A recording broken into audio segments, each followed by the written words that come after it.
Good luck with your maps outside.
Good luck with your maps outside.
Good luck with your maps outside.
Good luck with your maps outside.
5 link.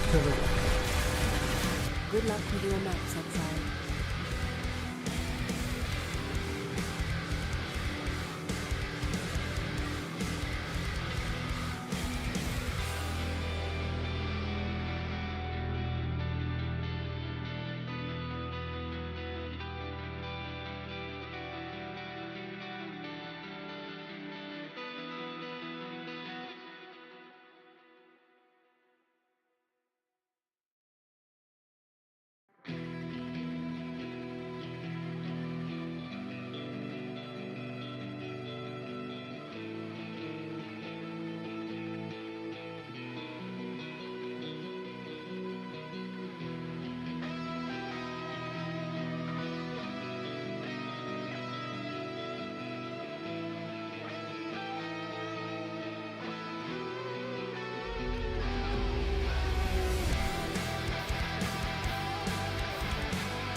Hello and welcome back to day 2 of the Gauntlet cast. We are your casters, Steel Mage and Scissorin, and we are back for another day. How are y'all doing? Yeah, we do have the YouTube stream working this time, so, fingers crossed. Hopefully it's working well. Hi, YouTube. Hi, YouTube. We can also see your chat as opposed to last time, so that's nice. Small now, improvements every gauntlet. We want to do a quick test. Just unmute Ben for 10 seconds, and people on YouTube, let me know if you can hear anything. You should not be able to. Right, but I'm gonna drop it. Twitch should be able to hear random Ben clearing sounds. Quick little audio test just before we begin. Alright, give me that. Okay, so Twitch hears it. That's good. You're supposed to. YouTube should not hear it because YouTube is too DMCA-able. YouTube can hear. Uh-oh. Why? We can hear. Why can they hear? Okay. I hear Ben. Okay. We'll figure that out in a minute. I'll, maybe... But I did it right. Didn't I? Okay, I'm gonna let my co-caster talk.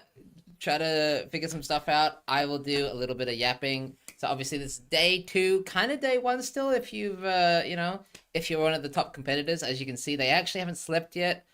Not too surprising. So they are going super, super hard. They're already 95, I believe, maybe even 96. I'll have to double check. But yeah, they have been blasting all night long, and they're already in tier 16 maps. Obviously, kind of intended, so the Gauntlet mapping experience is not quite as brutal as the campaign. Very intentional. We do want to see people die to bosses this Gauntlet. We don't want to see people dying necessarily to map bosses, just random, like, trash monsters, although we have seen that happen. So we have a bunch of rips in the tool, in the tool that we can watch together, and I can confirm some people have been dying in maps. How? I mean, it's not that... Is it that bad? Mapping? I mean, it is harder than normal, and a game can just throw curveballs at you, making it quite rippy in general. Also, the settings are correct. It's like the way I have it back home, but it's different here because Steel's audio is slightly different than mine. I think we're just gonna have to be careful about unmuting streams. Yeah, that's okay. The main worry, of course, will be watching the clips. Well, no, because every streamer splits their own audio, so clips are always fine. Okay, we can watch the clips. No drama there. We'll watch the clips. Yeah. Be careful with the clips. We'll just have to be very careful with unmuting. Ben's usually fine to unmute, so we'll just keep that in mind. Yeah. So, yeah, we have had some people in chat talking about how far they've personally made it in the Gauntlet. How far did you guys get? What level have you got? Everybody write your highest level and your amount of deaths in chat. Yeah, that'd be really cool to see. Obviously, you can track that now with the Gauntlet MTX. That's really, really, really cool. Level 10. 34, 31. 64, 0. Yo. Level 2, 0 deaths. Some people are just grabbing the MTX and leaving. Hey, at least you beat Hillock. 36 I was watching people struggling on Marauder yesterday, and they were just chain dying to Hillock. Yeah, I mean, it's really hard. I mean, it's melee, but you've got all these Maven degens and puddles exploding and the leap slam from Uber Hillock. So I honestly very tricky. One death, level 30, still alive. Yeah. Act 1 more or less the worst as usual. Yeah, might be the worst, Act 1, but we have started seeing the Commandeers obviously dominating. So, while it might be a class Gauntlet, people are obviously gunning for that rank 1 position. So, we are seeing Commandeers making it through the brutal campaign and then getting into maps and then just basically just absolutely deleting red maps at the moment. Like, it's so strong, that build is so strong. Yeah, we're gonna see like most people that are just going for 90 or 95 for the raffles are gonna be Ancestral Commander just due to like the insane amount of endurance charges you can get. We're obviously seeing people running around with 9 endurance charges, and especially after endurance charges were changed to the LE reduction and fizz reduction, they're just like super strong. Yeah, a little known, I guess, unsolicited advice here. So if you don't know, the 4% damage reduction, right, ends up being 36% damage reduction with 9 charges. But that actually isn't just making you 36% tankier, right? Well, they're taking 36% less damage. It's actually changing the way you take physical damage. So by reducing the physical damage you take, armor becomes more effective, and it just has this compounding effect where you basically become near immortal to physical damage. So, very powerful. Yeah, it's incredibly strong. Anyone in chat finished the campaign? I can't imagine many people have. Obviously, we did get to watch the top racers blast the campaign, and they made it look pretty doable, but some of those bosses, Act 9 in particular, are going to be massive gatekeepers. Onek Tankutava just now. Wow. We've got a badass over here. In my dreams last night.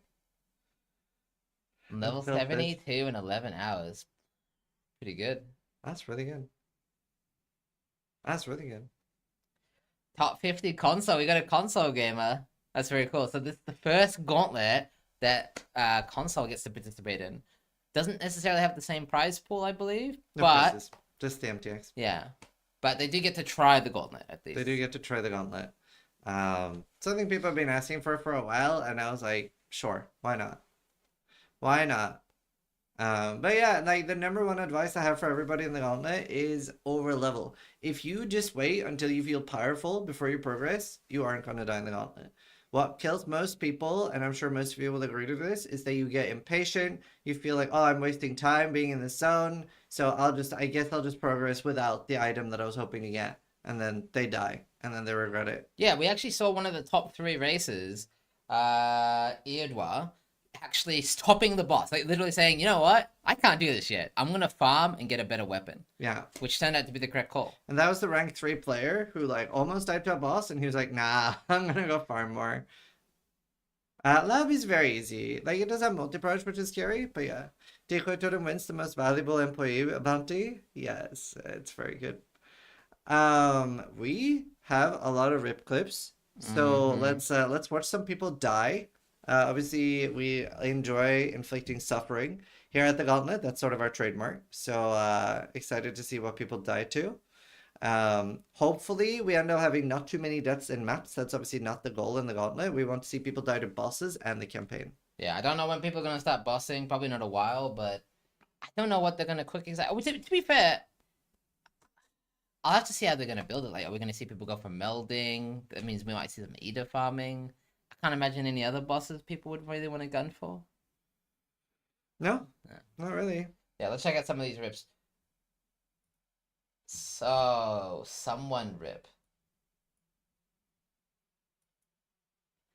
No audio in this clip, but we did see this being particularly rippy, almost taking out ban and exile. It does a huge AoE underground, like, sort of cascade ability, that a tunnel, kind of like Minotaur Burrow, actually. Yeah, it's a lot like Minotaur. Yeah. Oh, wow. And then there it is. Yeah. So obviously, the further the burrow travels, the more overlaps it's going to do. And with the extra fizz as chaos, it's just lethal. I died to this as well. Yeah, I didn't think this would be that rippy, but... Same. When we were, like, sort of, like, mentally going over, like, what Gauntlet we thought would be the rippiest, I was like, Act 6 will be pretty easy. But it was a lot harder than I thought because of this and Aberoth. Yeah, so you can see dying to that burrow there. World's Finest.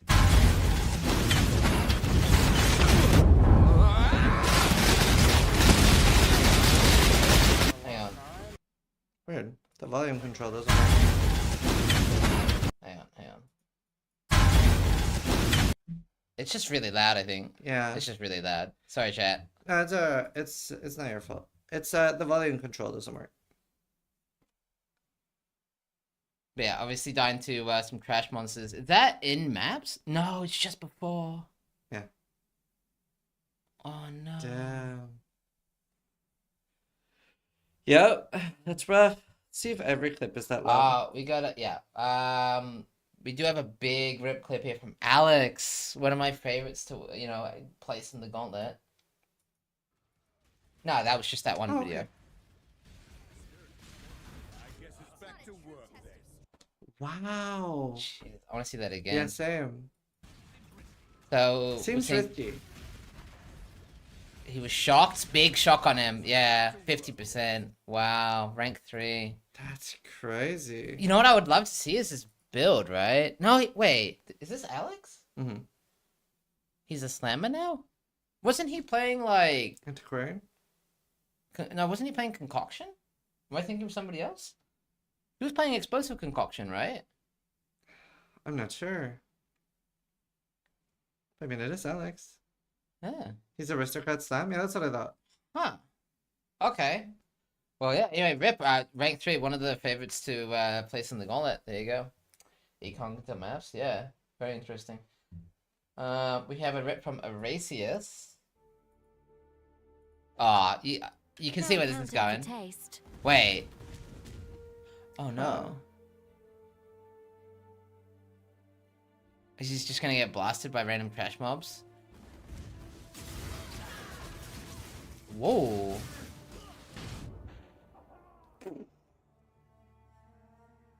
So, I guess since that Glacial Cascade is Fish base, it gets the Fish's Chaos.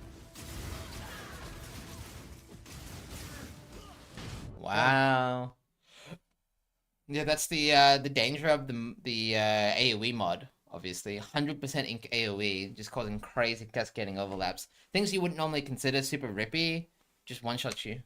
Yeah, anything with like Fish base is crazy, and obviously they already do a lot of damage on their own. Yeah.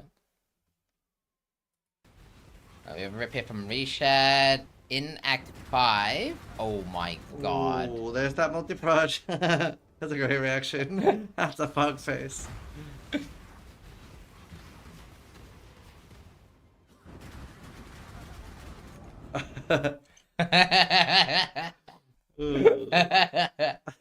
Yeah. So I remember when we were thinking about taking multi-project at the Gauntlet, we were like, do we want to do that? Probably not, because it creates moments like this where you just see crazy shit on the screen and you're like, what the hell am I supposed to do here? Yep. That is emote material. That was beautiful. Oh, Tati ripped. Oh no, I love Tati. Let's try to grab it and see, I guess. Oh. It goes really badly. He didn't have that good of an axe, I thought. Let's try to grab it and see. I wish we could see the axe. But yeah, nah, obviously mercenaries are rippy as shit. They are benefiting from all those Gauntlet mods. So very, very nasty. And we really noticed that like anyone in the top 3 was not even looking at mercenaries for the most part. Now I don't know if that has changed now that they're in maps, but I wouldn't be surprised if somebody told me that Ben hasn't looked at a single mercenary. Mm-hmm. Slage also dying. Oh no. Yeah. Another mercenary. Ben is clicking them now. Quite a few mercenary rips, eh? Is this the cleave guy? Sweep! He's not supposed to... Je suis mort. That's one of the Ben mods. Wow. Wow. Wow. Je suis mort. What? Very rippy one. Yeah, for those of you who don't know, Sweep is super overtuned still. So, balance-wise, the mercenaries have had multiple balance passes. Sweep has just been left out. It is what it is. So, skip that one. If you see Sweep, skip. Like, no matter what, yeah? Yeah. So a lot of people were like sharing lists with each other of like what to skip, and Sweep is very high up on that list. Yeah. And then Sarge, another big death at the top of the leaderboards. 07. Yeah, he's playing Archmage. I think Selfcaster, I want to say.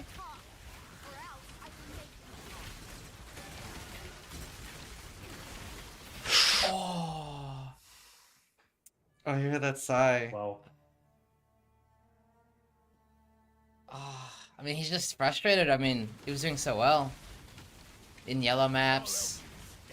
Yeah, obviously you Is see. it ritual that kills him? I did see a lot of the ritual things. No. I can't actually see what he dies to. Hang on. I saw some ritual things earlier from the ritual northeast or whatever. I can't see. This is the problem with this build. You can't really see what's going on. So he is shocked by the lightning. I don't know how much. He's triggered his immune to effect. shock. Oh yeah, you're right. Yeah, he just gets whittled down by I ability. don't know what killed him. Poison? I mean, That's just 3. you think he just died to a random rare monster? I think he did just die to the. Are those expedition monsters though? Maybe it was like. Expedition is very scary. Yeah. Wow. Honestly, I don't think it's expedition though.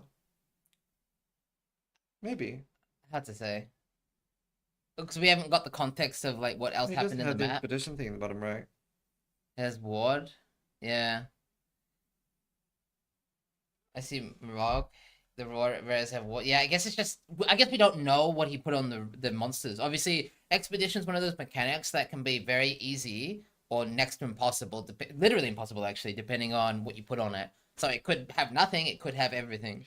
Yeah, and the scariest thing that you can put on expedition is the monsters ignore fizz resistance, and especially if you've been running eater altars, you might be used to running it because it does so little on them because they don't really do any fizz damage. Whereas on expedition, sometimes on all those monsters, all of their damage is fizz, so it's insane. Yeah, that build doesn't have fizz res, obviously, but it could have extra crit. It could have extra damage. Yeah, Yeah. it has a lot of health already. And Rise died as well. I was live. I was watching him live. I was like eating some chicken. But yeah, Right. And he was just talking I about guess to Sergeant's Rift finalize the Dota Expedition. combo by the game. It was around 10 a.m. Yeah, I think so too. Ooh. What did he put on it as well? We can see because we. yeah. Oh, we don't see. Nothing. I guess to finalize the Dota combo by the game. Nothing. I It guess was around 10 the a.m. mobs Yeah, I think themselves so are just too. ripping. Jeez. Just sub fizz. Oh, Oh yeah. wow. Dota brain. And then Pocket POV, the final rip clip we have in the tool for today. Can I not have but a moment's respite? No!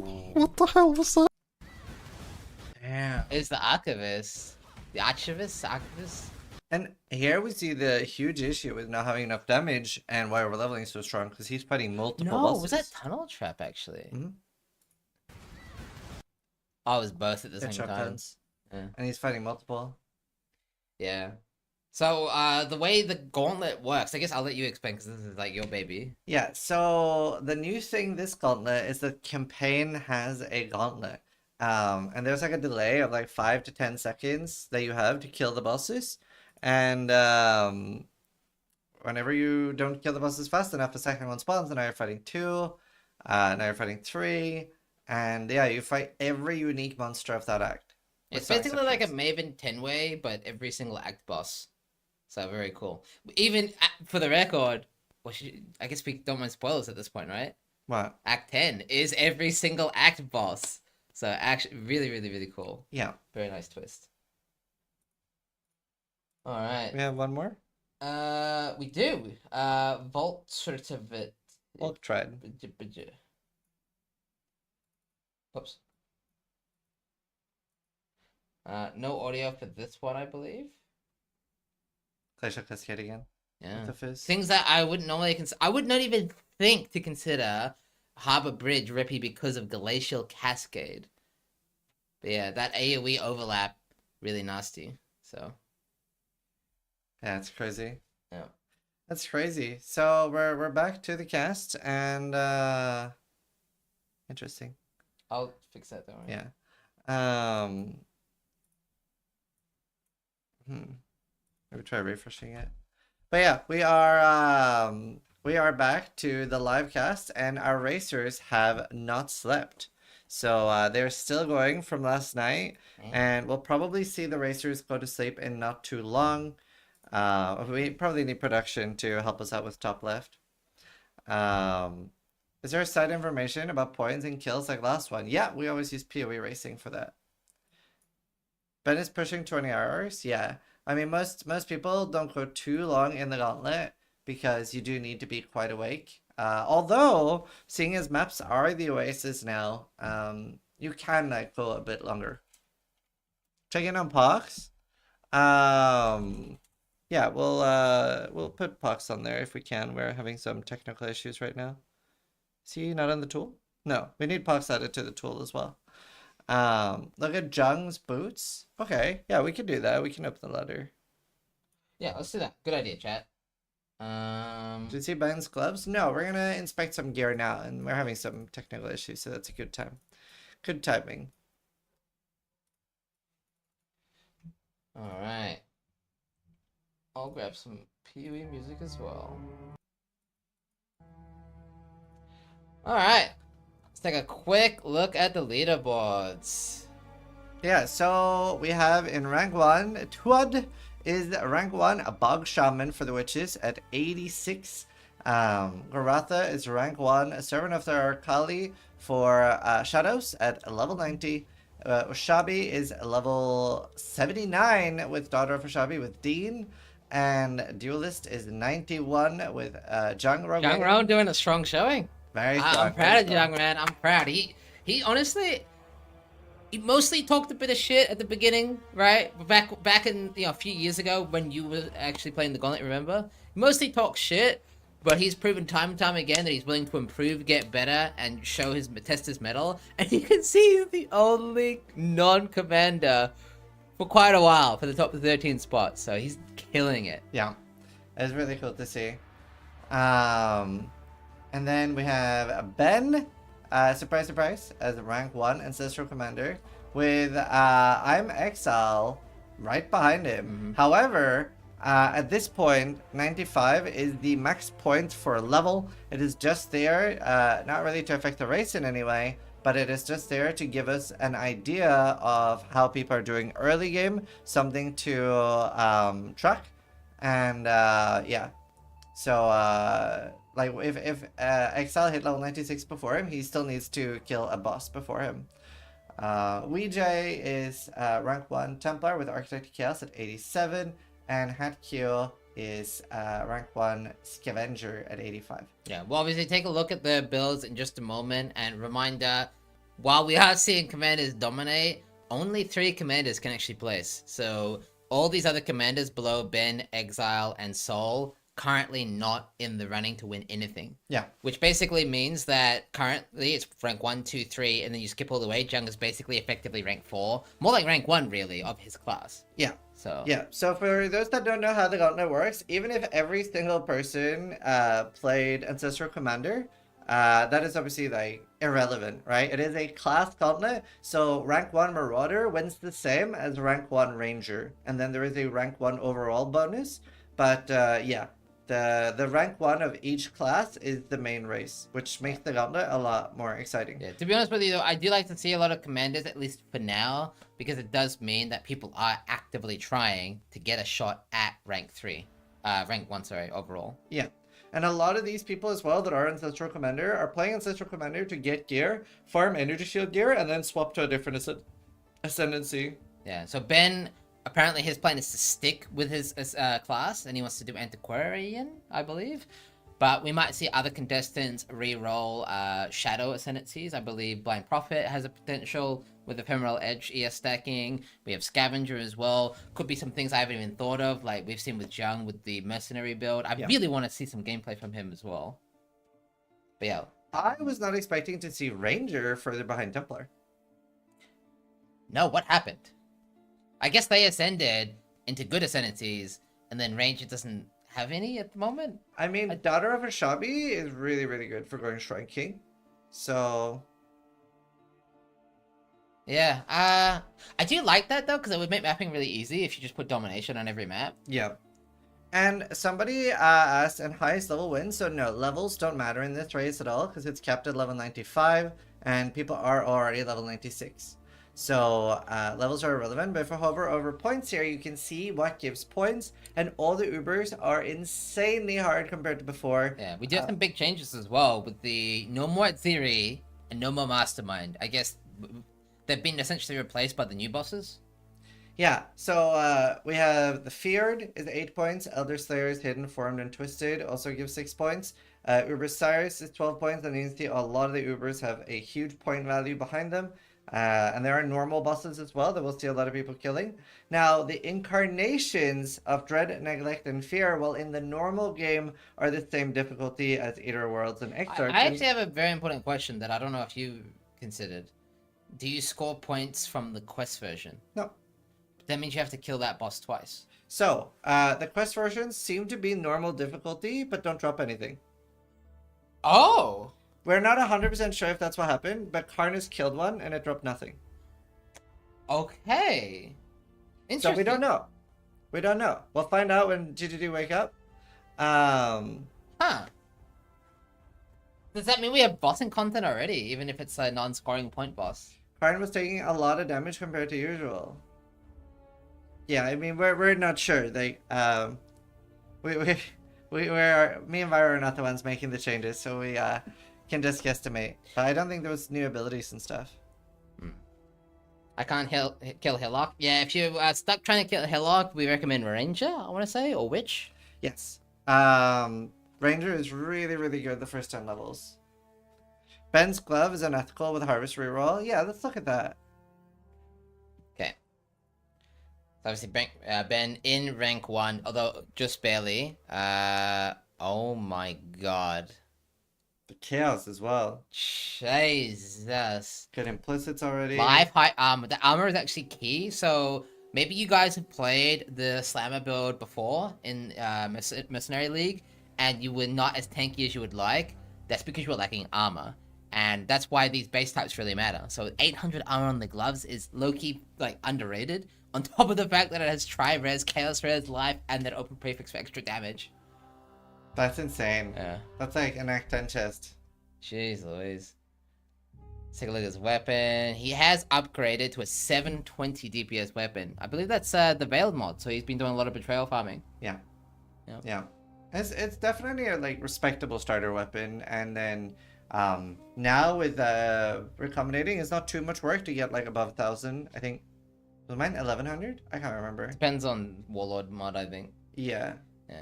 Obviously, I believe Ben and Exile are both on 5 links. Yeah, most of the top 10 is going to be on 5 links. Not a crazy chest, but not a bad one.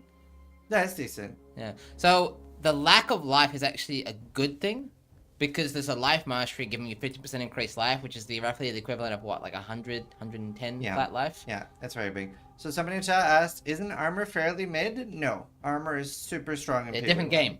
Different game, Chad. So PoE 1, armor is super, super strong. Yeah. Let's see. So he is obviously doing Earth Shatter. So he did see the contestants level the Thunder. So Ben just went into a Starfall crater.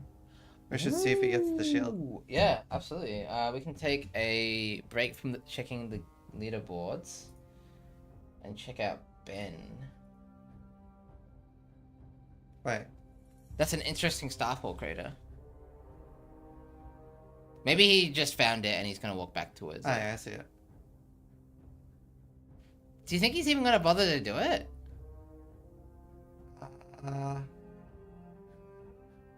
I mean, if he never plans on using Swallen, he just went in for the announcement. Oh, he's a cheeky lad then. So he went in, went out. Yeah. I guess Svalin is an insanely powerful item in softcore because it gives you such high amounts of block. But I believe, to quote Ben, block is only good on top of everything. Sure. So he's not going to rely on something like a Svalin. Yeah, it's a waste of time for him, so he's not going to go for it. Yeah. So even those super expensive softcore items that we all want, Ben just walks past. He's like, nah, I don't need that.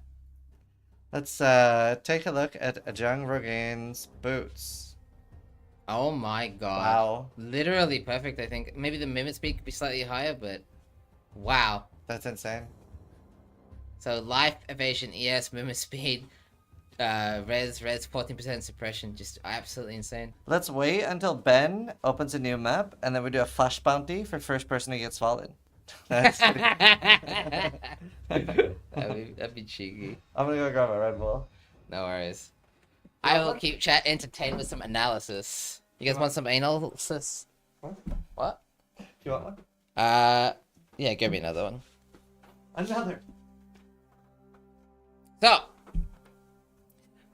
this build is relatively new to me. So, as I would like to say, I know what I'm doing when it comes to Path of Exile, but every new league we get new stuff, and Mercenary League is no exception. This is a build that is literally only possible this league, I believe. So, he's actually playing a support. So, you see his 5 link is just War Cries, because all he does is buff the Mercenary. Now, I don't know what Mercenary he settled on, and again, I'd love to see some gameplay, but he's actually running around following his Mercenary who's clearing for him. Maybe I can get a little bit of gameplay. He is still away. Yeah, I can get a little bit of gameplay real quick for you guys, just to check it out. We get to see a map in a minute here, but he's actually running around. Is he actually flame linking? Wait, he is, isn't he? And then if... Wow. So wait, if the Mercenary dies, does he die? It does, hey? Wow. Isn't that terrifying, chat? Yo, chat, would you link to your Mercenary in the Gauntlet? Would you do it? What a psycho. Yeah, absolutely terrifying. No, I mean, jeez. Mercenary can't die. I believe you. I do, because this is obviously a well-tested strategy. Zhang Ron does like to test things and figure out crazy interactions, but... Yeah. So what Mercenary did he end up settling on? I want to say that's the Wanda? I can't see. No, the KB one? Oh, it is the Wanda. Okay. Yeah, I mean, this is a big ask, but if chat could find the Mercenary he hired somehow, maybe a clip. Oh, that'd be cool. That'd be cool, but I that might require a bit too much sleuthing. Sleuthing. That's Yeah. such a good word. Yeah. He almost has his best in slot work. That's so cool. I'm guessing the number one thing that's missing for him is that it's not from an 83 map, and that is quite a lot of power. Yeah, because he is just farming tier 10 maps at the moment. Although that could be intentional, because obviously maps get harder when you get up to tier 11. So maybe he's intentionally doing... Oh, no, it looks like he's just progressing. He's just a little bit behind the Slammers, which makes sense. Yeah, I mean, obviously the Slammers are very ahead of the curve in power. It is the strongest ascendancy, and there is always something that would be the strongest. I think if we banned Slammers, we'd probably mostly see support builds. That is probably the second best. Alright, he also has pretty respectable helmet. Assuming he needs those stats. Yeah. Nothing crazy on there, but life res, open suffix. Yeah. Ring's nice. Very nice. It's going to be interesting to see if the Merc will be able to survive. Wow, look at the shield, actually. Suppression, Dex. Oh, Life, evasion, block. energy shield, block. Like, 42 blocks. damn. That's such a nuts. cool setup. He doesn't have to build any damage, just defense. Yeah. I mean, look at his weapon. Is his weapon, like, the most piece of shit thing I've ever seen in my life? Does he just have a fire aura? What's the fire? Oh, it's fire link. Yeah, he's linked to the Mercenary, which is hilarious. That's crazy. +1 on flame link is big, yeah. Yeah. Alright, also Oh. Pyro, yeah. We'll get a tool in the clip here. A clip in the tool here. The tool in the clip. Alright, let's look at some more of the rank 1 classes. So Garatha, rank 1 Shadow. And I believe he died during the campaign and still Yeah. rank 1. Mm-hmm. I guess we can just use the tool. So obviously he doesn't need a weapon. He's doing concoction Is still. that endurance charge wing? Yeah, very nice. Good tech, good tech. Dot multi amulet. No life though. That's crazy. Honestly, a bit lacking in defense on slum slots. I do like that. You know what? We are seeing a lot of contestants use a shield specifically for that block mod. That's really cool, actually. Yeah. You mentioned in the Gauntlet video to farm Amethyst rings. Where do you farm those? They start dropping in Act 5 Chamber Medicine, so you'll find them there. So make sure you have them on your filter. We can take a quick look at Sajiskir before he died. Mana, cast speed, damage 1. Same thing over here. Kind of bad, actually, the second wand. Nothing too crazy. Damn. Yeah, I don't know if he had suppression yet or not, but I don't mean, he probably had someone tree and lucky, is what we've seen a lot of those right sides doing. obviously Alex rank 2 duelist dead now though. Rank 1 Templar we Filter blade hides magic amethyst by default. Yeah, I normally like put a custom line in my filter that over prioritizes amethyst over anything. Huh. So he's playing the Uberdan build. So we saw Uberdan actually play this in Frasier.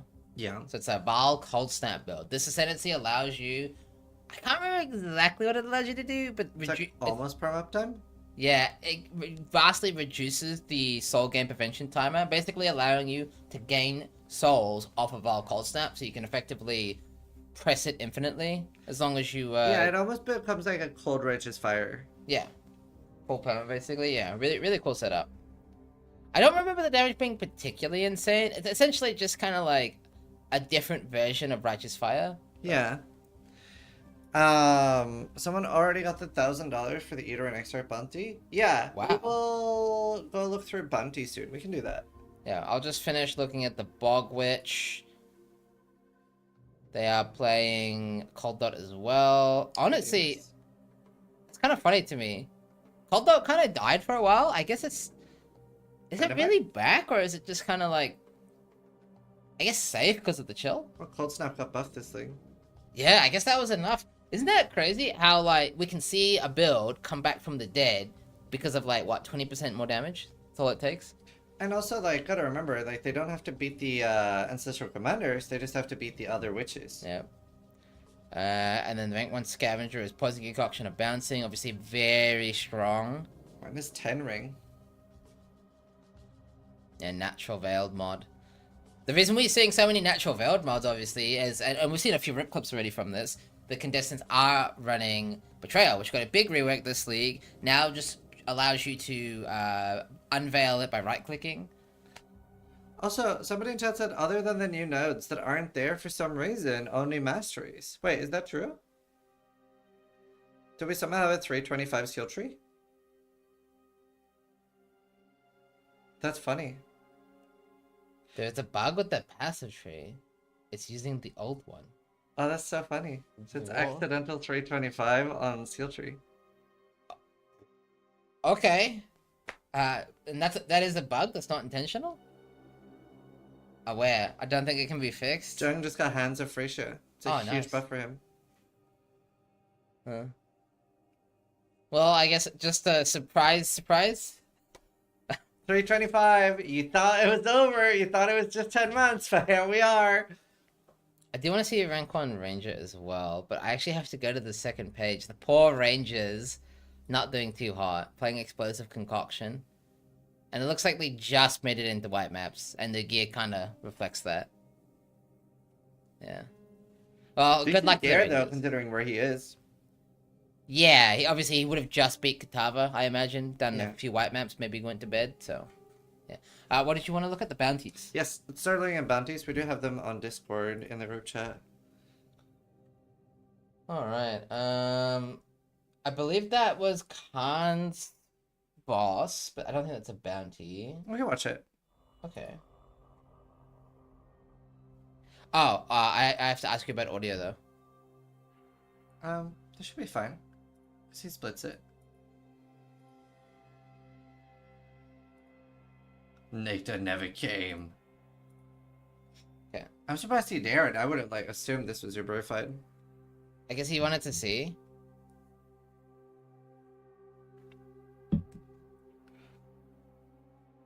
And he would have checked the mods first before actually engaging the fight. Yeah.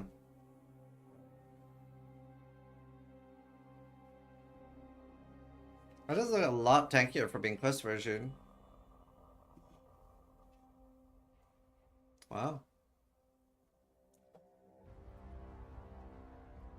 Because the quest version had like no HP.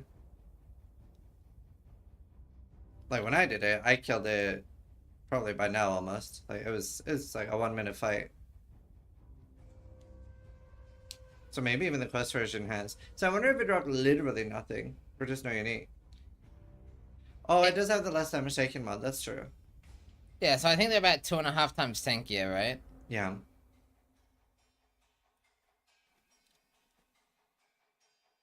We can fast forward a bit here, because we don't have all day.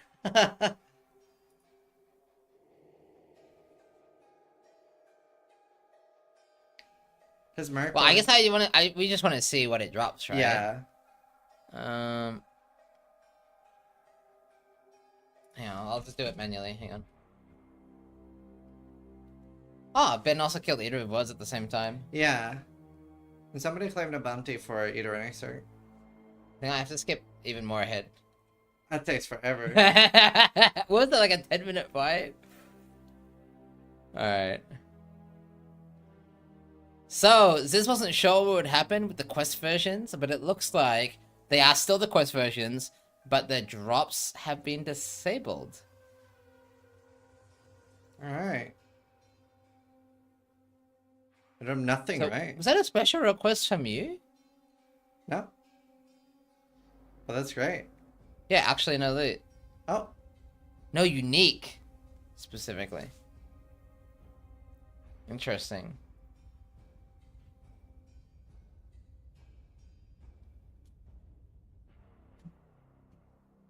Speaking of the bounty, we can take a look.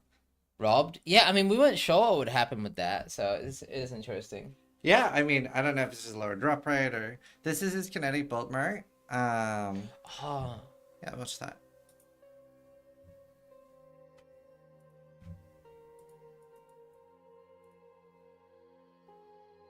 Wait.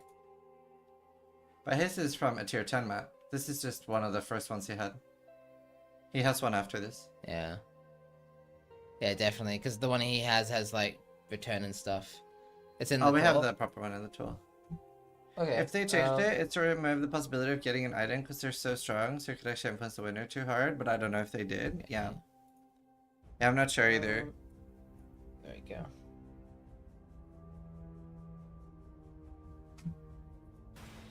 Go on, get on with it. I've seen wiser choices, certainly. See if I can pause to see what it was. So the one he has now has KB of clustering with return and pierce. Obviously that's insane on its own. And that one doesn't get affected by multi-proj the same way. I don't think... Greater Cannon Blast I don't think he cares about because that's just on a cooldown. He didn't take it. He was using the one I posted. That's his old one. Is that one better? I guess he's... Okay, so... Okay. I think what I'm picking up here, chat, is he's actually replaced his merc like 20 times. Yeah. That's his old one. I mean, he might have a new one. Yeah, Bradley's last one is from tier 10 maps. Yeah. Let's continue looking at bounties. Yeah. Oh, this is Reflect YouTube. Brutus. Oh, that's fine. So this is the no gems, no life flasks, 100% reflected damage. Oh, that's such a fun bounty. That regen. So it's basically a bounty for Brutus to yeet himself.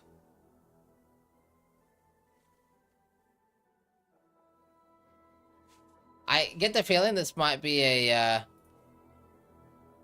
3-minute bounty. 3 minutes. That's fine. That's fun.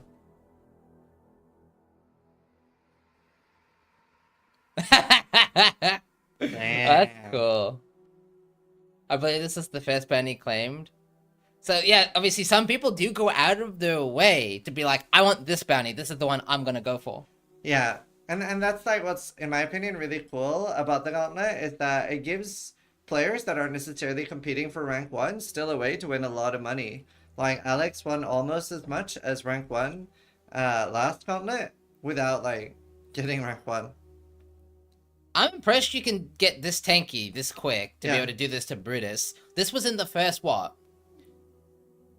25 minutes of the league starting, I believe? Yeah. 30 minutes, you can see, actually. That's nuts.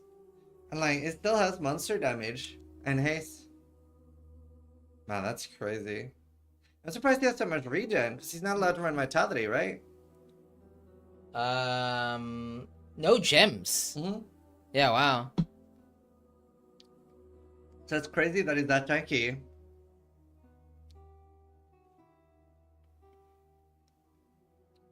Yeah, it's just Fire Mastery. And no Bramblejack. Obviously, the Bramblejack will be great here, but he doesn't have the time to waste on a Bramblejack. This is literally within the first 30 minutes of Gauntlet starting, he did this. It's very impressive that it's this tanky. Yeah, he probably just has all the fire reds he can get. I wonder how many other people were going for this at the same time. I can't imagine that many. I was still on the beach 30 minutes in. And he's face-tanking Brutus. Naked, no flask. No gems Yep. needed. Surprisingly okay damage if you think about it. This is Thorns.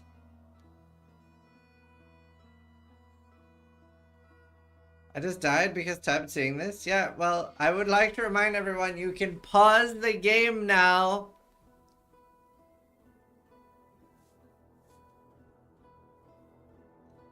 And... boom, boom, boom.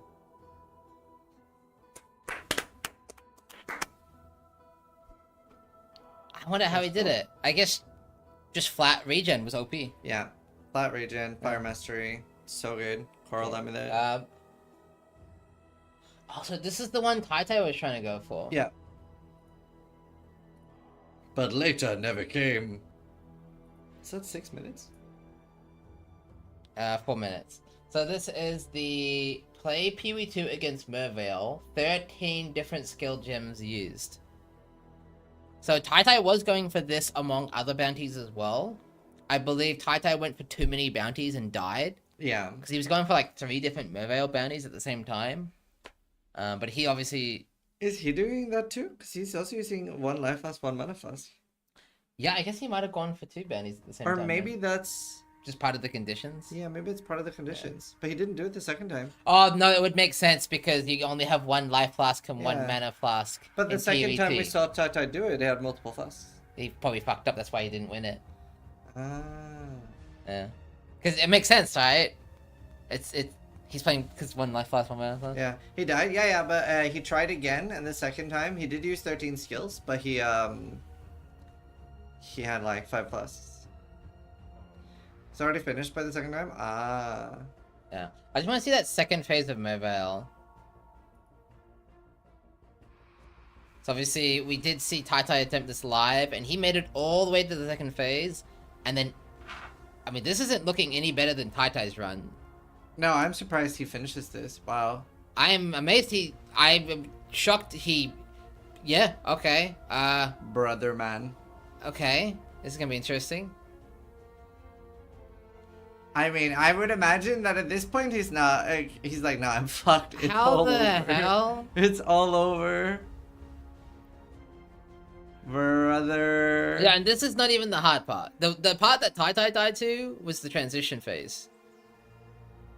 Would you be calm here, chat? So obviously Mervale gets a really nasty multi-prod shotgunning ability here. Maybe he's just gonna stay in melee range to try to not to allow her to actually get the AI off to trigger it. It looks like. Yeah, because there we go. She did it once, but I think he is trying to stay in melee range. Yeah, that's a lot smarter. I wouldn't have thought to try that, but the Holy Totem actually drops Consecrated Ground, I believe. And it's allowing him to kind of face tank it a bit. Yeah. Because you see, obviously, Tai played the opposite strat. He basically ran away and got killed by that exact ability. But meanwhile, he's basically running right into melee range, and she's just not doing the ability that much. He's being so careful to use all the abilities too. Yeah. Well done. Wow. Well deserved, honestly. Well deserved. Very, very cool. Yeah. Kellogg's Yogurt Enema. Congratulations, Congratulations, Mr. Yoga Enema. Alright, we do have that dang, Dang yo bounty. There you go. Wait, he dropped it and then picked it. That's so cool. Wait, look how late it was claimed, by the way. It was on a mercenary. Oh, that's so cool. Dang, yo.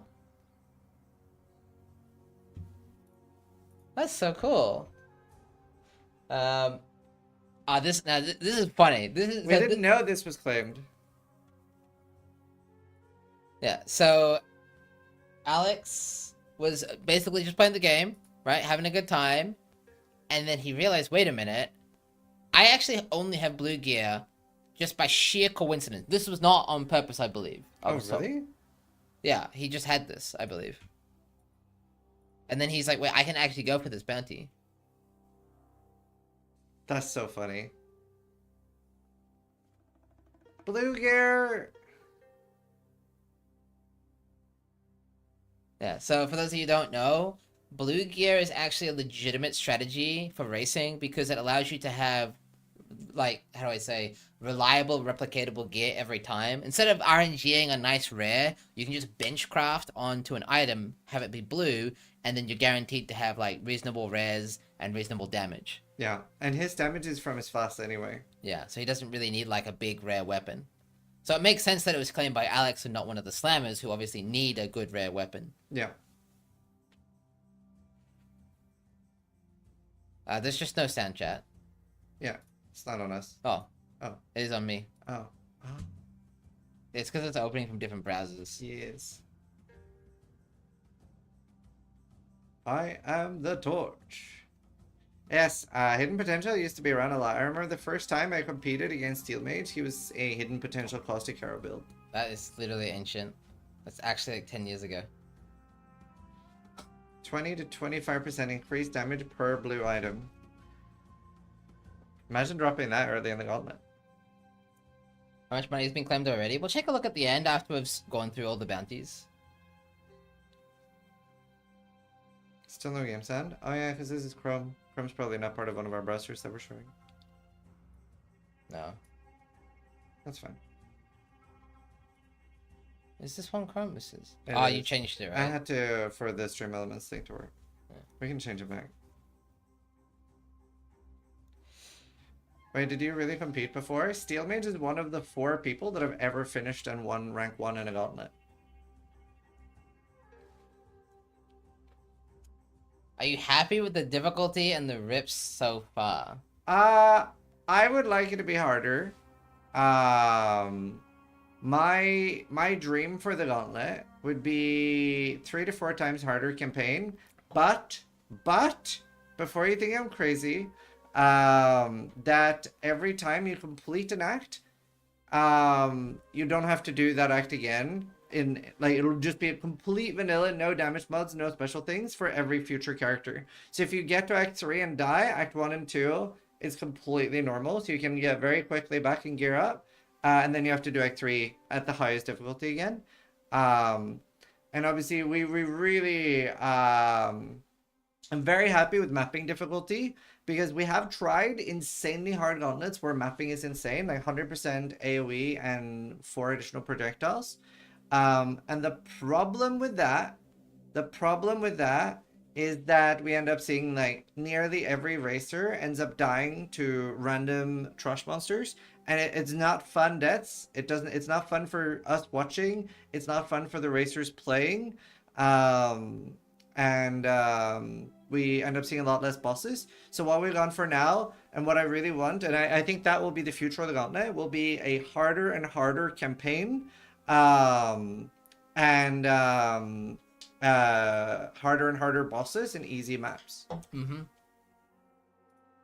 Yeah, what do you feel about that, chat? Do you feel like you would rather have the whole gauntlet be the same difficulty, just the bosses be hard, just the campaign be hard, or some mix of both? Because I know you thought about making like a campaign only Gauntlet. That sounds hilarious. I have thought about that. I have had thoughts about making it so hard that it would take like 5 or 6 days to do the campaign. Because at the end of the day, like, there's never ever an expectations of certain things you have to do in the Gauntlet. The only thing that is needed is getting more points than other players. Yeah, we saw this Gauntlet bounty being claimed yesterday. This was the first rip to happen while linked to a mercenary. So this, I believe, this was on purpose. I think. Actually, that would be a really good thing for like the first PoE 2 gauntlets, that like we don't care about the endgame, we just care about the campaign. Yeah. So obviously you can link to a mercenary. The only drawback is if they die, you die. And Zhang Ron is currently linked on purpose, and he's crushing it with that build, so that's very cool. Yeah. Wait, is Miss Magpie playing PoE? That's sick. We should get her in the pool. Yeah. That's so cool. Does anyone know how Derek is doing? So Derek is one of the people I met on Albion. He's playing PoE for the first time, and he's playing Gauntlet. So I gave him a lot of backseating yesterday. And I don't know. Hopefully he made it past Act 1. Lily's doing the Gauntlet now? Oh, cool. I know she was playing Torchlight, but maybe she's stopped. Yeah, maybe she just wanted to try the campaign at least. Let's see. So next bounty, we have... Oh, we saw Tai Tai did this live yesterday, dying 9 times. Derek's in Act 2? Holy. Yeah, so he actually prepared 9 different characters, set up with, I can't remember the exact conditions, but I believe they need dual cat's paws, so there's a requirement to dual cat's paws, and you need to die 9 times, like a cat. It's a cat meme. Yeah. Obviously, submitted by Rue2, who submitted mini Gauntlet bounties this time. Big support of the Gauntlet. Yeah, he raised $5,000 for the Gauntlet, which is super, super giga chad. Yeah. So you can see he's just gonna go through Cat's Paw 1, Cat's Paw 2, Cat's Paw 3, all the way up. So.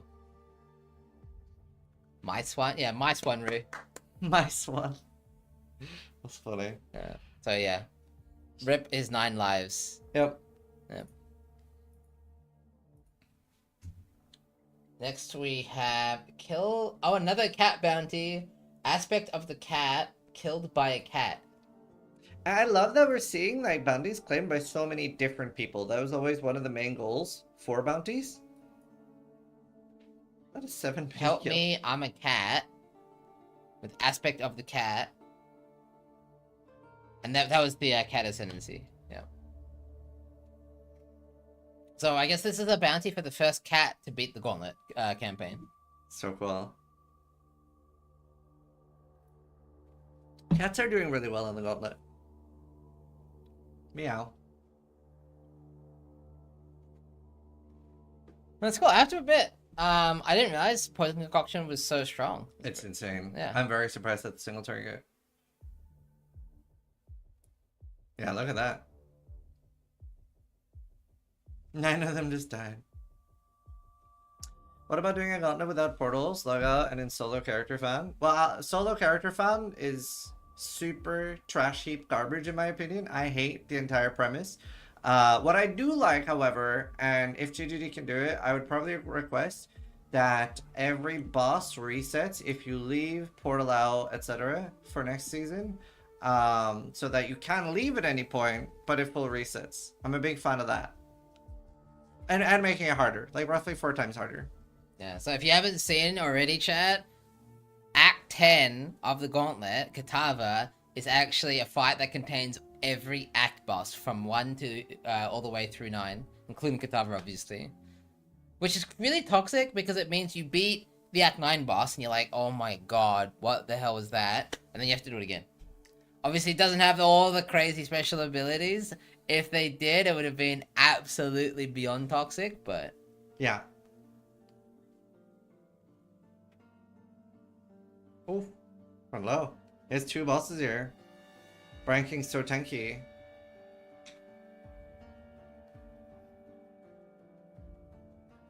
Yeah, this is what I was talking about earlier. So, the top contestants just kind of bopped and one shot every boss, so they only had to deal with one at a time. But you can see he's getting multiple ag bosses at the same time. Yeah, Closer to the intended experience, I would say, where you're fighting multiple ag bosses in this tiny little boss room. that's so beautiful. I love seeing people struggle. Well, he's doing really well. This is really high single target. And obviously, like, let's say you spent an additional hour or two here, leveling up and getting gear, you would notice a very big difference. Another thing people could do before doing Acting Kitava, especially on caster builds like this, where leveling up the gem matters a lot, is you could get your gem to 21 already just by running Merc Lab and leveling up a gem, balling it, hitting 21. So you have a lot of avenues where he could get easily like 45% more damage. So who are we watching? So this is Mufasu. So we do see familiar names hunting Gauntlet bounties. I know Khan, Alex.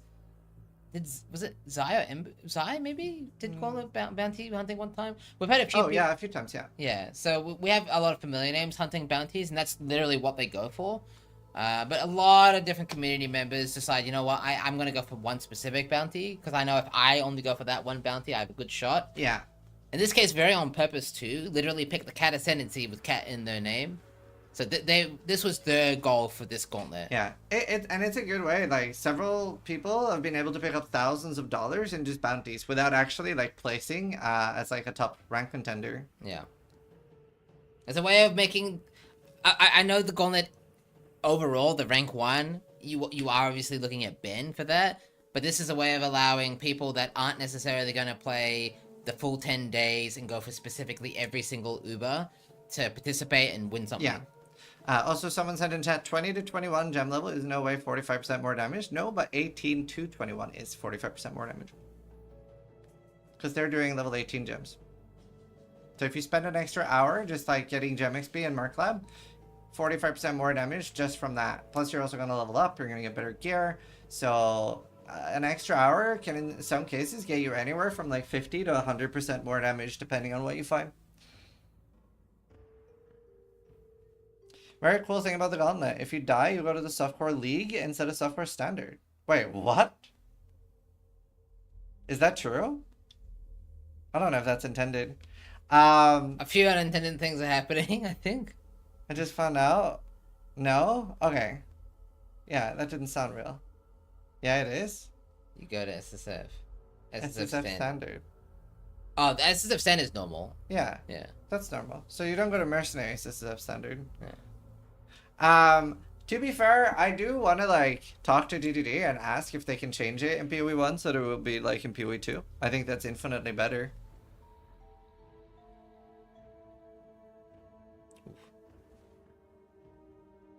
Do it keeps Frisia in Standard? No. PoE players are not good at reading, that is true. That is true. This is my first hardcore experience, and I just want you to know that he hates you now. But I'll be back next Gauntlet. That's all that matters. You can hate me as long as you keep playing. I tuned in and immediately hear change PoE 1 to be like PoE 2. Lol, please no. I'm only talking about that when you die. I would like hardcore characters to go to the softcore league instead of standard. Because when it goes to standard, it ruins the hardcore economy.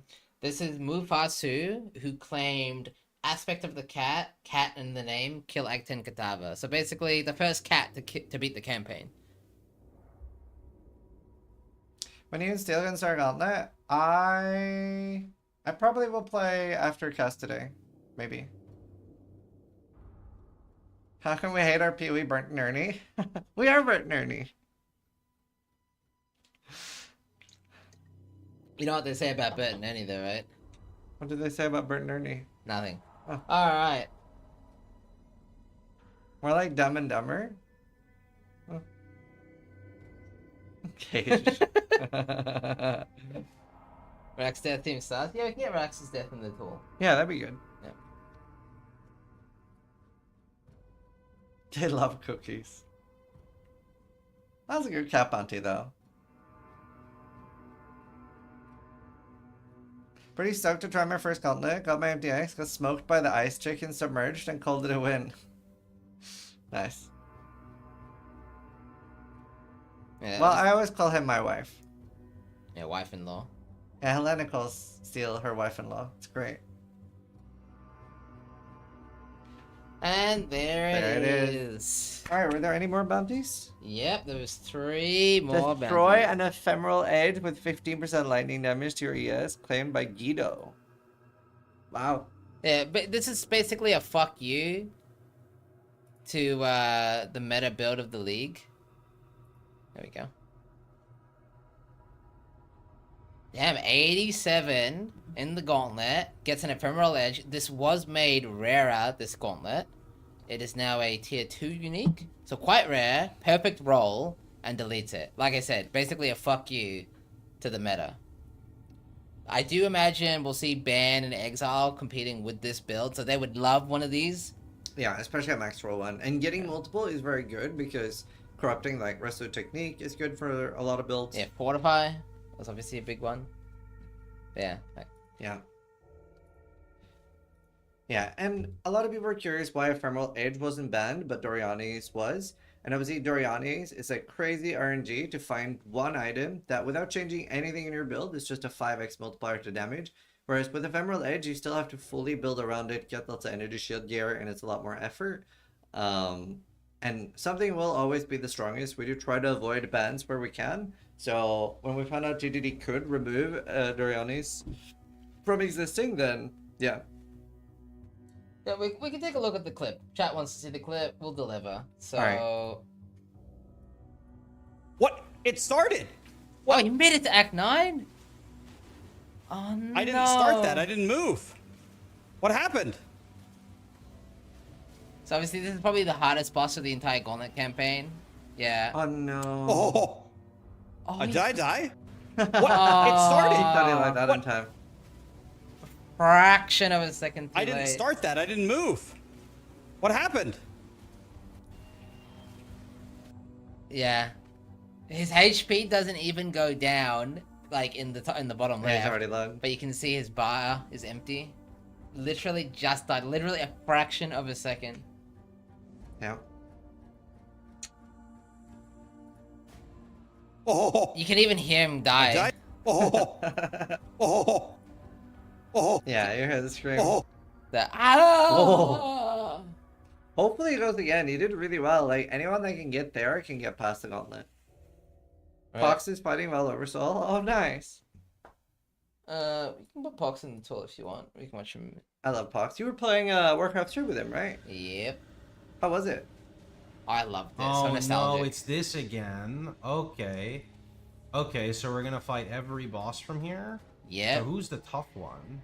That's the real question. I don't know if there Surprisingly, really is a very tough one in Act 2, to be I'm honest. trying to remember which one was Rippy in Act Weaver. 2. Which one? Weaver. Weaver. Yes, that's right. Killed Gratha. Yeah. But don't worry, Pox. Nothing's rippy here. This is live, right? I love that he's playing Regis behind the Gauntlet. I'm like, of course. Of course he is. Oh, that guy can be bad if you curse him, but guess what? We have no Wait, why is he doing it still? He's actually a slightly different boss. Like, same model, same sort of wait, gist. wait, but... that's Black Death. Not wait, is there Weaver? Wait, He that's knows. Fiddleitis.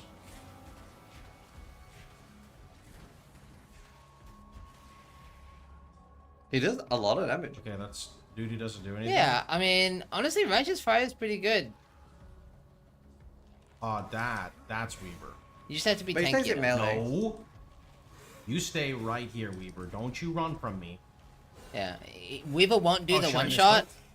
I don't know what happened. I went full Nice. mass. Yeah, Okay, what's Weaver that? won't do the one shot as long as you Oh. are in melee range. Yeah. But obviously, that if you move even a little bit out, Weaver can do the one shot.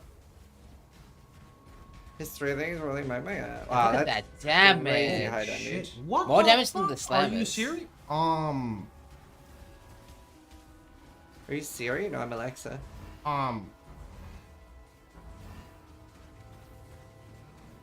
He's got this though. That's rocks. I like Rob. See you Honestly, later. that looked buttery smooth. Very, I'm not very gonna clean lie. kill. Okay, I we're good. mean, he will get so much benefit from over leveling good. on this build. Now we got good damage, so. Yeah. That was really good. Good job, Pox. Good job. Good job. Whoops.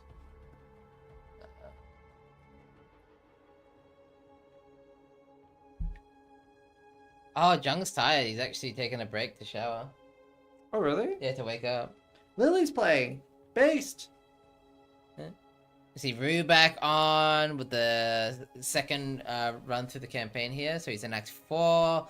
Lily just starting, obviously a little bit late, but she wants to get that Gauntlet MTX and maybe try the campaign. Yeah. Rise is doing Katava? Actually? Oh, we should watch. Is he really? Act 5? Yeah. Nice. Rise So he's the still game. going. I watched him die and he was awake like 16 hours. I would win that. Oh. Right, I can't. Yeah. Yeah. Well, I guess if YouTube chat disappears, like, it's because I fucked up. Poor YouTube. Respectable damage, really good life. Definitely can get one shot by a slam though. These fights are so evil. I mean, evil is a harsh word. Do you feel like it's evil, chat? He's actually changed build, hasn't he? Yeah, because he was a Um, shadow, remember? yeah, he's a duelist now, right? Yeah, he's a paladin. That's classic Rise, dude. He's like, I'm gonna play something else. I'm gonna try multiple builds in the Gauntlet. Yeah, I think he wasn't too happy with his build. I mean, you would say that, but he's playing the same build. Just a different class. Yeah, he did an involuntary reroll. Can you overlevel Weaver to knock you one shot? Not really. You overlevel to be in the fight for shorter. But no, like I think Weaver can hit for 1.6k, 1.8, something like that. So realistically, no. You stay in melee range so that she doesn't one-shot you with her other abilities. And then you have high damage is what you want to go for.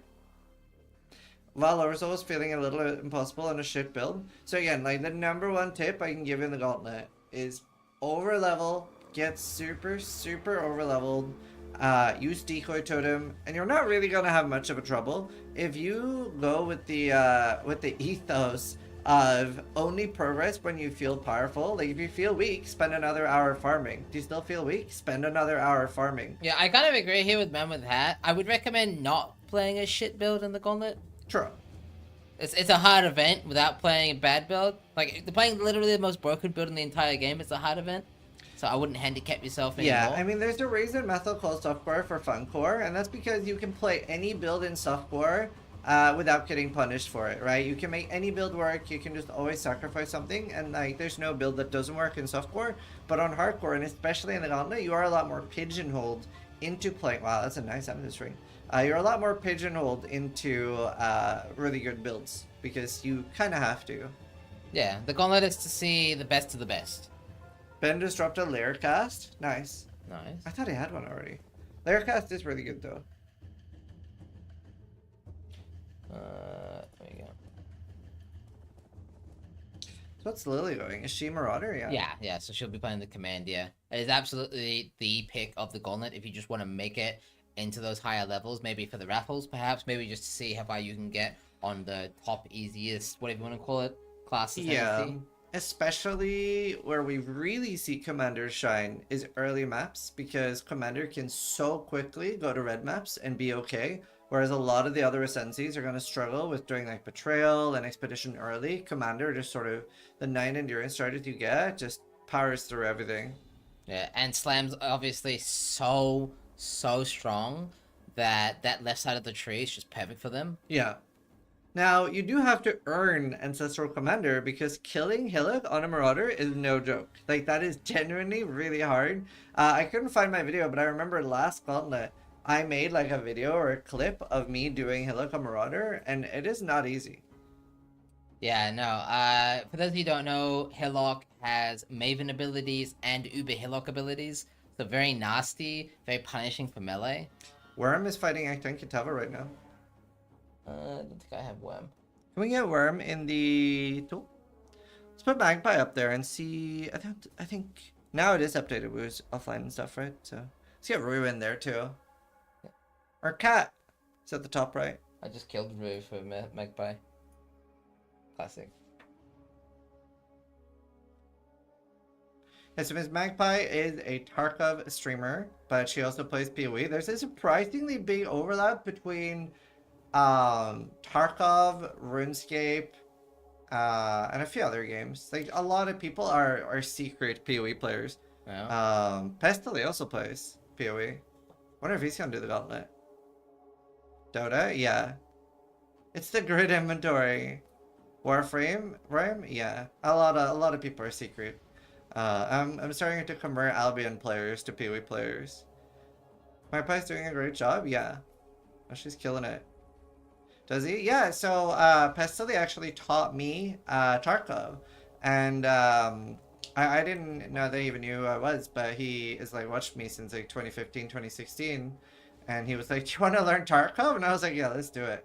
So he has a video on his channel where he does like a 3-4 hour session of teaching me Tarkov. That's how I learned how to play it. How did I know that I have hideout and crafting bench pre-move out? This is the game changer. That's exactly what we were talking about before with the blue gear. You can actually go to your hideout. I think there's a level requirement to actually craft it, level 10, I believe. 12. 12. But if you keep some transmutes, you can actually craft all your res on literally white items and get res capped without having any RNG involved. You don't need any like actual good gear to get through the gauntlet on some of these, stronger ascendancies, like the poison concoction, e-concoction, slams, and whatnot. Yeah. Also, somebody asked, is that heart rate real? 80 resting heart rate is super unhealthy. Streamers don't have a resting heart rate though. Like my resting heart rate 65 and my heart rate while like broadcasting is like 85. So you don't really have resting heart rate while streaming. Do you think this is harder? Obviously, no. I would say clearing this gauntlet is next to impossible. Like, Yeah. genuinely, it is well beyond the skill level of 99.999999999. I mean, basically everybody. Like, even for players like Ben, it's challenging. We are seeing people like Ben actually die. I don't know if you remember. Yeah. You killed Ben. You LKLFG'd him on With Maven. Maven? He did come back and clear it, but it wasn't a one and done. I really thought he wouldn't clear that one. Yeah. And then him and Jung did it. Yeah. So if it's hard for Ben playing the most broken, strong OP build in the entire game with crazy gear, 20k ES, Yeah. and he's still dying, But it's like, harder this time. yeah. Like, we don't even know if they've added anything new to the Ubers, because again, so a huge thank you to GGG. They actually work overtime and do this. There's just 3 of them that are like, they're like, you know what, we'll make some stuff for the Gauntlet for you. That's how we got all like the special abilities for the Ubers last time. Now I do know that they're from what we understand, they've like Uberified the new bosses. Don't know if they've done anything for the old bosses. They might be the same as last time, but and I hope you guys in the audience agree. I really hope that we can just continue like building, keep all the old stuff, and keep building and adding new things and making the Gauntlet harder and harder each time. I personally love that. So yeah, Worma is doing the full walk of shame back to Kitava.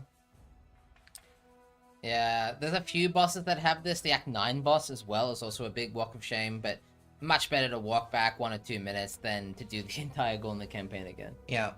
I love your idea about cleansing the axe. Yeah, I actually thought of it because of that little Legion pillar in Act 1 climb. Because I was going to cheese that and be like, oh cool, I'll just like re-clear this zone a few times and open a bunch of chests for some rare loot. But then I noticed I could only do it once. And I was like, wonder if I can do that in the Gauntlet. Like, that would be so cool. How are you supposed to beat Dodri in Act 4? Decoy Totem. Decoy Totem, probably a lot of people will, well, say yep if Decoy Totem is your best friend in the Gauntlet. I'm sure a lot of people will agree. Last Gauntlet, which was obviously very, very similar difficulty to this one, I used Decoy Totem, and I didn't even come close to dying. It is incredibly strong, especially for Dodri. And at the point you're a Dodri, Decoy Totem propaganda again. Buy Decoy Totem today. What I love about Decoy Totem as well is we actually had a bit of backseat casting where we had Shatters come and tell Exile try Decoy because he was really struggling. I think it was like a 5-minute. 5-minute Dodri. Yeah. And he said, "You gotta be joking," and he did not use Decoy. But it really is quite good. Maybe not if you're Exile. Maybe honestly, I think it would have helped. It would help. It would help. Yeah. I think it's a pride thing. Now that being said, That being said, there's another thing. I haven't mentioned this before, but you can use multiple totem support on decoy totem, and you can't put 2 at the same time, but it increases that your limit. Yeah. So let's say that your first decoy totem is on half HP. When your second one goes down, then you can still have a second one. So gives you more opportunity to deal damage. yeah. Oh, that'd be so cool. Like next gauntlet, maybe GGG could make like a gauntlet for the decoy totem, like a gauntlet totem Gauntlet MTX. That'd be so fun.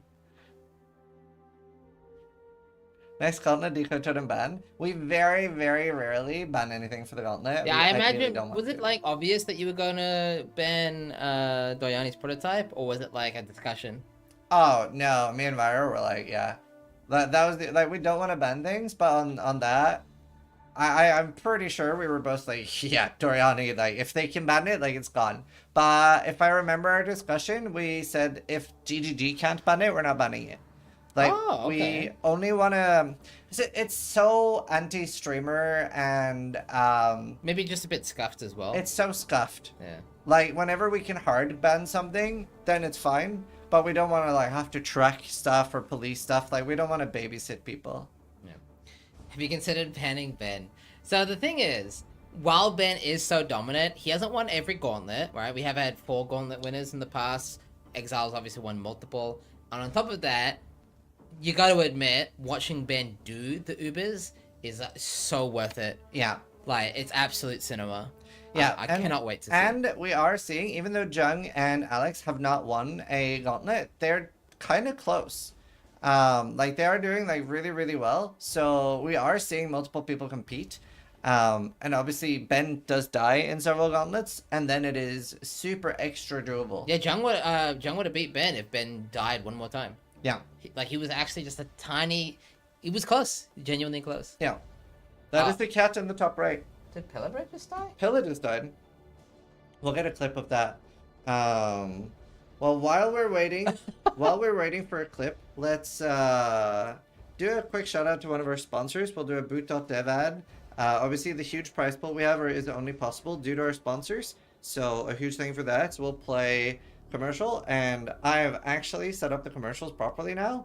So yay! So yeah.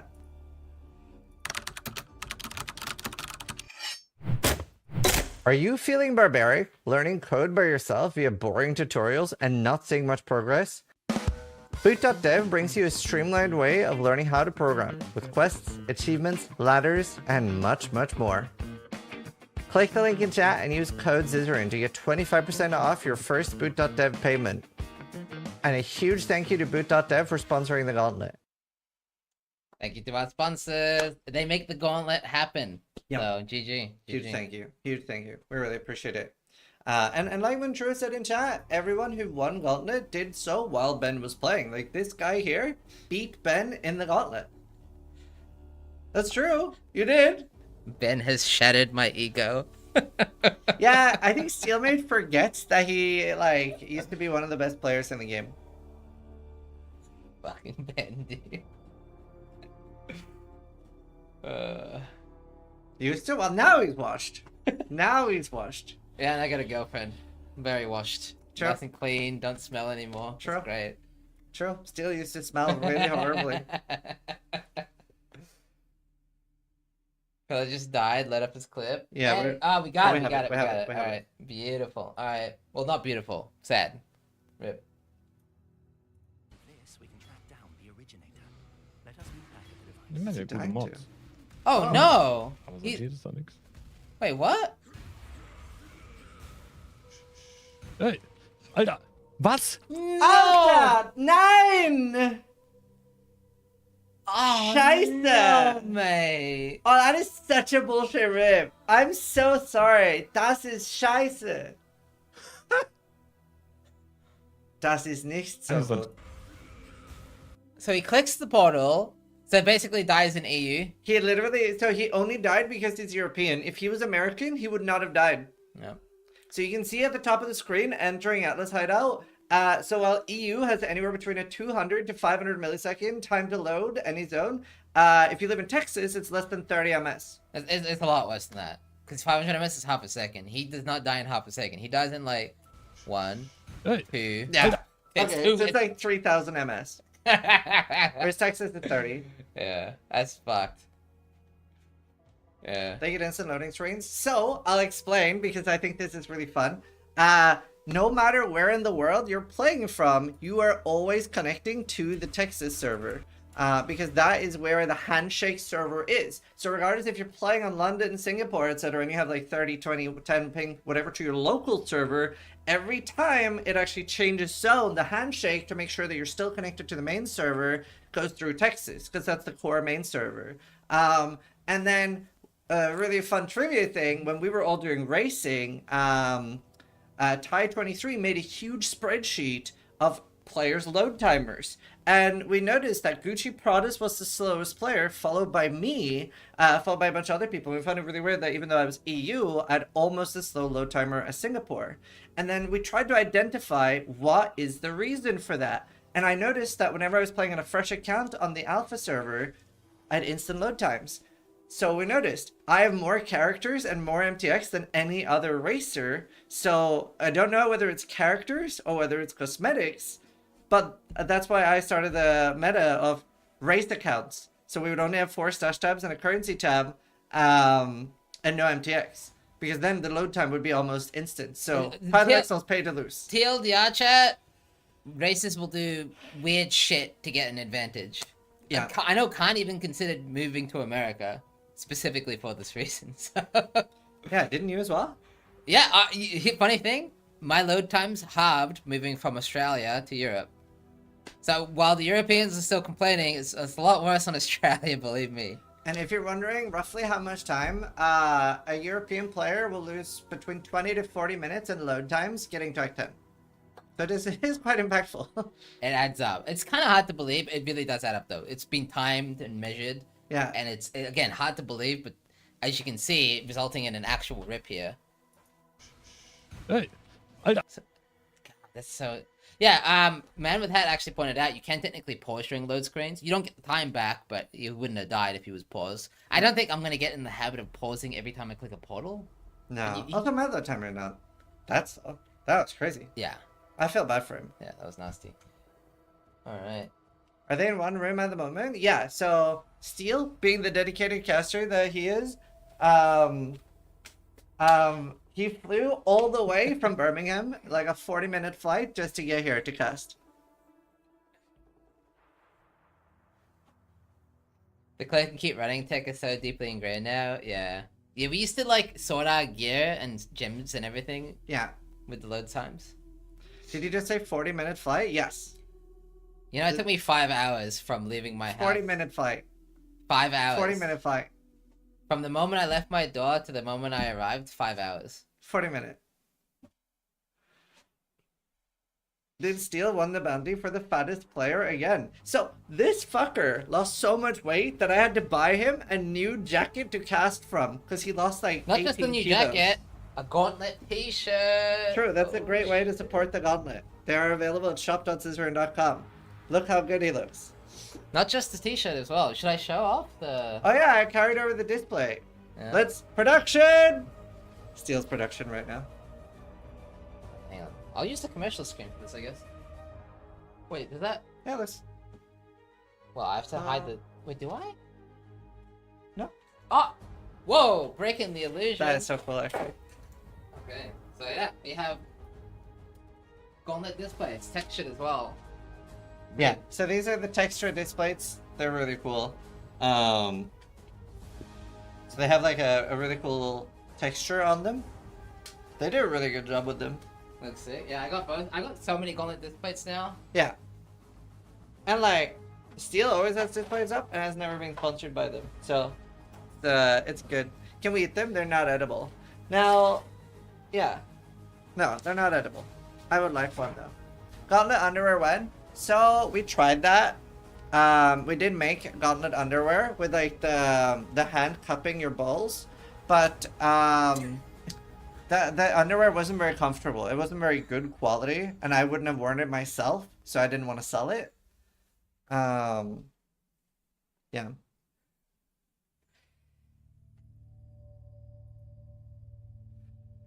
Textured underwear? No. Bellabrell's watching our reaction to it. Cheers, mate. Scheiße. All we have is cans of Red Bull everywhere. Yeah, we really should get sponsored by Red Bull again. So Red Bull actually did sponsor 2 gauntlets, so I get free Red Bull for life. Miss Magpie is doing first Act 1 boss. Oh, nice. I don't know if it's an accident or not, but I'm not complaining. Every month I get like 24. I don't think she has any. She's so locked in. Quit shooting at me. So again, for those that don't know Magpie, she is a Tarfo streamer. Oh, why is a thing? She's Why one of are my there other favorite people to things? play with.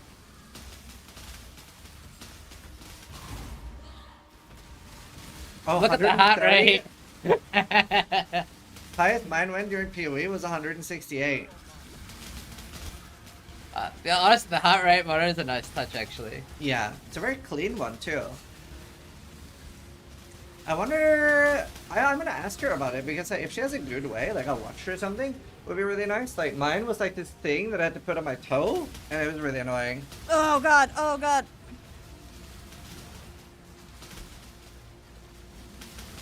God dang it! I can't get any hits in. Well, it is really, really nice over your health bar because if it hits 0, then you're dead, right? Like either. You want both to stay above 0. Come on, you. Rem? Where's her default totem? Yeah, we really should tell her to get a default totem. Oh no! Oh no! Oh yeah, she can pause. No, dash, move. Do you guys do that as well? Like you're about to die and you pause and you're like, what the fuck do I do? Oh, you should portal out, Magpie.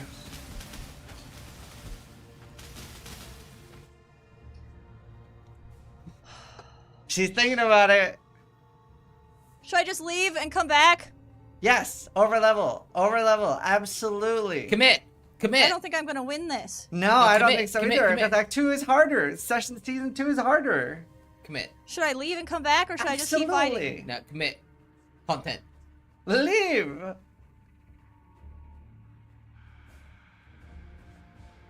I'm ready. Commit to leaving. I'm Yeah, ready. you're Alk ready to LFG. Leave. Oh, she left. Oh my god, I could have died right there. Yeah. Yeah, while the game stays paused, you have that slight delay that we were talking about with Pelabrow, where there's still some action Wait, where's my before portal? you actually leave. You lose your portal. No, she has to do the walk of shame. She should just overlevel. She should not be doing that, boss. I mean, she could do it. People are too impatient in the gauntlet. How may I see the bounties, please? Yeah, so let's open up the bounty screen. Because we have PoE Racing by Phaedron, which absolute giga chat from Sweden. And it's a really, really nice way to see it. You just click on bounties, and you can even click on unclaimed or claimed. So if we click on claimed right now, we can see that first to kill Quest Eater and Quest Exarch has been claimed. What were the conditions for that? Must have under 5,000 armor, 5,000 evasion at all times. Must have under 4k life, energy combined. If you have minor or matter, mana is included. Must not be above 75% Ellie res. Must not have spell suppression. It's for $1,000. And then you can see there's like probably a bit over $2,000 already claimed in bounties, and the race is on day 2. So that is very cool. And then you can see the unclaimed bounties. There's still quite a lot of bounties. So a few more thousands of dollars And a really here. big one at the bottom, if I'm not mistaken. Yeah, so Yeah. we have Starforge PC has a Navigator 3 Pro with first to kill any Uber with 99% of the damage done by your mercenary. The player cannot cull, minions cannot cull or do more than 1% damage. Bosses that count include Uber Shaper, Uber Elder, Uber Maven, Uber Exarch, Uber Eater, and Uber Cyrus. Yeah, I would imagine Jung is going to be gunning for that one. Yeah, +1 PC. +1 If he can pull it off. if you can pull it off. It is still very hard. And we don't yet know if any of those Ubers have anything new, but even if they don't, which wouldn't surprise me either, they're harder than last time. So, do we have a link to the mods? Because they are roughly 10% on a lot of them harder than last time. I can really quickly pull it up. Just give me a second. Yeah, so if we look here, look at the Uber mods. So last time it was 50% less damage taken. Now it's 60, and that is multiplicative with the 70% less damage already. So I believe it's 90 or 92% less damage. 125% increased damage instead of 100, and people were getting almost one shot with 22,000 energy shield last time. 40% haste, 3 additional proj, 20% increased AoE more than last time, 30 last time, 50 now. And then there's Shaper Apparition, so you'll be getting Shaper Beams, you'll be getting Shaper Slam. I'm pretty sure this is not clearable. I'm pretty sure it's not clearable. I have no illusion. We have some really, really competent players. But we don't know. Maybe the new bosses are crazy. Remember that you don't need to clear the gauntlet to win it. You just have to get further than anybody else. Yeah. So let's say that Jung kills one Uber and nobody else does, then Jung is the winner of the gauntlet.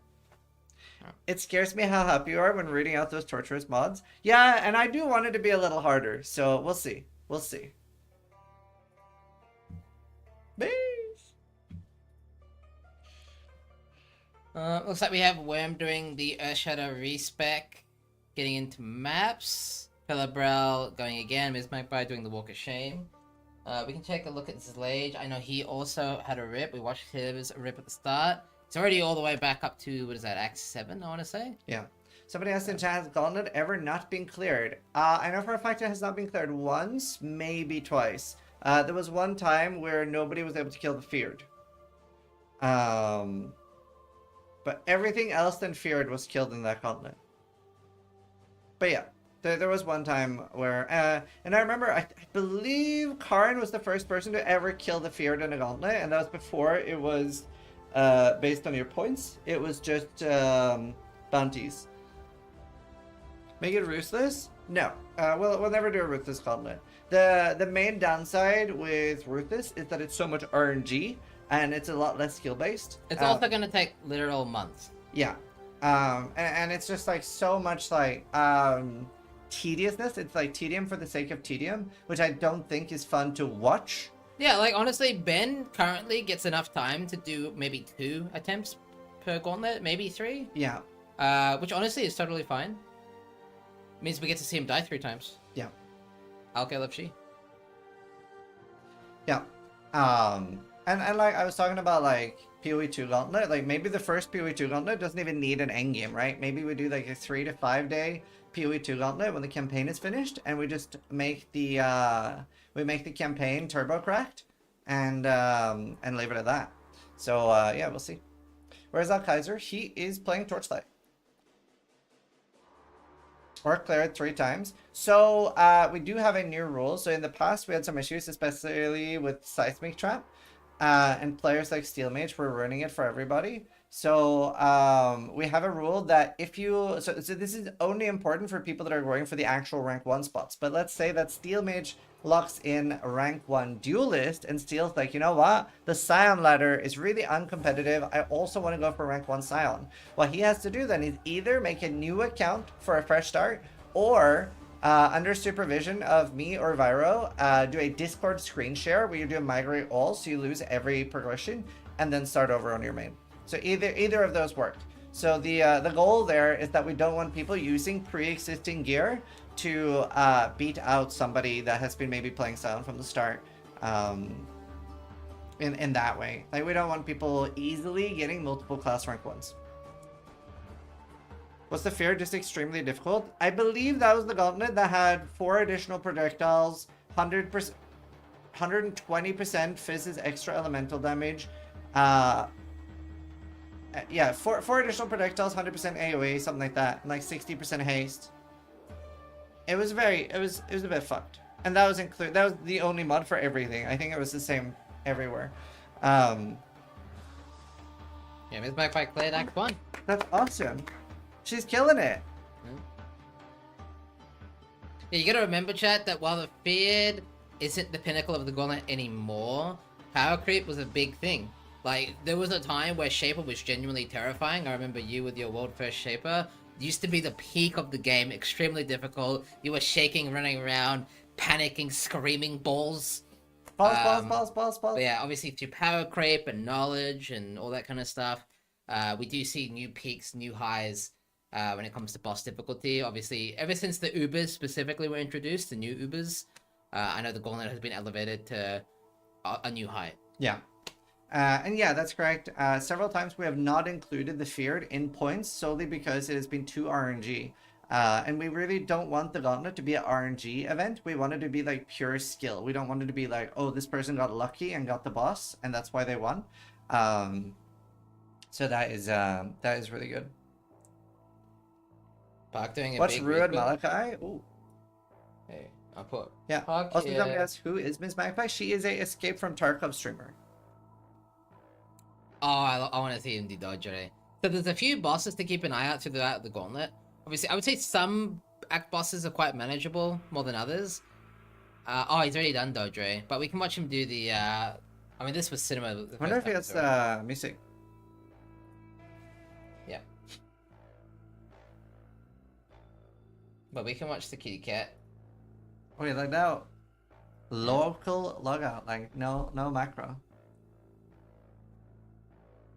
Sis, please, I don't play hardcore and I had to fight Hitler 5 times. I'm scared and I want to go home. You are home. You are home. Welcome to hardcore.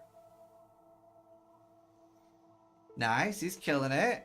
If you kill the most bosses but then die, yeah, you still win. You don't lose points for dying. You used to, like many years ago. Only the first Gauntlet, you lost all your points when you died.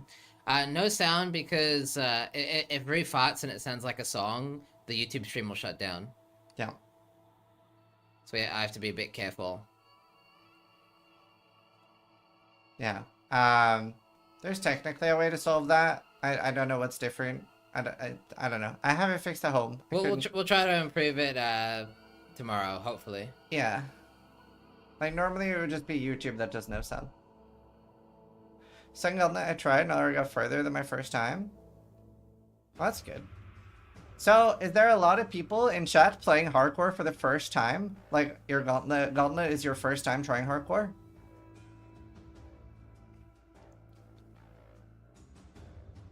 That's so cool.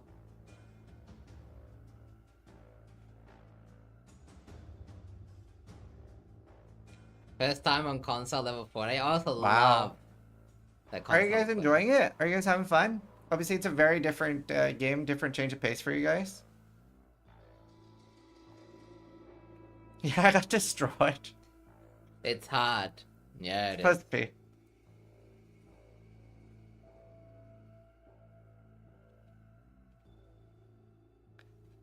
Big fun. Where stuff growth is hard. So one of the things that I hope within the next 5 years to get would be medium core, especially for multi-person events like group events. Also, congrats Rue on killing Malachi.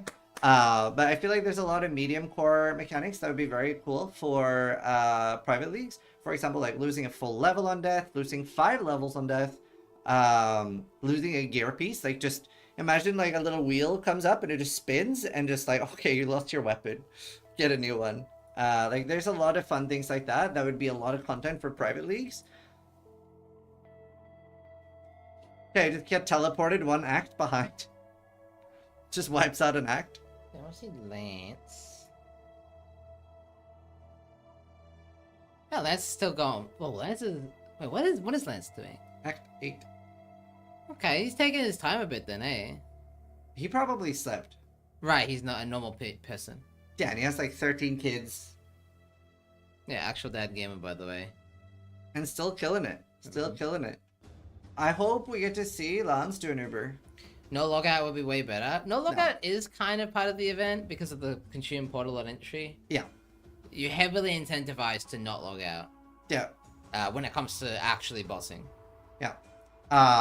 So while I'd be very against like no logout, I think that's stupid. But what I would like to change is that you can't portal out or leave a boss fight without the boss resetting. That I would be a big fan of. Did Lance die once? I don't think so. 4k life. Great damage too. So all bosses need to be streamed. All bosses that have points. Yeah. You don't And- need to stream them. You need You to just have to record them. record them. And that's only if you're going for placements. If you're not going for placements, it doesn't matter. And you might be thinking, why is that the case? It's just there's no other way to track it. Yeah. Yep. And we don't even want to automate it because we do have like it's basically a no exploit rule. Like if you're doing something really, really weird, we reserve the right to be like, that wasn't a fair fight kind of thing. Yeah, there are 9 days left. Yeah. Yeah. Need to be level 30 plus to get on the ladder is crazy for day one. Is that true? Is that top 5,000 or top 15,000? I'd find that Very hard crazy. to believe it's top 15. Top 10? Wow. Jesus. That's shocking. There's gonna be so many people. So usually the best gauntlet I remember, the most played gauntlet I remember, was that the 15,000th rank was level 62 on day 10. Yeah, basically people making it almost to the Katava, making Yeah. it to maps. Mhm. Almost. Yeah. So if I remember right, the most players and obviously Viro has all these stats, so I don't know if he wants to share them with us. But the most I remember was something like 50, 60,000 unique players with over 300,000 characters created. Taking a quick look at Ben, we are seeing a lot of the same strategy from the top leaderboard positions. Obviously, Expedition, June, Harvest. What do these all have in common? I'll tell you. Crafting. Especially energy shield gear. Yep. So our contestants obviously going for big gear. I'm Shay's assuming... almost just dead. Oh, wow. Whew. But yeah, I'm assuming they're going to gear the commanders first. Do we actually know if has Ben been crafting ES gear already, or is he still focusing on his own gear? Yeah, that's a great question.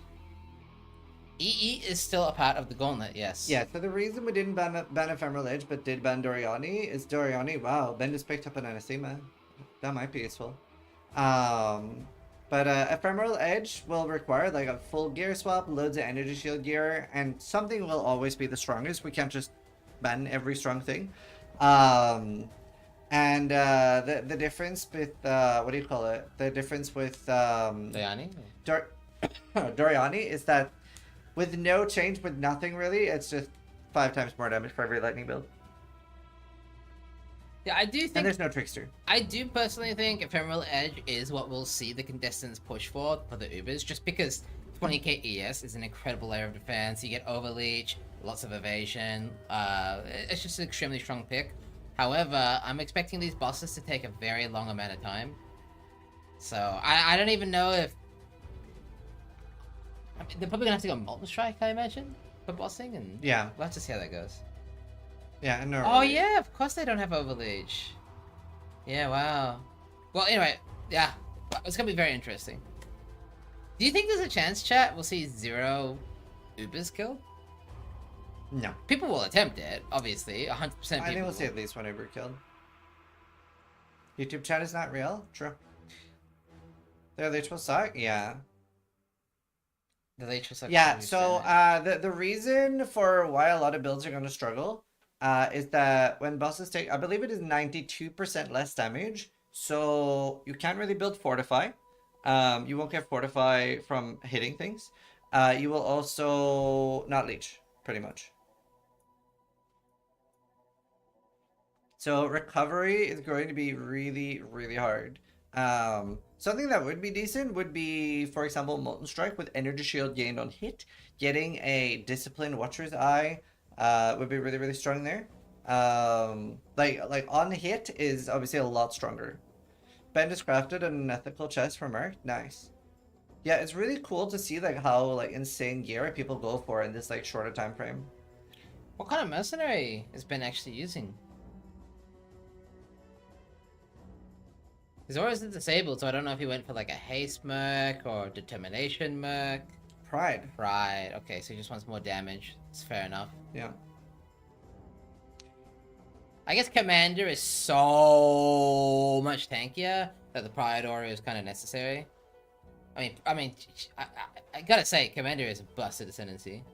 Yeah. One of the few ascendancies in Frasier that was genuinely like kind of overpowered compared to regular ascendancy. Yeah, and like normally that would have been a problem, except that it is a class gauntlet. So rank 1 Marauder is the same amount of money as rank 1 Shadow, which is really cool. Man, he has a lot of damage. Yeah, he just hovered over his chest there on the mercenary. He's using a pride one, but you got the pride implicit with 20% increased effect. And rallying cry. Cool. Yeah, so this season does not have the regular ascendancies. So you don't have Trickster, Berserker, etc. This is Ancestral Commander, Antiquarian, etc. Like all the free shit ascendancies. Which I thought it was so cool that they added those. Like, that's my favorite event they've ever run. Because it's so impactful on the future of the game. Because we can reuse those ascendancies for other stuff. That and Scavenger is also really strong, but not having an ascendancy until second lab is rough. Yeah. Its chest is both implicits. It's 56% Pride Aura. Oh. Oh, that's cool. That's nuts. Look at Jung's Merc. He's got Com's Heart and the Soul Eater belt. Huh. And Eclipse I Solaris. believe there is a way to make that work, but he needs a unique belt. But then he can give his mercenary Soul Eater, which will be actually bonkers. Oh, he needs the belt with flasks for his... Yeah. Oh. Yeah. That's so cool, tech. I think it's Soul Eater, it'll make his Merc basically immortal, as well as giving it the 250% attack and cast speed, or whatever it is, 235? Yeah. Oh, the Paladin build has that by default! Wow, yes, Oh, his Merc has Soul Eater. No wonder he's linking to it. He's not worried about it dying with Soul Eater. Yeah. Yeah, so the mercenaries get the damage reduction of Soul Eater that we don't? Correct. That's crazy. Don't know if that's intentional by GGG, but temporary leagues are allowed to be a bit broken. Just a little. It's so cool watching Jung clear. Like, I really, really appreciate it, and I think it's so fun that Jung always does, like, really weird shit. And ends up, like, obviously, like, last Gauntlet, he was one of 2 people to full clear. So, it's insane. How does he get Soul Eater? So, it's a very clever interaction with a unique item called Soul Eater. Basically, you have Soul Eater while a flask is active, I believe? Yep. As long as you don't reuse it. Once you reuse the flask, it gets deleted. So I believe the way it works is his mercenary has Soul Eater, which is usually a pretty dead belt. You don't want to do this normally. But because the mercenary doesn't care as much about like life and resists, right? Quite as much as a normal character does. He can afford to use it. Solthus, yeah, Solthus, sorry. And then he's enabling that interaction, because obviously mercenaries don't have flasks, by using the Paladin Ascendancy, which has a unique effect that allows your flask to apply to... Is it linked allies, I want to say? Linked targets? Yeah. Yeah. And like Sai said, so I designed the gloves Soul Ascension from Uber Elder. And after the buff, it's insanely meta this league because it literally makes your mercenary immortal because it increases max Soul Eater stacks. So they can't die. Yeah, obviously, Soul Eater stacks on players only give you attack and cast speed, but as I'm sure every single person in Twitch chat knows, Soul Eater on monsters does not just make them attack faster, it also makes them basically, I think it's 90% damage reduction, 2% per soul, something like that. Yeah, so with Soul Ascension, it's 103% damage reduction. Because Soul Ascension is plus 10 max Soul Eater. Right. Surely it's capped at 90, or is it literally immortal? No, it's literally immortal. They don't take damage. XTD. Do you think Scion Power Siphon build you created will work for this? We have seen a few people playing Power Siphon. I don't know if there's any changes you need to do for this. Man, Jung's Clear is really good too. Like, I think we'll see him like pop off really fast in 83 maps now with his power. Yeah, no, it's very strong. Yeah, Lance's Power Siphon totems, and I really like totems because it lets you like really kite and be a bit of a bitch. I don't know if there's a good way to get that your totems can taunt in this, but obviously that's a really good thing to do for fighting mercenaries. And again, like I've said it many times before, but decoy totem is so incredibly strong. I just want to look up the interaction here, so... Lose all souls when you use a flask. Does that... So, because you're not technically using the flask, but the flasks are applying to you, there's no penalty to using the flasks? Yeah, so for mercenaries, they just get Soul Eater. That's so broken. Yep. My god, Junk's so clever. He is very smart. Not just clever, but ballsy. Because I imagine Ben probably knows of this tech, but he doesn't have the balls to pull it off. Ooh, drama. Drama. I mean, Ben's gonna do the the obvious easier choice, which just slams into ES stacking. Yeah. How do you get a Soul Eater glove? So the belt is a random drop called Soul Thirst, drops anywhere. The glove drops from Uber Elder and is quite a rare drop chance. Designed by Zizarin after winning rank 1 human in a race event. Rank 3 overall. I was right behind Ben and Excel, but they're not. They're not human, chat. They're robots. They're robots. Maybe he calculated everything and knows that it's Oh, a decision. Ben, a maybe. player in global chat is going into Locust to corrupt Relic Cash endurance boots. That's so cool.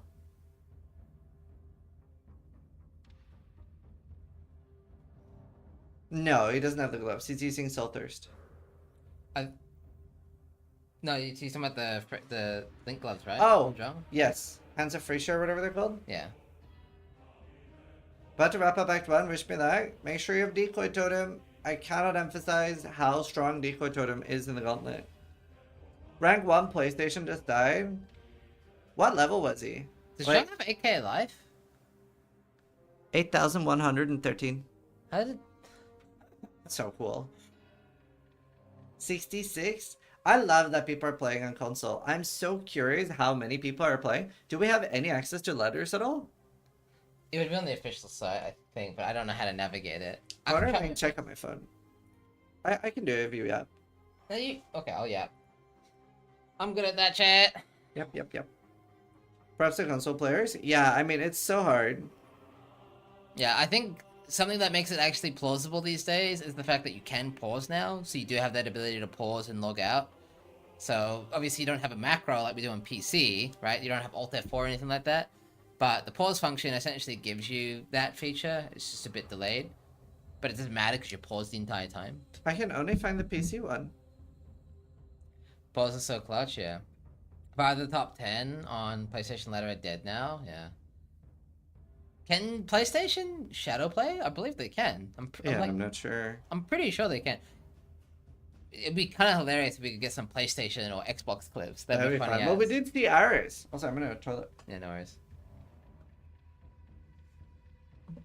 Do we need to record to be eligible for raffle prizes? No. So the raffle prizes are just for reaching certain levels, and they are just pulled directly from the leaderboards, which is why we don't want you to delete your character while it's still alive. If your character's dead, it takes a snapshot and it stays on the ladder as a dead character.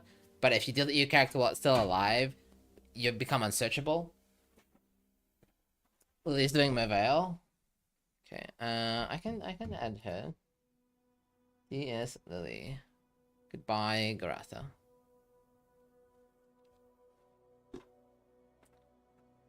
You're officially a cat now? Yep. If you would be competing, what build would you choose? I would be doing Commander, but I wasn't going to do what Ben's doing. So Ben apparently is doing Antiquarian, and he's keeping his Marauder. I was going to go Blind Prophet with Molten Strike for the Return Brodge. I feel like that makes the most sense, because that's double damage. Is it 50% or 100% more damage? I can't remember. Longer is better! An anonymous user gifted a tier 1 sub to him, not a llama. Is that... Did you guys hear that? I'm just curious. We did? That's funny. Alright, it should be muted. I think somebody gifted a sub on my stream. You what? Nothing, don't worry. Don't worry, chat. Don't tell Ziz. I turned it off. The sub alert? No, there's no sub alert. No, shh. There's no sub alert. Don't tell Ziz. Tell Ziz what, exactly? Did Lily die or just starting? She's just starting. I think for a lot of people, they don't necessarily have intentions to win the Gauntlet, but it's still fun to try, at least the campaign, because the campaign is pretty unique. This is the only way you can experience the campaign this way. There's no like other way to experience it. So I'd say clearing the Gauntlet campaign it's an experience, right? So even if Lily's not necessarily racing for rank 1, she still wants to give the Gauntlet a try, which is really cool. I just want to hit 95. That's my goal. Extremely respectable goal. Very manageable as well. If you can make it to maps. I do think maps are, they're still rippy, but if you're playing a commander at least, you should be totally fine. Hello. Hello.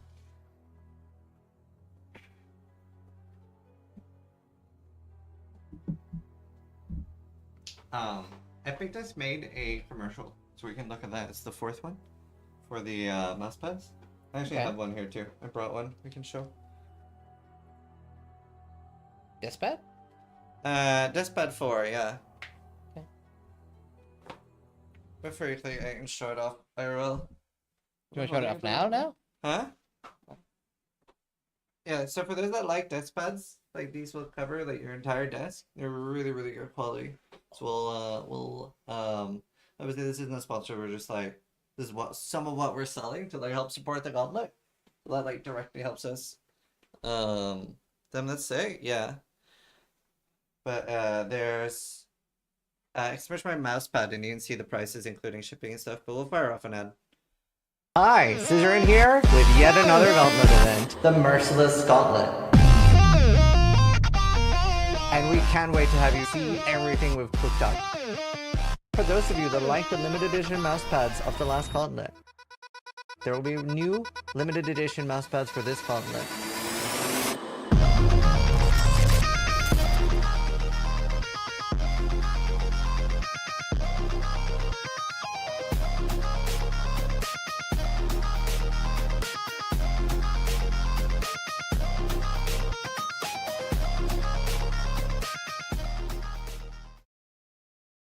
What was that? What? What? I can't hear you! What? My ears blew out! What? What? Did I manage to turn it down at all? I You tried. didn't get quieter? We did try to turn it down. Oh shit. Not at all. No. Yes? No. Okay, we put it at half. Okay, we'll work on that one. We'll work on that That's one. weird. Right, we'll Steel put... has a very interesting audio setup. No, that's not on me. That is default normal settings. No, you use the audio mixer. I don't use that at all. Oh, to turn it down? Yeah, I use like he has like 40 channels. I'm pretty sure it did turn down. Chat just I mean, I'm almost tempted to play it again to find out. But I'm not gonna do it, I guess. Fuck it. You turned it down, you're good? Yeah, I Okay. thought so. Chat just can't tell the difference between 14 decibels, which is like a lot, alright? Calling us liars. Goddamn right, I'm calling you liars. This is calling me out. Ah. Anyway, let's compose ourselves. But yeah, it's express my Deskpad or Mousepad? I think it's Mousepad, if you want to pick one and support us. It makes Viro happy. About the Mousepad? Hell yeah, that's awesome. Are they talking? I can't hear it? Fair enough. Okay, fair enough. What did you say? I hate Viro? That's fair. Here, we love watching you on the Gauntlet, Tai Tai. Are you having fun? Are you still alive? I saw you died 9 times. What's that about?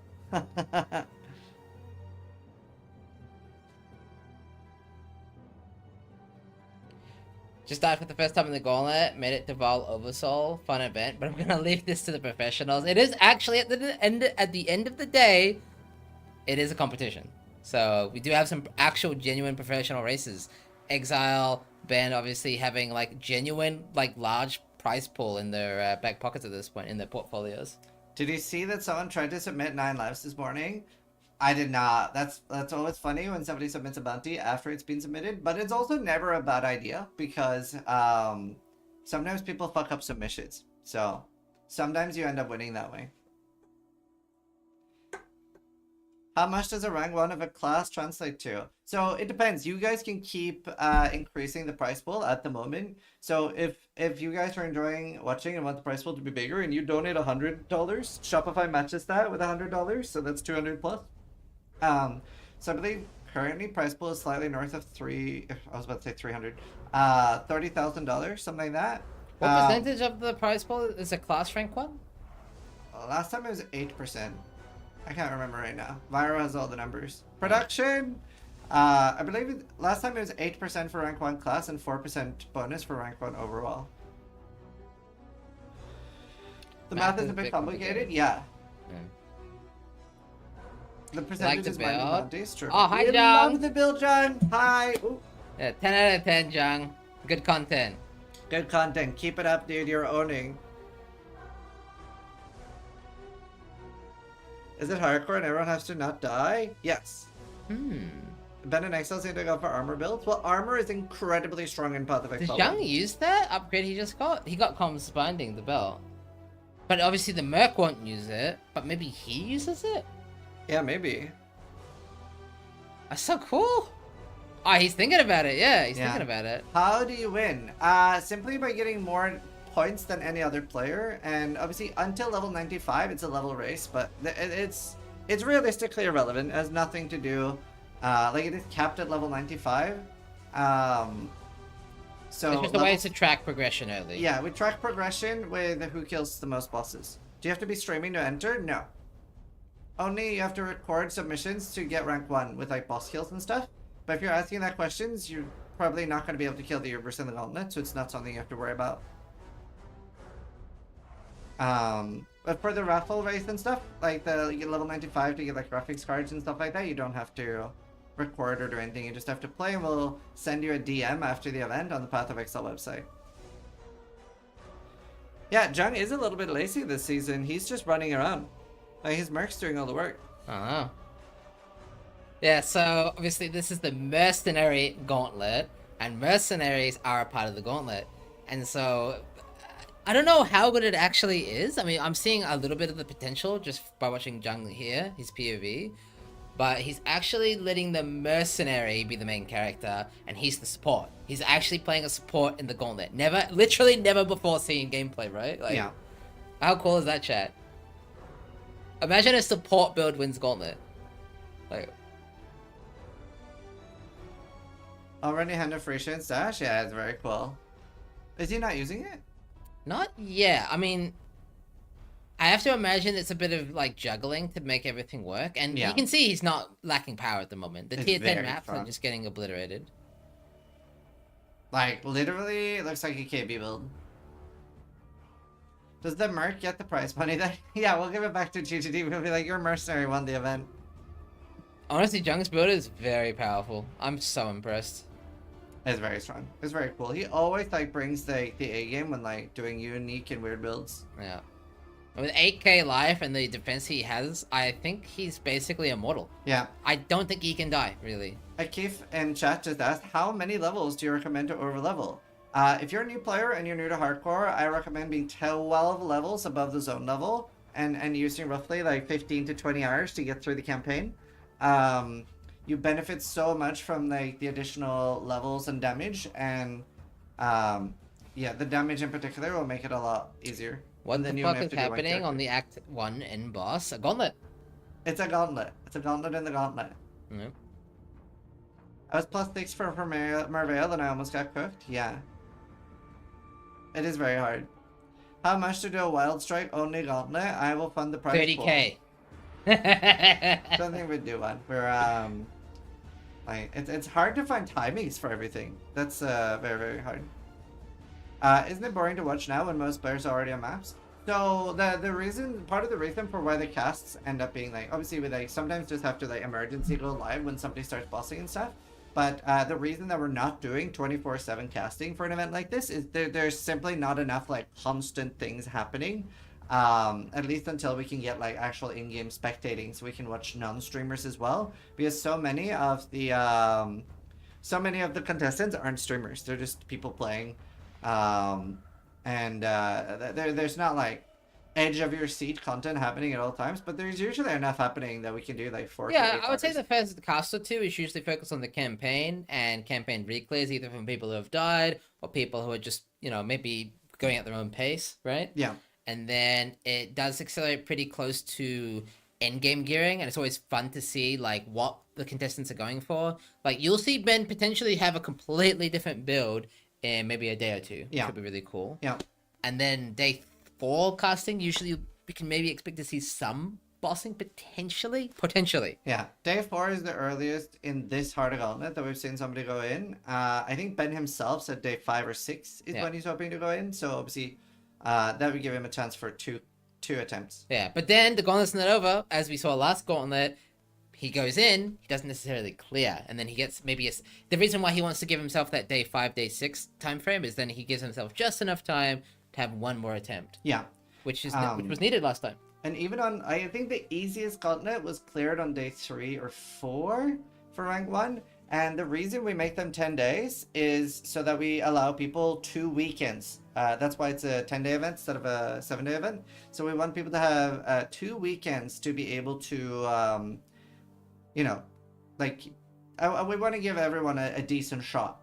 Yeah. So going in does mean Uber. However, we do see the weaker classes usually do go for the normal bosses as kind of like their Gauntlet. Yeah. So yeah, so it is a class Gauntlet. So even though we see a shit ton of people playing Ancestral Commander, rank 1 Marauder wins the same amount of money as a rank 1 Scion, and then there is a bonus for winning rank 1 overall. Yeah, so there's a very reasonable good chance that, let's say, Ranger, which seems to be one of the weaker ascendancies in the Fraser Gauntlet, actually wins the Gauntlet, gets rank 1 by clearing just the base bosses. So we might see like a push for the normal bosses from the weaker ascendancies much earlier. Yeah. As a single father of 20, I appreciate it, no problem. No, it's so cool. I love, like, the most diverse Gauntlet we had was definitely the last time, where top 10 had 8 different ascendancies. That was very unique, because obviously when there's this much difficulty, we usually end up being a lot more pigeonholed in what build we can play. You know, quick question. Let's say, hypothetically, Duelist clears base bosses, and that's rank 1. Nobody kills an Uber on Duelist. How far away, realistically, is Zhang Ron from actually doing all the base bosses, the non-Ubers? Because his build looks kind of immortal. He needs damage is the thing, I would say. So, if you think about it, right, he has 8.1k life. The bosses have 100, the Ubers have 120% more damage. So, for base bosses, he would probably be fine to clear already.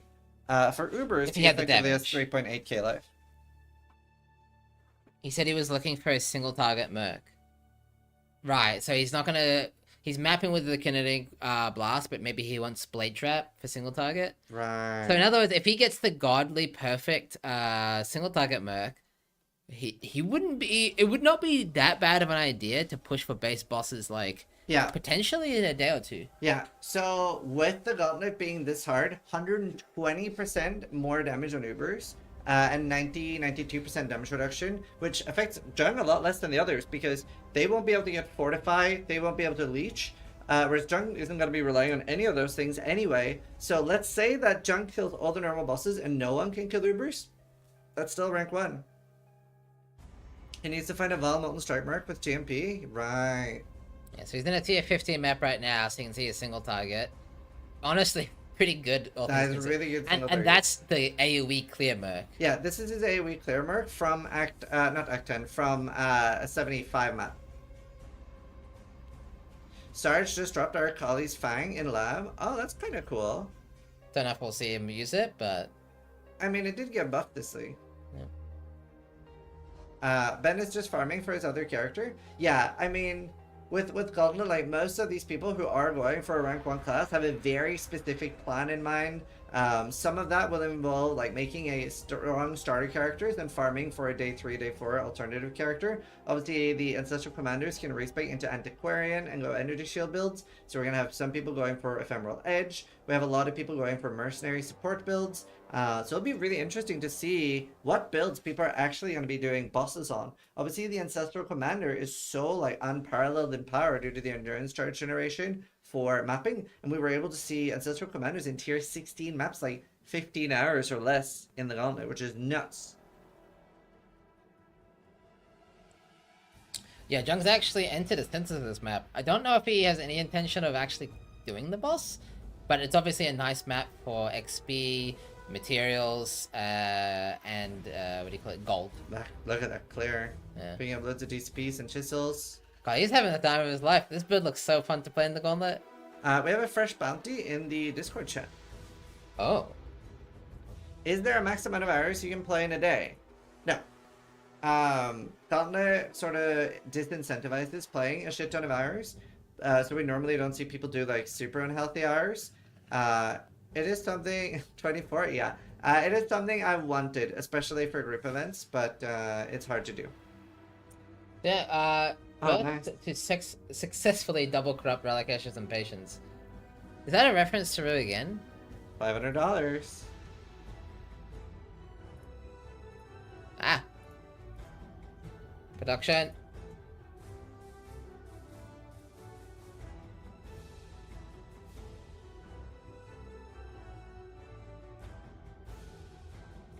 Okay, that's his Discord chat. Don't freak out.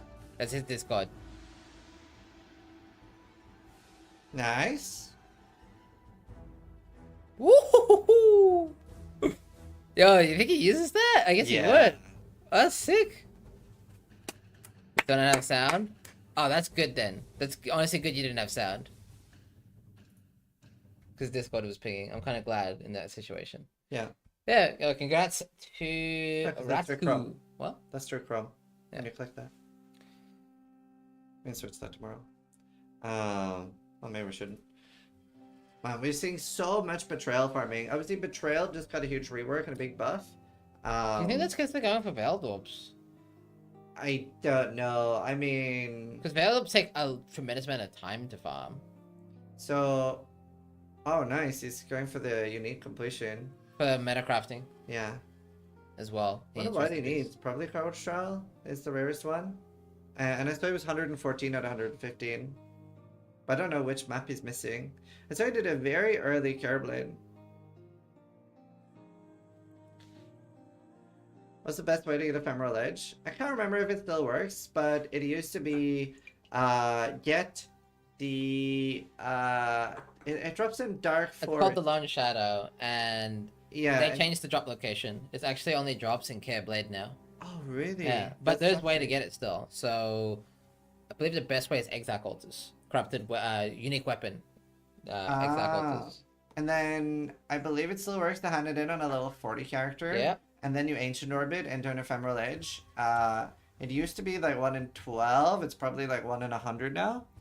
No, 1 in 40. Oh, okay. Yeah. That's better than I thought. When you limit the options so much, it's still pretty good.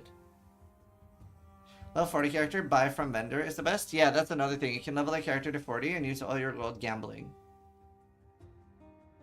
Yeah, you actually don't need to hand it on a level 40 character either. So the level 40 character is for a very, very specific reason. Double corrupt. It's for double corrupting, which I don't think Ben will bother with. I'm pretty sure he's just gonna hand it in on a level 1 character. Yeah. Because a level 1 character, I believe there's something about minimum Ancient Orb calculator. Basically, it's kind of already eye level 40 is the TLDR, even though it's not eye level 40 for the purposes of corruption. It's a bit advanced, but all you need to know is he'll likely not bother with the level 40 character. I don't think he will. Right. Although, I mean, you never know. I mean, Yeah. Yeah, no, it's pretty cool. Yeah, we see him doing Katarina here. Which no longer gives points. We took her out of the point rotation. Katarina is a bit of a bad boss now. Like, it's very easy. It's easier than before now. it's easier than before and has worse visuals than before, in my personal humble opinion. But it is a very important boss for the Gauntlet because it is the only source of those veiled exalted orbs. Yeah. So that, I think that's why we're seeing people farm it. I don't think there's any other reason. I wonder if we'll see a Uber Katarina next season. Yeah, it'd be very cool. Because one of the rewards for winning the boss race was to design a new unique for Katarina. So maybe it's for Uber Katarina. That would make sense. Yeah. But yeah, I mean, we'll probably just see him like face tank and sit still. Oh, Katarina, she doesn't really do anything. Wouldn't hurt to have a level 40 character ready to go for a backup. Very true. You could make a level 40 commandeer just for that purpose. It's not a horrible idea. Although I don't think Ben believes in backups. Like, not in that way. He doesn't plan for failure. Yeah. Like, he will stash plays backup for wins. gear, but he's not going to intentionally make, like, 5 characters in case he dies. Yeah, So, but there's already tier 17 Katarina. That's true. I guess We we hecking did. love tier 17s. Also, for those that didn't read the rules, tier 17s don't have any special mods. They're already kind of awful. So tier 17s are basically the way they are in the vanilla game. And on top of that, whenever you're able to do a tier 17, it actually drops 5 fragments. So it is a lot easier to farm Ubers. You don't really have to do tier 17s. Honestly, if he gets the Orbi here. So you can see his damage is insane already. Yeah, that's crazy damage. And he's so tanky. He's chilling. Alright, good luck. 07. Will you get an orb? Stop. I'm I can bring them back. And... Tink? Tink? Tink? No Tink. Unlucky. Yeah. No staff. You can't even go Blight of Contagion. No. Oh, he's doing a second one.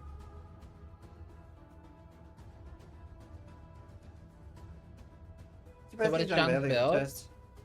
So Jungron's build, a bit hard to explain. Basically, in Mercenary League, you have effectively followers that have their own special builds. And he's actually supporting his mercenary, his follower, to do damage. Like, more damage than, like, than he would do on his own. Yeah. So he's actually playing a support character to buff his mercenary. Now, it's a bit complicated to explain because there's several things going on here. Flame Link means that if his mercenary dies, he also dies, which will be a really fucking funny rip clip, to be honest with you. I'd be devastated. I don't want him to die. I really, really don't, but it would be funny. Because, again, he's not going to die. His mercenary is going to die. So he's actually allowed to focus purely on defense, which is why he's running around with 8k life, purity of elements, endurance charges. He's got fizz conversion and other crazy bullshit. Like, he's super tanky. Yeah. So if he wins, the merc does he get a share of the prize money. That's up to him how he splits it between him and his mercenary. But obviously the mercenary is already well compensated with gold. If his merc dies, it stays in hardcore. Even if he or his merc dies, yeah, it does not switch league. So it's actually really nice. Like, you really don't lose anything when you die, if you're just super invested into your merc. The upside is that Jung's whole builds his mercs. If he dies, he does not lose too much. Yeah, it's super nice. But yeah, if he dies or his merc dies, he's dead. Yeah. He can just go straight away. That's so cool. Mm-hmm. It is very nice. We have Ben doing another Katarina. Let's see if he gets a Veiled Exalted Orb. To be fair, both of my axes that I made during the league was with a Veiled Orb, like a normal one. I just got really lucky each time. Should have had a Giga Bounty for anyone getting the Ruckus Merc. Oh, that would have been cool. That would have been cool. So the bounties are made by, you know, you guys, and we have a bunch made by sponsors. So before a Gauntlet, you can always like message Viro, which a lot of people like Sizeron put $1,000 for a Eater and Exarch bounty. So if you want to support the Gauntlet, that is a good way to do that. Just be like, hey, I want to do a bounty for some cool shit. If you have a cool idea. Unfortunately, we can't inspect mercenary gear, correct? Correct. So we have to kind of like, you know, just take snippets of Jung's gear as he opens it. I believe he has a Soul Thirst, which gives his mercenary Soul Eater, thanks to his Ascendancy. So that's very clever. Soul Eater is completely busted on mercenaries. That's why he's not really worried about dying while mapping. Yeah. I'm not sure what else he has on the Merc. I saw he had an Eclipse of Solaris, just for the blind. I don't know how strong that actually is. Got the staff. You can go Blight of Contagion now. Maybe. I think I saw a Rat's Nest. Yeah, I guess that gives a bunch of crit and attack speed. Oh, wow. No way. You got a 4-mod. That's so rare. He's not even really, like, doing anything special with it, I think. Chaos Talk. Chaos Talk. Go Blight of Contagion. Damn it. That was a garbage one. That's so rare. I got so many and never got a 4-mod. So many. Do you have matching pants as well? Yeah, we don't have pants on. Yeah. Yeah, we're both sitting here in underwear. It's just, it makes it, like, easy and breezy. He has an endless merc. If he dies, he can just level again. Isn't that a bit of a gray area? No gray area. No. Honestly, that's just cool to see. That's kind of the point of PvE in general, is every league is a bit spicy, a bit different. Yeah. The number one goal we have is that we want each gauntlet to be a little bit different, have something unique. So in this case, we obviously have like the gauntlet during the campaign. We have the free share tendencies. I think it's quite a different gauntlet than last time. Yeah, and the mercenaries as well. Right? Yeah, so I think it's really fun. Our main thing is we want the racers that are participating, that it's fun enough that they want to play, and we want it to be fun enough that you guys want to watch. That's the literal only bottom line that we go for. Just did Dodre. I peed myself a little. Yep, decoy. Decoy totem. Did you have a decoy totem? Decoy's so good. Does DDD work with you designing the gauntlet? Yeah, so for like the unique boss designs, Zaki and Neon, etc., just like, oh, Piotr just died. Really? They just like fuck your shit up, and we ask not to be told of that, so that me and Steel get a actual fresh reaction. And then the mods are chosen by me and Vyro, and then they test it internally. So like Hulu and Zaki, etc., were like testing that, and they're like, it's technically doable. And from what I know, Hulu tried to do it on one build and failed, and had to do a new build. And then he was like, okay, it can be done, but not on that build. So he did have one build in mind that he thought it could be done on, but he couldn't. And obviously, for those of you, as you know, Hulu is one of the best players. He now works for Grindy Gear Games, and he was doing QA on the Gauntlet. So one GGG staff, Hulu, was able to full clear the Gauntlet. Games. Games. What are your two's favorite builds so far? I really like, I've seen a few people playing Bama. I think Bama is such a cool build. It's Blink Arrow, Mirror Arrow. And obviously John playing Mercenary support. I have like a Mercenary build myself in like the normal league, and I just think that's such a cool way to play. Yeah, my favorite build is obviously the OP build that everyone's gonna swap to, Ephemeral Edge. I love Metacock builds, and I love to see people face tank the Gauntlet and make it look really easy. Yeah. Because this Gauntlet's not hard, it's easy. It's easy. You just play Energy Shield builds. Just play it's actually super easy. easy. Just play so Energy free, Shield. just full clear. Are GGG staff allowed to compete in the Gauntlet? They can play, and I think like 10, 20 plus GGG staff are playing in the Gauntlet. They're not allowed to win prizes, and neither are me, Vyro, or Steel. Sorry, Steel. Actually? Yeah, you can win prizes. Aww. You can win raffles, I guess, if you want.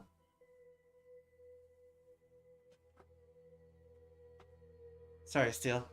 Steel has actually, he's one of the only 4 winners of a Gauntlet, so he did beat Ben with Spectral Shield Throw with a Soul Taker. It's such a meme. I love it. It was really good. Steel thinks he can still win prizes. Steel is crazy good. He just, we took him out of commission to have him cast. Is this the best timeline? Did I win? So good, so wholesome. And I believe in all the years we've been running Gauntlet, less than 15 people have ever won a class rank 1 and full cleared. And I did that on Marauder. I was the first Marauder to full clear the Gauntlet. I don't think it's fair to have an event that requires a decoy totem. Funnily enough, the top races, not only did they not use a decoy totem, when suggested to use a decoy totem, they laughed and said, "Are you joking?" Yeah, no one in top 3 used a decoy, or top 10. Yeah. We do recommend it though. Like for normal human beings that aren't literally doing the entire Gauntlet campaign in 4 hours, we do recommend it. They're racers. They don't need that. I do. Yeah, but you said I wish it was possible. It is possible. You're just bad. You just gotta get better, Kaka. I believe in you. I wouldn't say he's bad. He's just not Ben. Hey. Anyone that's not Ben is bad. I'm not Ben.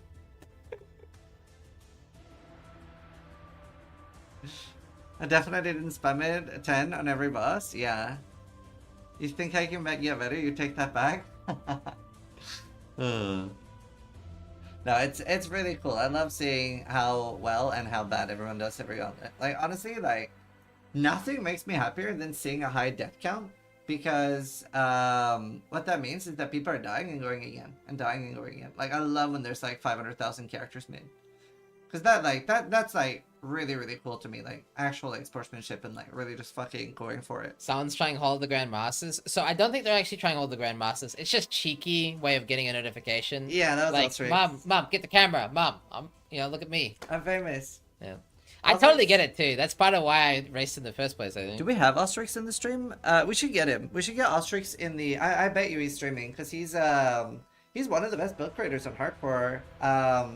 I was getting a lot of help for him because I was making a hybrid Obama build. I was doing Obama / mercenary support so that I had mercenary for clearing and Obama for single target. So let's get Ostrix in the. Why does Hologram Masters exist? So the Hologram Masters exists. It's kind of like the Voidborn Reliquary key kind of thing, right? Yeah, it was the same as Voidborn Reliquary key. So anyone that bought the $600 supporter pack got a token to put their character in Hologram Master. But obviously PvP and PoE is notoriously imbalanced, so yeah, it's not very hard to Same with every unique map in Path of Exile is also designed by all the supporters buying a $1,000 or $2,000 supporter pack. Wait, is that true? Yeah, they're not made by GGG. They're all made by supporters. Why do you think they're all cancer? Literally, they're all awful because they're all made by players and not GGG. Obas, Death and Taxes, Wakaria Tuaha.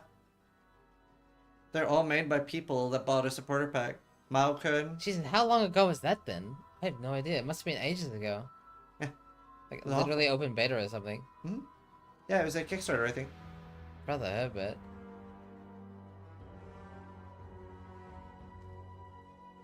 Yeah, to be fair, that makes you are reminding me of the Waka Waka map. Someone definitely made that one. Yeah, I don't think GGD made a single unique map. Maybe Untainted? I don't know. And several people who bought those supporter packs actually later ended up working for GGG. Like, for example, you used to be able to buy unique design for PoE1, and Frishi made Cloak of Defiance, and then later ended up working for GGD for like 8 years. You notice GGD did not do that again for PoE2? Yeah, letting players design things is not a good idea. It was 1,000, not 2,000. Yeah, I think you're right. I designed a few items. You designed really good items. You designed really good items. Hey, your item became good eventually. I'm so happy that they let my item get buffed. So happy because now it's super meta. Well, now it's broken and probably will get nerfed, but yeah. Impossible Escape and Aurea's End.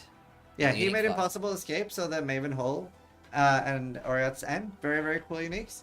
And I made Soul Ascension. That's why the flavor text of Soul Ascensions is a reference to a bee.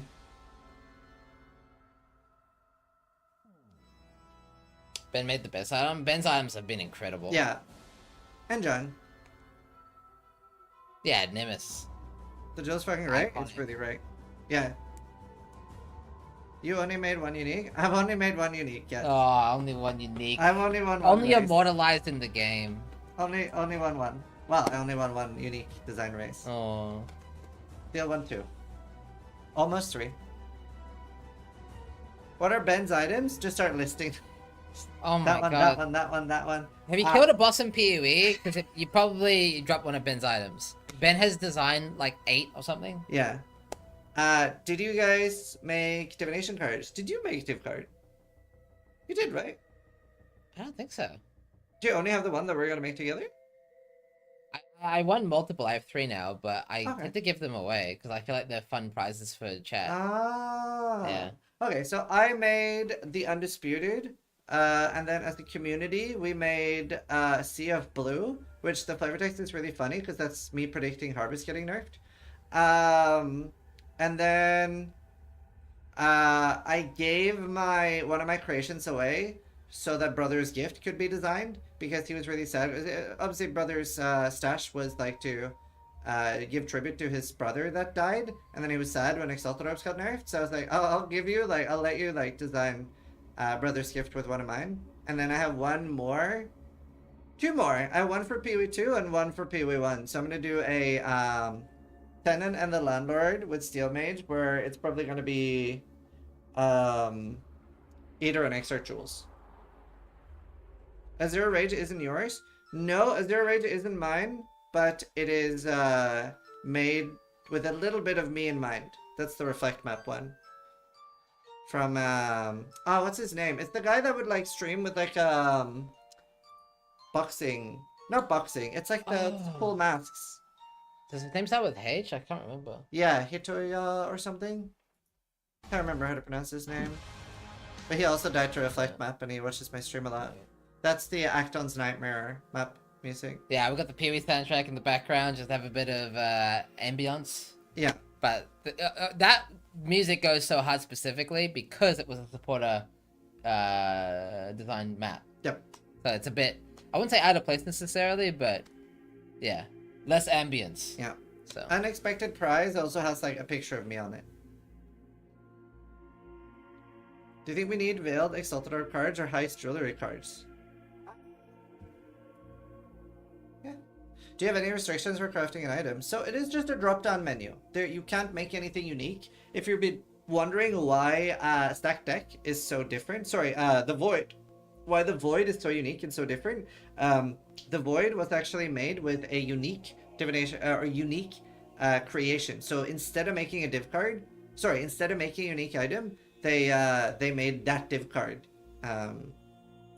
any big deaths yet? We actually have had some really big deaths. I'm trying to remember off the top of my head. Alex and Sarge. So Sarge obviously going for an Archmage character, and Alex playing a Duelist Slammer. I'm not sure what he was going for endgame necessarily.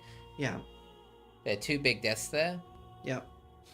Says in Steel, I miss both of you actually competing to give some fight to Ben. So I wouldn't rule out Steel competing. Maybe we'll let him compete in the next Gauntlet, if he wants to.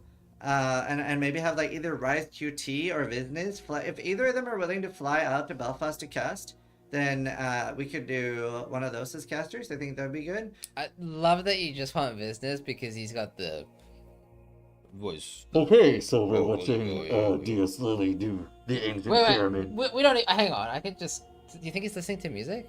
Oh, he would be, right? Maybe. Try it. Let's be able to do that. Yeah. I don't even know if that's DMCA. Well, you heard him for like 1 second. Yeah, you heard him for like 1 second. Honestly, I would cast with Ventura Well, too. that's all they needed. 1 second. Yeah. But Business is great. He's had 3 puberties and just really, really good voice. Oh, imagine having Jesus and Business on the cast at the same time. Derek needs to cast. You do need to be pretty knowledgeable about PoE to cast, sadly. But I will probably never compete on a Gauntlet again. It just doesn't really make sense for many reasons. Like, the viewership of the Gauntlet goes up like 4 times with me casting on my own channel, which is obviously very important for the prize pools and the casting. And I liked competing in the Gauntlet early when it was just private league modifiers and there was no like, I couldn't have like an inside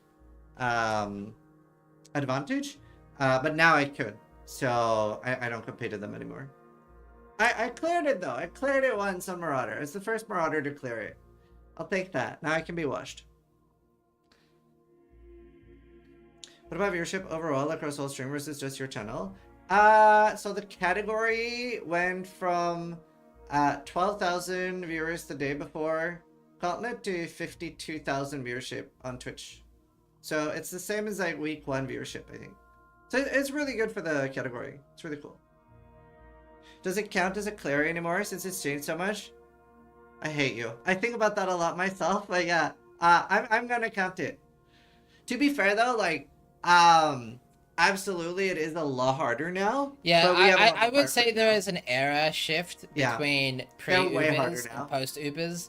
The Ubers themselves, like, just regular default SSF hardcore Ubers is extremely 10 out of 10 difficult. So ever since they've been added to the Gauntlet, it's been kind of like, I've never... Did I kill 1 Uber? I think I killed maybe 1 in the Gauntlet. Like Uber Shaper, I believe. I can't remember. Yeah. I'm having a bit of like old, you know, I am old now. But yeah, ever since Ubers were added, it's been a whole new level of like craziness. Yeah, it is a lot harder for sure. It's also like we're all getting a lot better at games. Probably a lot of us boomers will like realize that with like thinking about how people played games in like year 2000 versus how people play games now, and are just like. Brrr. Do you think they'll rework Tier 17's next day? I hope so. That's one of my biggest hopes. Shit, you died to back then. You can easily survive now, though. For sure. There's definitely a lot more power creep now, both on damage and survival. I'd still say it's harder now, though. Yeah, I mean, it's worth pointing out, the Gauntlet I cleared, Ben died 3 times and there was no Ubers. So it's just a different, like... Different era. Different era. Did Ben clear Feared? Yeah, in the Gauntlet, Last Gauntlet, yeah. Yeah. Honestly, the Feared isn't what it used to be. When would you recommend swapping off Tabula? Act 3 or 4? I mean, I wouldn't really use the Tabula. I wouldn't use the in the Tabula. Gauntlet. If you're playing Commanders specifically, you want armor on your chest. Yeah. What do you want them to change about tier 17s? I'll let you talk about this. I'm gonna go have a quick break. Yeah, Okay. no problem. Have a rant about tier 17s and explain why there are no additional difficulty mods on tier 17s. Go rant. Yeah. So I hate the way they're modified. I'm not a big fan of forced modifiers for bosses. I think tier 17s would be a lot more okay if the bosses were unaffected by the modifiers.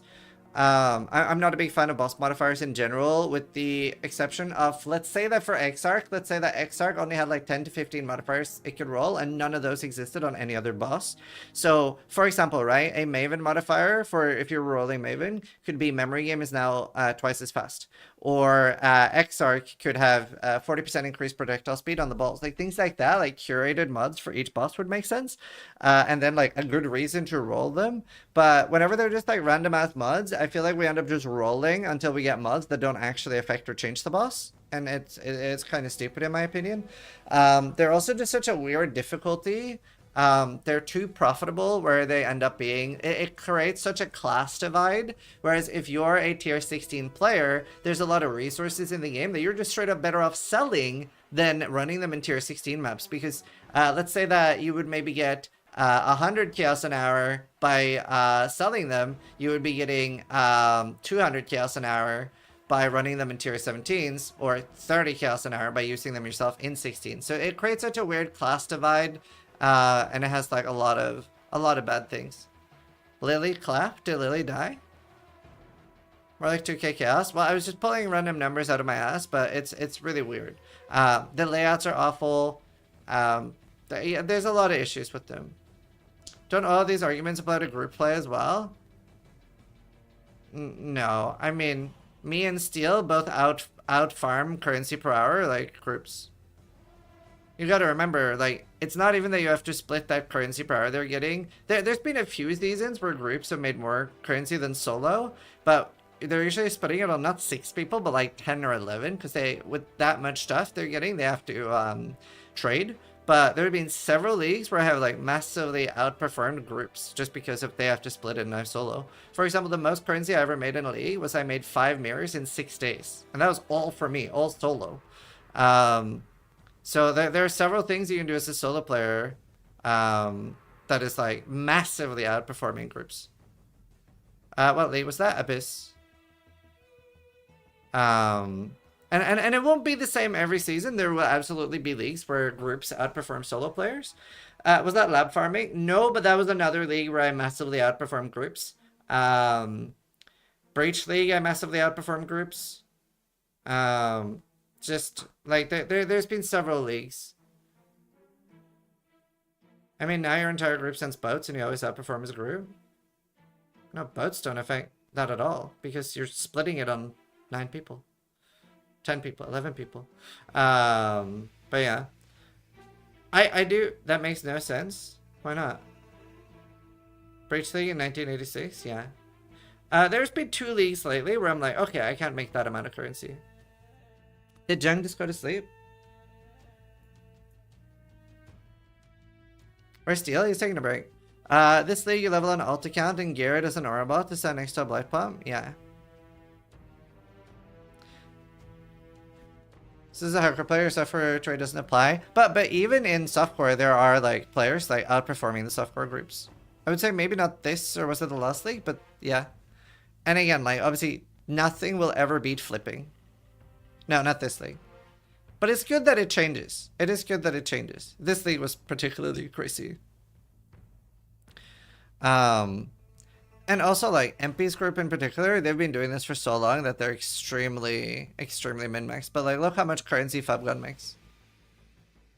Like in general, Fubgun and again, it should be exceptions, right? I'm sure most of us who play solo agree that solo play shouldn't always be the best. It is a good thing that group play is incentivized. So I think it should be a bit different each league. It should be different each league. And nobody beats flippers, right? Like, if you're sitting there literally just buying and selling every league, you're unbeatable. MP's group says that solos make way more as well. Yeah. I mean, not this thing. Urkel Snap saying that solos more profit than their group because of splits. Yeah, I mean, they have to split on 10 or 11 people. I remember the first time the auction house came out, it was so dumb on hardcore. I was buying Exalted Orbs for 45 chaos, and I was selling them for 85. So I was just like, I obviously did that off stream because I was like, this is dumb. And then after a week, I just like had like this like little like compilation where I can show people like, look how I made currency the first week. It was kind of stupid. Obviously, it's like exploitable in a different way on software, but like the hardcore auction house was so stupid. And I remember I was buying fertile catalysts for 3 chaos and selling them for 28, and I was like, I mean, there were so many like holes in the market. A month in on PoE2, I was buying and selling for 10x the value. Yeah. Who's selling for 3C? I don't know. The problem was there was no buy orders for anything. There's still holes. Yeah, especially on hardcore. That's how console is right now. Yeah. I'm still doing this with tattoos. I made 100 divines in 3 days. Yeah. I really enjoyed doing this in WoW. I hit gold cap in WoW Vanilla doing this. So I always enjoyed stuff like that. And it's why I've predominantly been against auction houses without attacks. I do think the PoE way of doing it is decent though. Man, it's crazy to see how fast like Ben like looks at items. Like it's very fast. That's a good amulet too. Actually had life on it. I make 20 times on fusings every hour. Yeah. Some Omega level dude traded 5x for 1D and made giga profit. Yeah, but their tax is the gold though. Yeah, I like the PoE way of doing it. It's definitely like the best way to do it in PoE. I keep getting rocked by Hillock. So if you really wanted to kill Hillock, both Ranger and Witch has a very, very easy Hillock. All the melee classes have a very, very hard time doing it. I can't read one mod and he screenshot 6 months in his head. Yeah. Core memory unlocked. I also from 3 times gold cap and Wrath of the Lich King by action flipping. Nice. Did we watch TS Lily's rip? Not sure. I don't have one. I don't think she has rip. I think she just started late. Have we confirmed? What is she watching? Have we confirmed that Ben is a human? He is not. We have confirmed.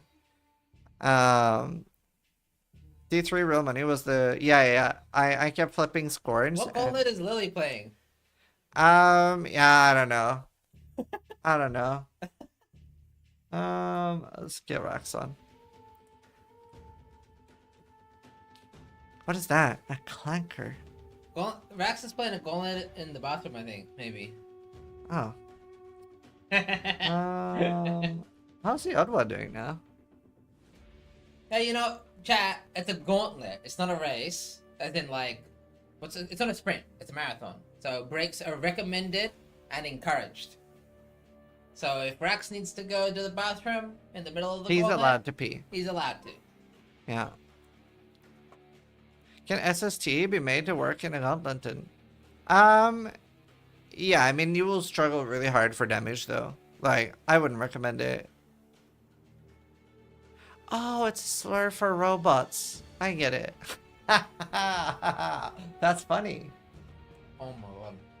That's funny. It's robophobic. That's funny.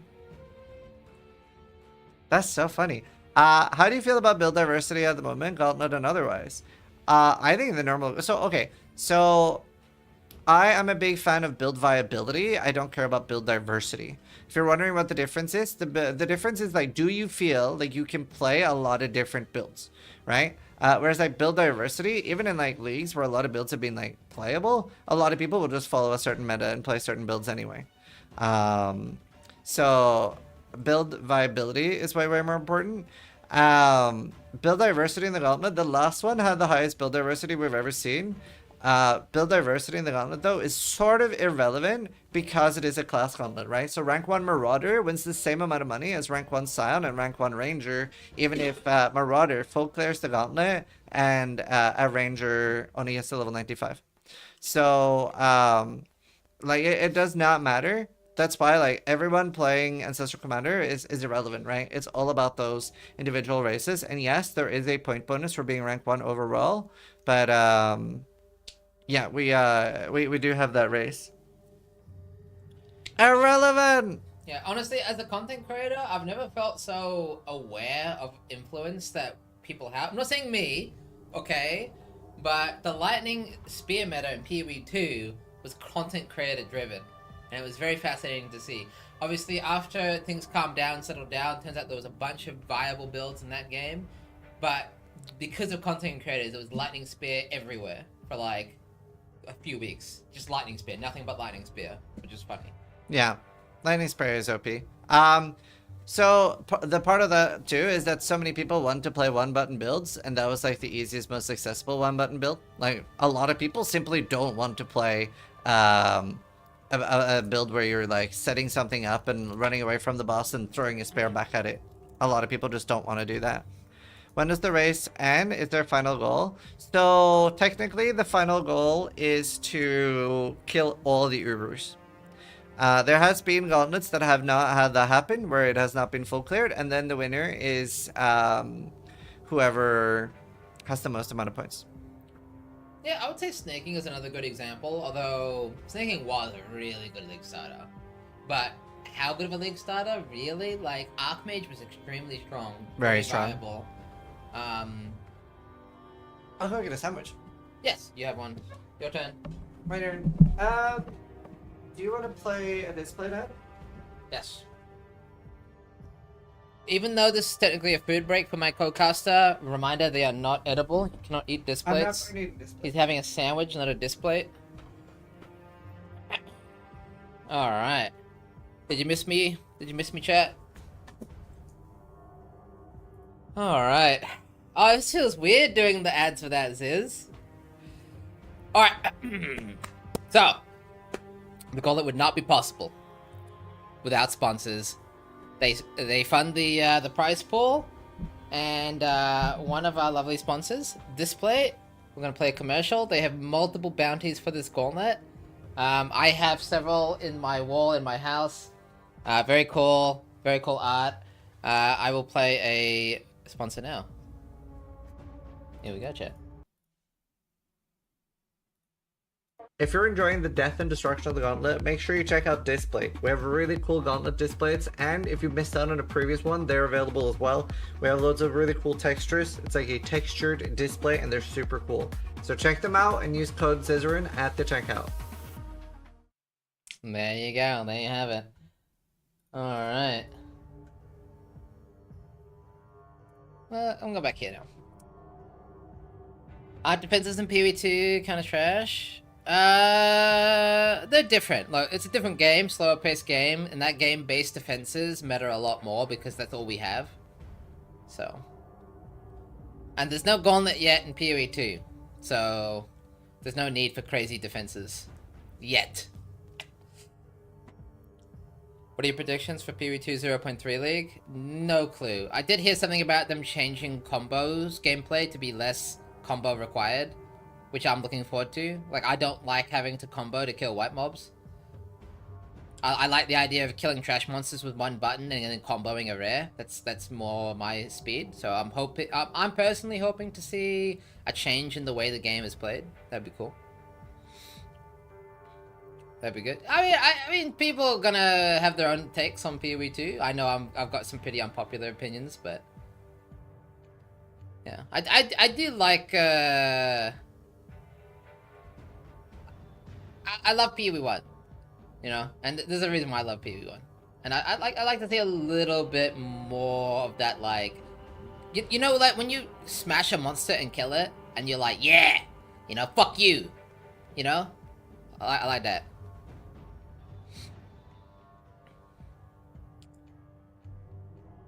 Ben manually clicking hordes is true dedication.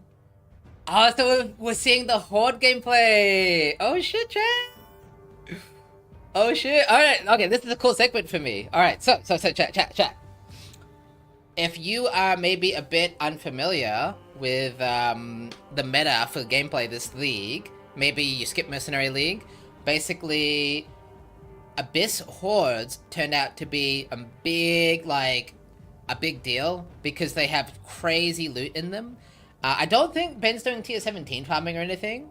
I don't think you need to necessarily. It just amplifies it. But Abyss Hordes ended up being one of the main ways to get currency and loot. I believe it gives you map drops, currency, scarabs, and div cards. Those are the main loot you get from it. So he'll be going for Hordes for... I'm not sure what specifically. I mean, I have to imagine just for Divine Orbs is one good thing for crafting, but I don't know what else. There might be some scarab hunting. I'm not sure. It's also self-sustaining if done right. Correct. So it's actually a viable SSF strategy, which is why we're seeing it in the Gauntlet. There are better strategies than Abyss Horde. What, are there really? There's like maybe... Is there really though? Not really. Oh, I mean, maybe. Debatable. But for SSF Hardcore specifically, and for the Gauntlet specifically, Abyss Hordes is definitely the best farming strategy in the game for farming things like currency and scarabs.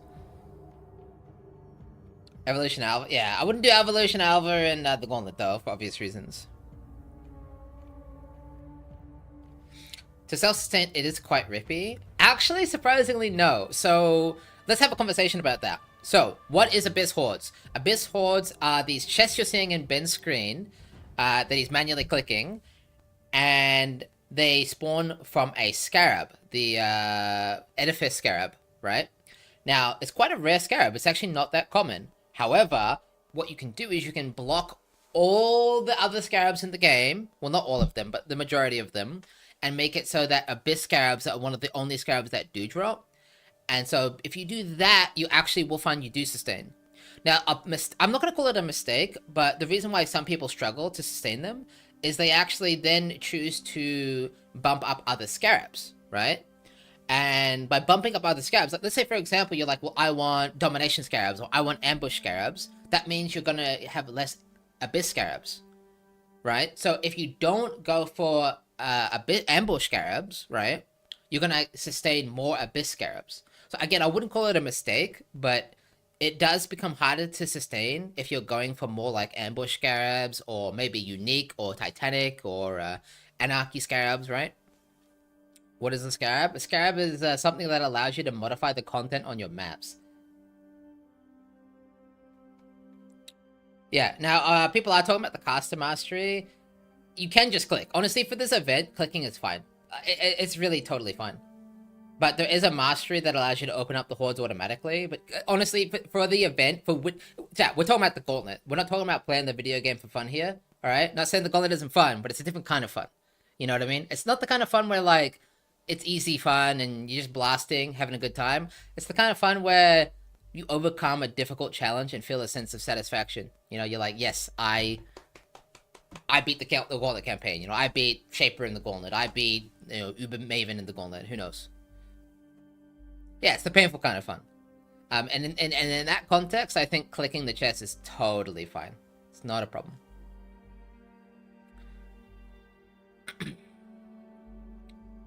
I didn't beat Valenterac 10. Oh, no, Kirby. There is a reason I have CPT in my name. I don't know what that is, because I'm innocent. What is this feeling of which you speak? I think if you've beaten Hillock in the Gauntlet, you know exactly the feeling I'm talking about. I don't think you need to clear the entire Gauntlet to know what I'm talking about. You know, if you've beaten Hillock on a Marauder, you know exactly what I'm talking about. You know, like, fuck Hillock. You know exactly what I'm talking about. If you beat Mervale, yeah. I mean, for different people, it's gonna, you know, the bar's gonna change, but you know what I mean. You know what I mean. Yes, it sucked, yep, but you did it. It was pretty easy. I picked Ranger. Marauder tried Templar. Yeah, same problem, I imagine. Same problem. Looking for Ziz. Ziz will be back. He's just having a quick break to eat food because he's a human being. I think.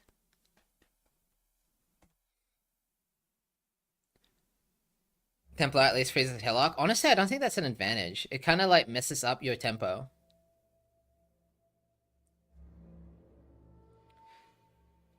Are you in Belfast? I flew all the way. Okay, so this is 40-minute flight. It's an hour flight, and then the flight got delayed, and then the airport's far away. But yes, I made the perilous journey from Birmingham to fly in Belfast to cast live Wizards. So I'm back in Belfast, at least for the Gauntlet. Shadow gets one shot by the Leap Slam. That's brutal. I did both Marauder and Templar was much harder. I'll take your word for it. Take your word for it. We're still live? Mm-hmm. Oh. I sent you an alert for the Mousepad. Okay. See if it's like interest or not. We had the wrong one yesterday.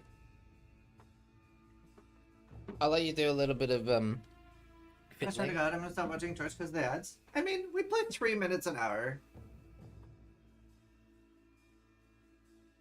It's pretty livable. We try to make sure there's nothing in the middle of like bosses too. Are you guys on a bench together? We have kitchen chairs. Yeah. I remember when we first did the Gauntlet cast together, we tried having our nice comfy streaming chairs, and the room's just not quite big enough to have that. Yeah. So I went downstairs, grabbed the kitchen chairs, and that's what we're rolling with forever now. Well, I was thinking for next time we'll try to get more of a studio setup. Yeah, this brought Ask Questions over because his butt hurt. Too much information maybe, but... It sucked. Yeah. I think you guys are like Joe and Chandler, where Steel lives above his garage and eats his food. Can we watch something not slams? Sure, let's get a fresh look on and Alright, we can let's see. experiment We with have the alert. Park playing something completely different, I imagine. Yeah, he's What's my shaman playing... playing? And Rox is playing something different. No, my shaman slams. How could he? And so is Rax. And like, believe it or not, that is what my shaman looks like when he's super excited. It's poking out. Like, he's actually barely able to contain his happiness right now. Oh shit, I know what that's about. Alright, let's see, Miss Member. What was it? Titan Quest. Oh. Okay, so Slade is playing Cold Dart. Looks like he's in Merc Lab now, so that's cool. Park is entering white maps. I don't know. Oh, is he playing Holy Relic? Oh, that's cool. I love that build. Yeah, so that's a really cool build. It's kind of like a cast on crit gameplay. The Holy Relic will trigger a Nova whenever you attack with your Lancing Steel. And so it plays very similar to a cast on crit build. But it's actually a minion build. I'm Excel's fighting an expedition boss. Wonder if he'll do it. But why? I guess Commander OP, that's why. Where's the boss? Fox playing Herald of Agony. Am I blind? I don't say boss. Oh. Oh, because he's playing that Witch Ascendancy, right? Oh, there is a boss. And he's doing it. 3 near rips in the tool. Cool. Is the Act 7 spider ghosted always, or did I have bad luck? Bad luck. No, it's just bad RD. Just make a new zone and it won't be there in the next one. Go to your Discord and I send you a DM. Let's try to add that. See if it works. You can just remove the browser source on the one that says Mousepads. Did you send it to me? Yeah. Just copy that and put it in Mousepads there at the top.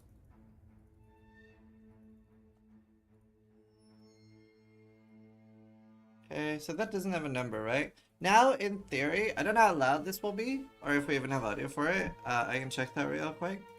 So, if it's not too intrusive, I might do that. Let us know if you hear an audio if someone buys a Mousepad. Last Gauntlet, I thought the Trinity ghosted, and I thought it was part of the Gauntlet. That's an idea. Oh, every boss is ghosted in the Gauntlet? That'd a be random cool. ghost or something? Do you guys like that idea?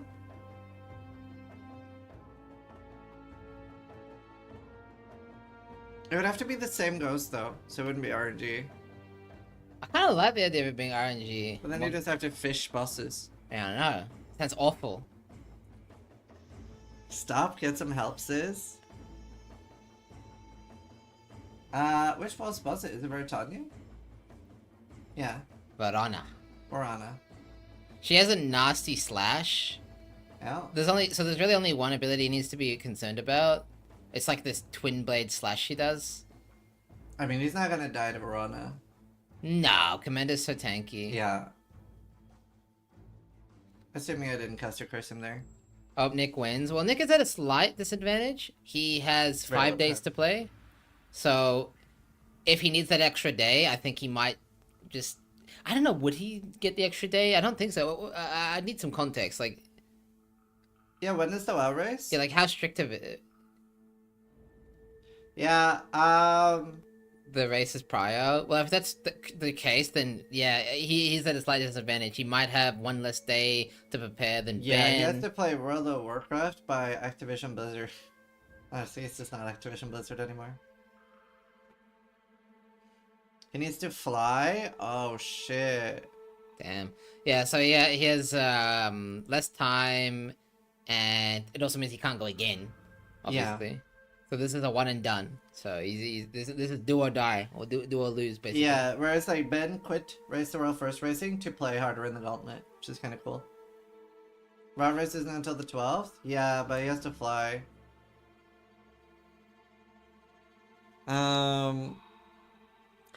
We can watch those clips if you want. Yeah, let's do that.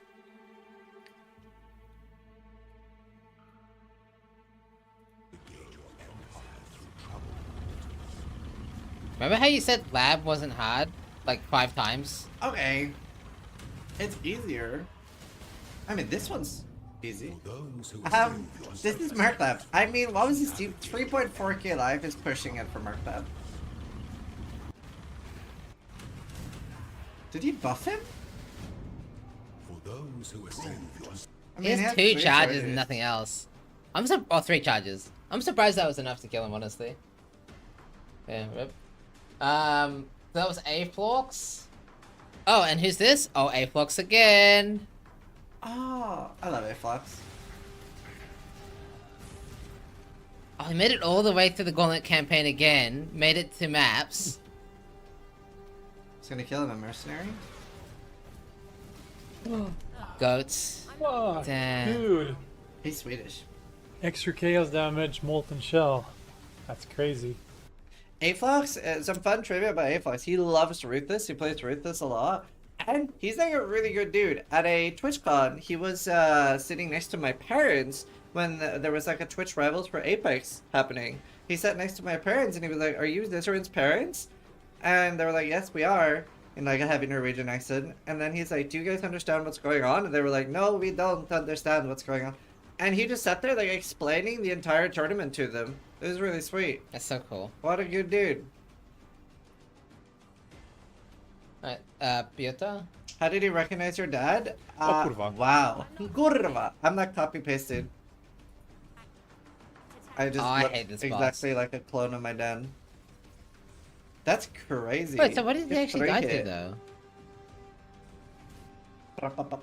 And the Omen. What, the bear just left clicks him? What's it coming up? There's like so many things happening. It's O kurwa. Kurwa. No to His dzisiaj mom shall potions up, I believe. The little balls? Oh, Yeah. you mean these things? Devour things. I think it it's was that. those, It's yeah. a lot of things at the same time. Yeah. And Nota. You farmed a mirror with him. Oh, ghosted. The ghosted Spuda. Oh yeah, you should just leave when you see that's ghosted. That's funny though. I guess you would just think like this is some sadistic shit by this.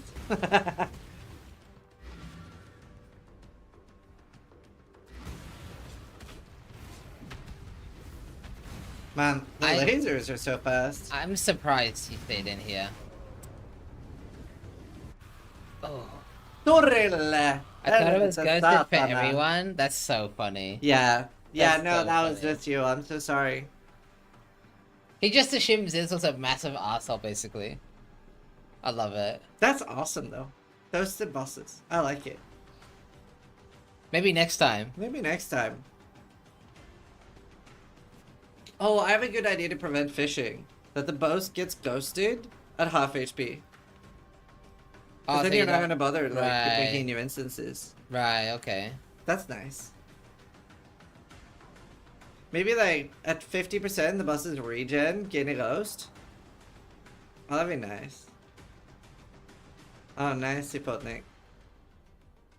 That, Just wait. bought 3 mouse pads. Oh, Wow. that means the thing's not playing. Well, we're not on the right screen, are we? Oh, we are. Yeah, I don't know, dude.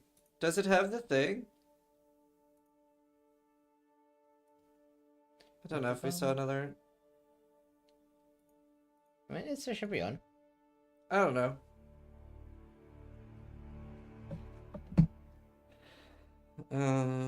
Let's see. To be fair, maybe we were on the wrong scene when he bought it, and then we're on this Maybe. scene, so.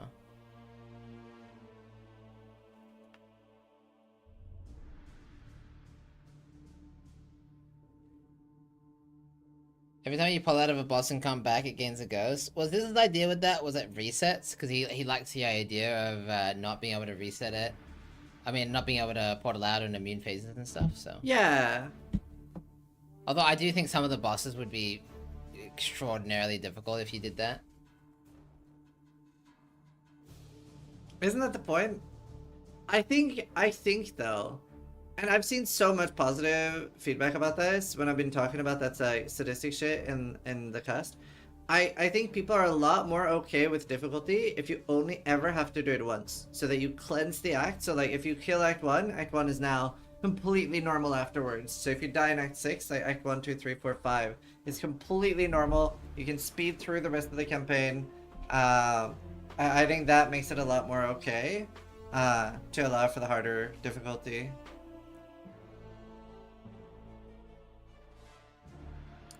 No, it gets harder if you die. I don't think there's any tech that would let that happen. Well, it's because of the way they. So it might be because of do you know the way the Legion works? And Act 1 has that mechanic. So we'll see. Also, wishful thinking gets us far, Vyro. Did you kill Hillock, Vyro? Look at the death of Slage? I think we already did, right? Yeah. Like Ben's taking a small breather. He has been up for 21 hours now, I believe. So he's been blasting. He's been blasting. I would expect him to like take a break at some point. Yeah, so that is a bit of a downside with the Oasis, is that it doesn't push you as hard.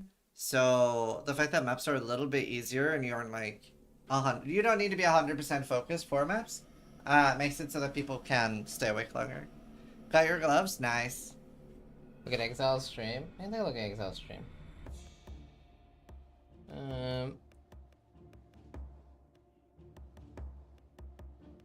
Oh, did he craft a big boy chest? He did. Wow.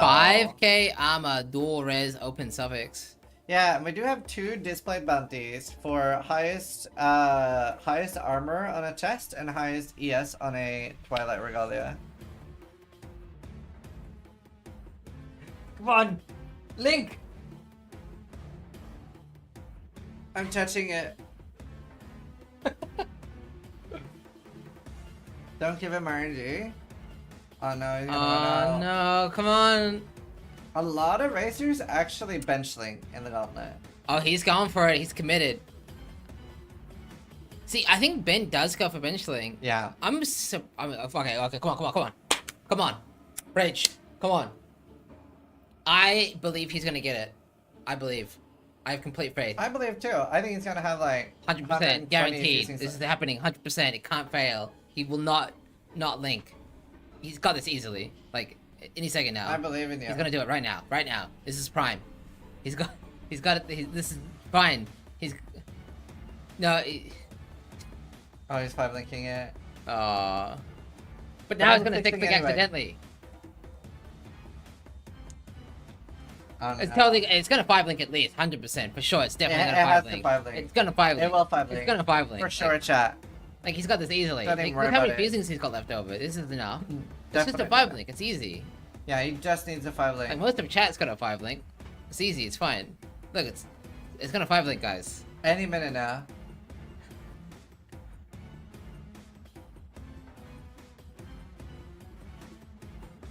Now, another really good thing with a chest like this is you can use the life mastery, a 15% increased life if you don't have life on your chest.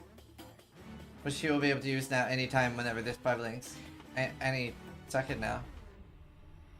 We're Hello, bastards. darkness, my old friend. No Fizdia though. Open suffix for Fizdia or suppression.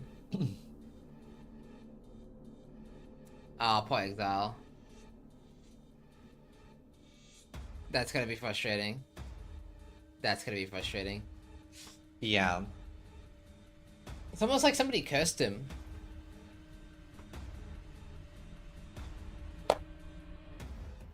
This IRL? We'll fucking go! Yes! Yes! Choke! Choke! He's choking! I did it on purpose. I did it on purpose. At least he has chance orbs. Poor Exile. What was that? 400 fusings? I think it was about 500 because he had the fusings and the Julies. 1100 Julies and what, like 200 fusings? Did I make Exile roll over Untainted Paradise? I know this seems a bit weird, but XP doesn't really matter. Yeah. Do you ever think about instituting a mandatory break for health and safety? I mean, it's realistically impossible to do unless TDD helps us with it. So, we have asked if they could do it. It's pretty hard to do, though. Not just that, but like, I know this is very counterintuitive, but I have played in events with forced breaks, and basically a forced break basically means that you cannot pee, poop, eat, drink until the break. Yeah, that's true. So- We did that because we had an event. We had an event with you play for 6 hours, 1 hour break, and then play for 6 hours. And in those hours that you are play, you don't leave your PC. It's a lot more stress. You're like super hyper focused for that entire 6 hours. Whereas something in the Gauntlet, like you take food breaks, you go for peeing. People usually don't stream that much more than like 15 or 17 hours anyway. A few people do like 20 to 30. Yeah, the longest stream of the Gauntlet is 34 hours. So Yeah. not like too crazy.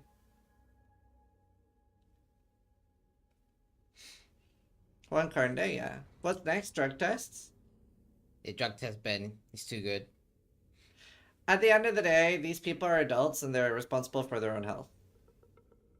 And in all of streaming history, only one streamer has ever died while doing a 24-hour stream, and that guy was taking heroin. And I don't know much about it, but I would assume that the heroin was a factor.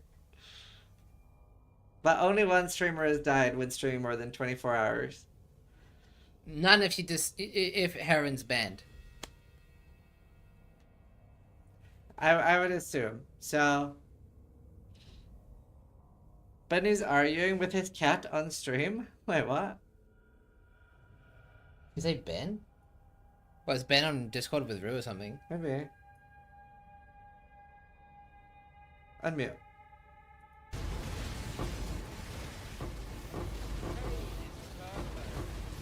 No, he got a cat.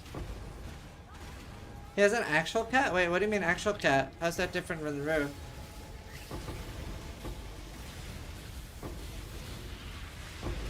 People often confuse me for an adult because of my age. I might steal that. That's hilarious saying. That's really funny. Actually really funny. That's up there. I like that. Stealing that. How did GGG succeeded in killing Detonate Dead? What did they do exactly? They There's so many removed changes. specters. What's the final nail in the coffin? Right. So before, we would have like really broken specters that would just be like crazy health damage boost. Does that mean DD's still viable with Unearth? Probably. Right. It's just too. I guess there's like a layer of nerfs to make it kind of like not worth. Yeah. Steel, you look tired. Are you okay? Well, so we were talking about this earlier. casting, it's so different than what we normally do. So it's like surprisingly tiring. Like I get less tired during a 16-hour PoE stream than I do from like 6 hours of casting. Yeah. We do our best though. We do our best. Yeah, it's also I can take drugs. It's okay. It's also the swapping, the quick swaps of our sleeping schedule. Like, Sunday waking up at like 7 p.m. then 1 p.m. the day after. Yeah. Are you both missing playing the Gauntlet yourself? I really do miss like dying to like Hillock and dying to Arakali and dying to Act 9 and getting one shot by some random expedition monster and then eventually getting to bosses day 9 and then dying to the first Uber Slam. I miss that so much. Steele actually confessed that he really wished he was racing in this one, but I didn't know that. Yeah, I purposefully didn't tell us this because I didn't want him to get any funny ideas because it is nice. Honestly, it's still easier to be on the bench. On the casting bench. We could have replaced you if you told me. But you're hard to replace. I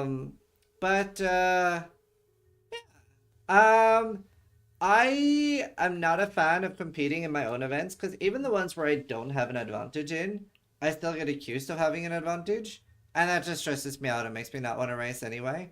So I like racing in like the official GGG events. But yeah. I would have played Commandeer into Ephemeral Edge, Molten Strike. Well, it would be probably Smite into Molten Strike for bossing specifically.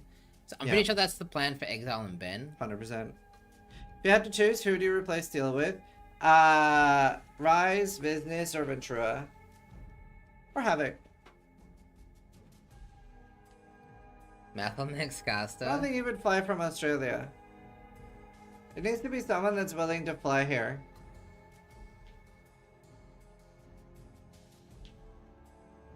Why didn't you race in PoE 2 then? Because I was bad at the game. I don't know. I want to practice more before racing, and I didn't feel like I wanted to practice, and I didn't want to race while garbage, if that makes sense. It's a lot more fun to try to race when you're actually good, and I just didn't put any effort into becoming good in PoE 2.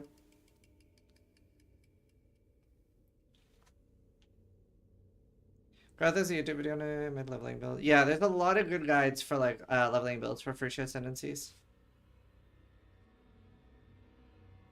I mean, I would like to race in PoE 2 if I wasn't garbage at it. Why is Park pause in the middle of a boss fight?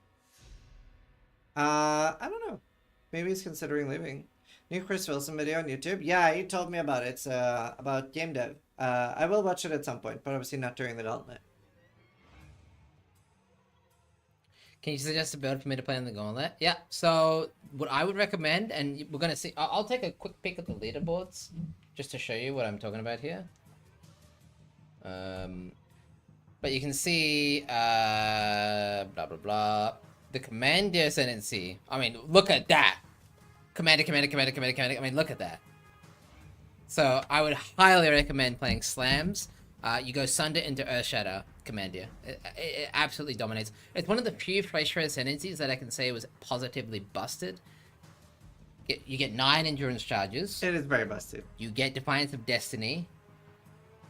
It's like if an Ascendancy gave you Mage Blood. Like, yeah, I would play that. It's absolutely insane. Earthshatter is better than Snaking. More damage, better. I mean, Snaking does give you better quality of life in terms of mapping and range. But Earthshatter just has like double the damage early on. It's not until you get things like Yoke of Suffering and you can start abusing ailments and elemental penetration and stuff that you really see the Volcanic Fissure do more damage. Do you know, I really think it's so cool. Like, Jangron and Garatha, like, they always just come up with really cool, unique builds. Like, they're so creative. I think it's so cool. They're really good at it.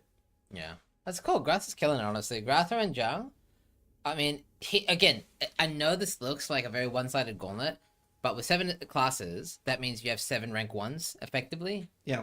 With 1 overall rank 1, but you have 7 mini gauntlets, essentially. Yeah. 1 for each class, so. And that's after dying. Garatha is still top 10 on an alt ascendancy. Yeah. Servant of Arakali. So he's playing Arakali Spiders and Poison Conk. Oh. Yeah. We should go look at him a bit. Yeah. Oh, that's a nice David shot. Blade and Hardcore. They get buffed a bit. You Right? got the 2120 peak on Go Bouncing. Wow. Damn. Isn't there like a bug to like get this? Do you think he cheated it? Or do you think do he you got mean? it legit? What? Oh. Maybe in the chest? No, the gym. What bug? Well, do you know about the bug? No. I'm only gonna tell people who are cool, you know? I'm not cool. You gonna tell anybody? I won't tell anyone. So there's a bug in lab where you can swap a 21 peaconk into a 21 peaconk of bouncing. Wait, you didn't know this bug? No. Yeah, it's just a normal lab. You don't have to do it in like the special labs. It's a bug. What's it a bug? It's a bug because it doesn't work on all the gems. It only works on it doesn't work on Smite. How do people find that out? Well, apparently it's always been in the game. People would just assumed it didn't work because it doesn't work on about half the gems in the game. That's why it's a bug, because it doesn't even work on half the gems. Yeah, chat's saying it's intended. It doesn't work on Val gems. Yeah, it doesn't work on Val gems. How's that not an exploit? It's totally an exploit. It's 100% an exploit. But exploit doesn't get you banned in Path of Exile. Well, some do. Some do. Basically, clever use of game mechanics. It's a fine line. No, I'm not saying Garatha did this, but I have a fun story about exploiting in Path of Exile. So during Expedition League, we very quickly realized that we could make new characters and buy simple robes from Gwendon in Act 1 on a new character and get a very, very cheap, fast Tabula. And Tabula was like 20-30C or something that season. And I remember when finding it out and doing it on stream, I was like, guys, don't tell Chris about this. Chris will be pissed. And Chris Wilson messaged me in-game from his dev account saying winky face. And I'm like, call, abort. He sends me a message on Discord saying, no, don't worry about it. We've actually we assumed people would do this and took that into calculations when designing this. So the drop rate off the tabula from Gwennon, like, yeah, you can do like 30-40 minutes of work and get a tabula. And then Dan is like, hey, Ziz, if we create a PvP character, we can just go straight to town without killing Hillock. So it's like 10 seconds instead of 1 minute per character. So then it's like 10 minutes per tabula instead of 40 minutes per tabula.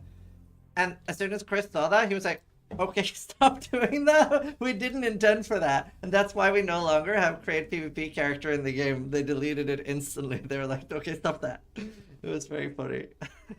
So the line is very thin between exploit and clever use. Because you could make a level 28 character that started in town. Yeah, that's why that's gone. yeah, essentially, cases like this, it's kind of at GGG's discretion. Yeah. This is totally a legal case. Legal purely because it just is. It just is. Anytime you look at those spiders, they're like clearing. Oh, that's really cool though. And they probably apply wither. I can't remember what you can make them do. You can't support them, right? I don't know what you can make them do. If it's not legal, do you go to jail? That's kind of a good litmus test, yeah? Yeah, so it's basically...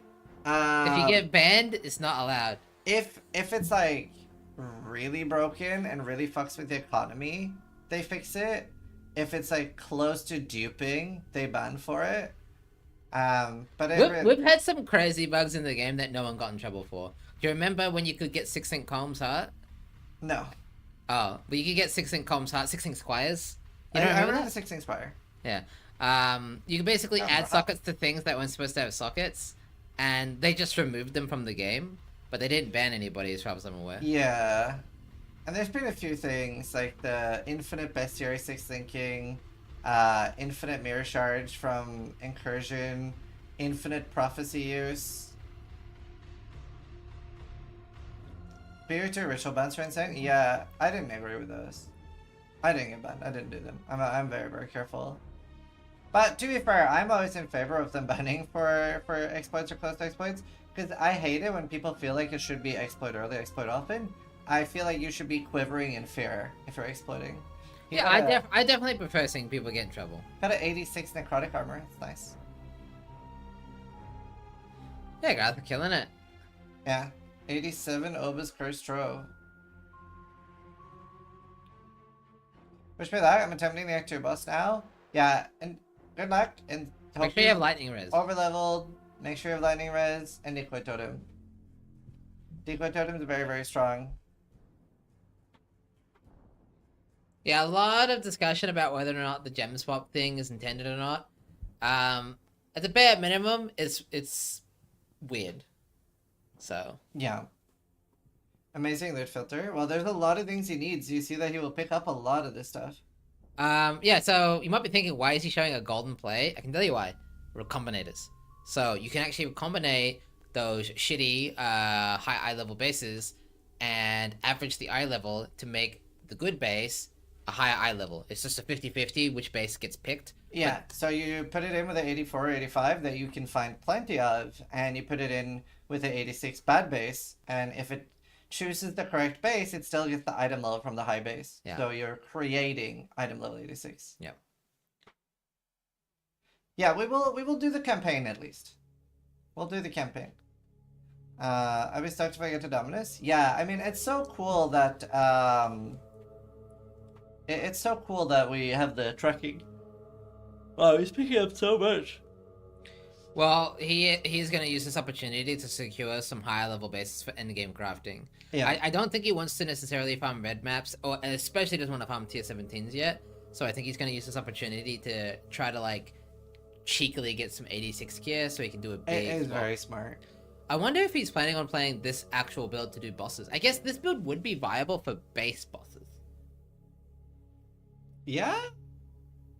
Like, fully I wonder geared, what he's doing. Well, I think he's... Is he actually genuinely... No, he will switch. Do you know what he's switching to?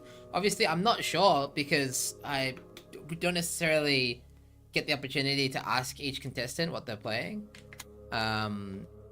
He said EE as well. Secret build.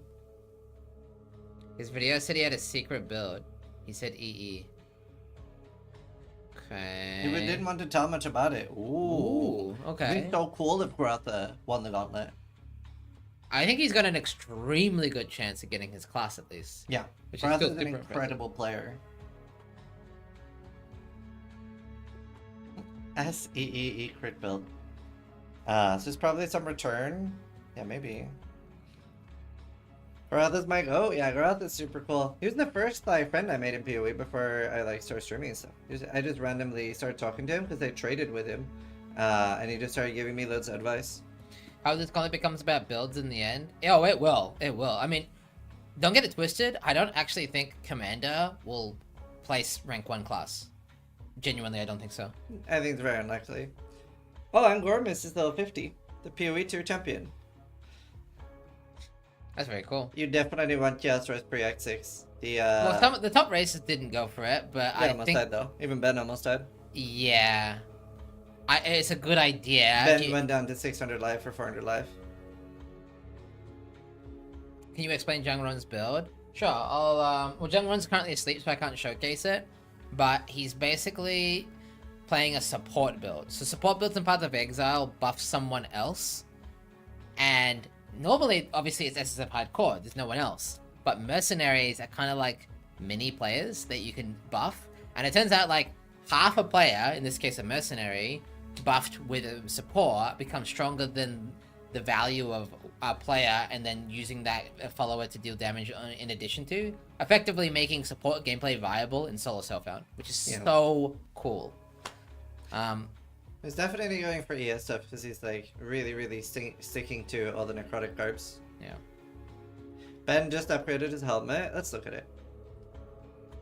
It'll take time to update, so I'll have to go on the actual leaderboard. I think Garotha last Gauntlet had a problem with local weather. Yeah, he lives in America, so I think it was a tornado or something. We don't have natural disasters here, which is quite nice. Yeah.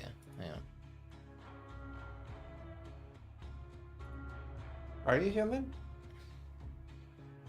Well, Ben is not. Ben fails that capture. Yeah, look at that. 1500 armor.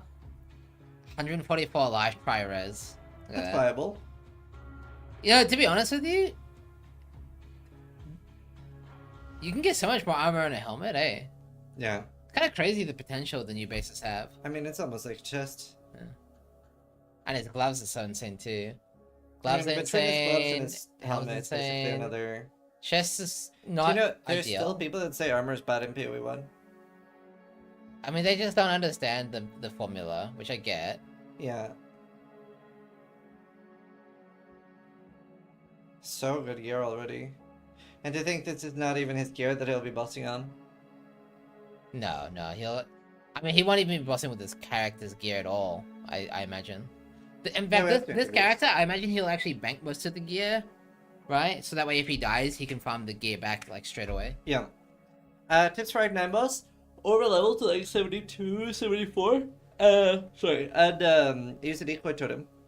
Yeah, armor did get buffed. So the formula for armor, it's a bit complicated, but it's basically 10x some damage value. Now it's 5x. So pros and cons for America is no load screens, but you get tornadoes.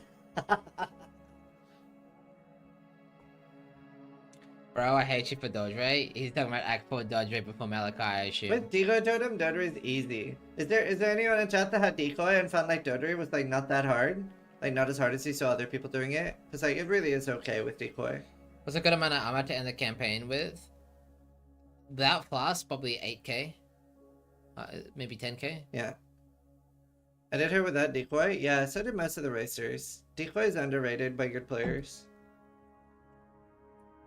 Trivial with decoy? Nice. One shot decoy, one shot me. Hey, don't stand on the decoy. don't go near the decoy. The decoy is a decoy. Oh, that's funny. You're not using decoy right. How over level should I be for dominance? So I've been recommending for players that are new to hardcore to be 12 levels over the zone you're in. Decoy needs levels or it's useless. That is true. It does need levels. Gonna 16 decoy now. Is there any information on the next PV2 League? It is... We don't know much about it. We're assuming we get Druid. And it's in 24th of August? 28th of August? Something like 28th, yeah. 29th? 29th. Whatever Friday is Thank around you, there. chat. Thank you, chat. Whatever Friday. Yeah, maybe we'll get swords or axes or daggers. Just finished the campaign as a softcore trade player. It was very fun. Thanks for the opportunity, sis. Yo, well played. Brents. Well played. That's huge, dude. Is the info? Well, I don't think they've said anything yet, Alphin. Yeah. Treasury wasn't hard when I got the Ancestral Commander Sensi and got the MS and action speed. Yeah, helps a lot. Helps a lot. What support for decoy? The only one that matters is multiple totem support. It won't let you throw 2 down at once, but before, if the first one is still alive, it'll let you place the second.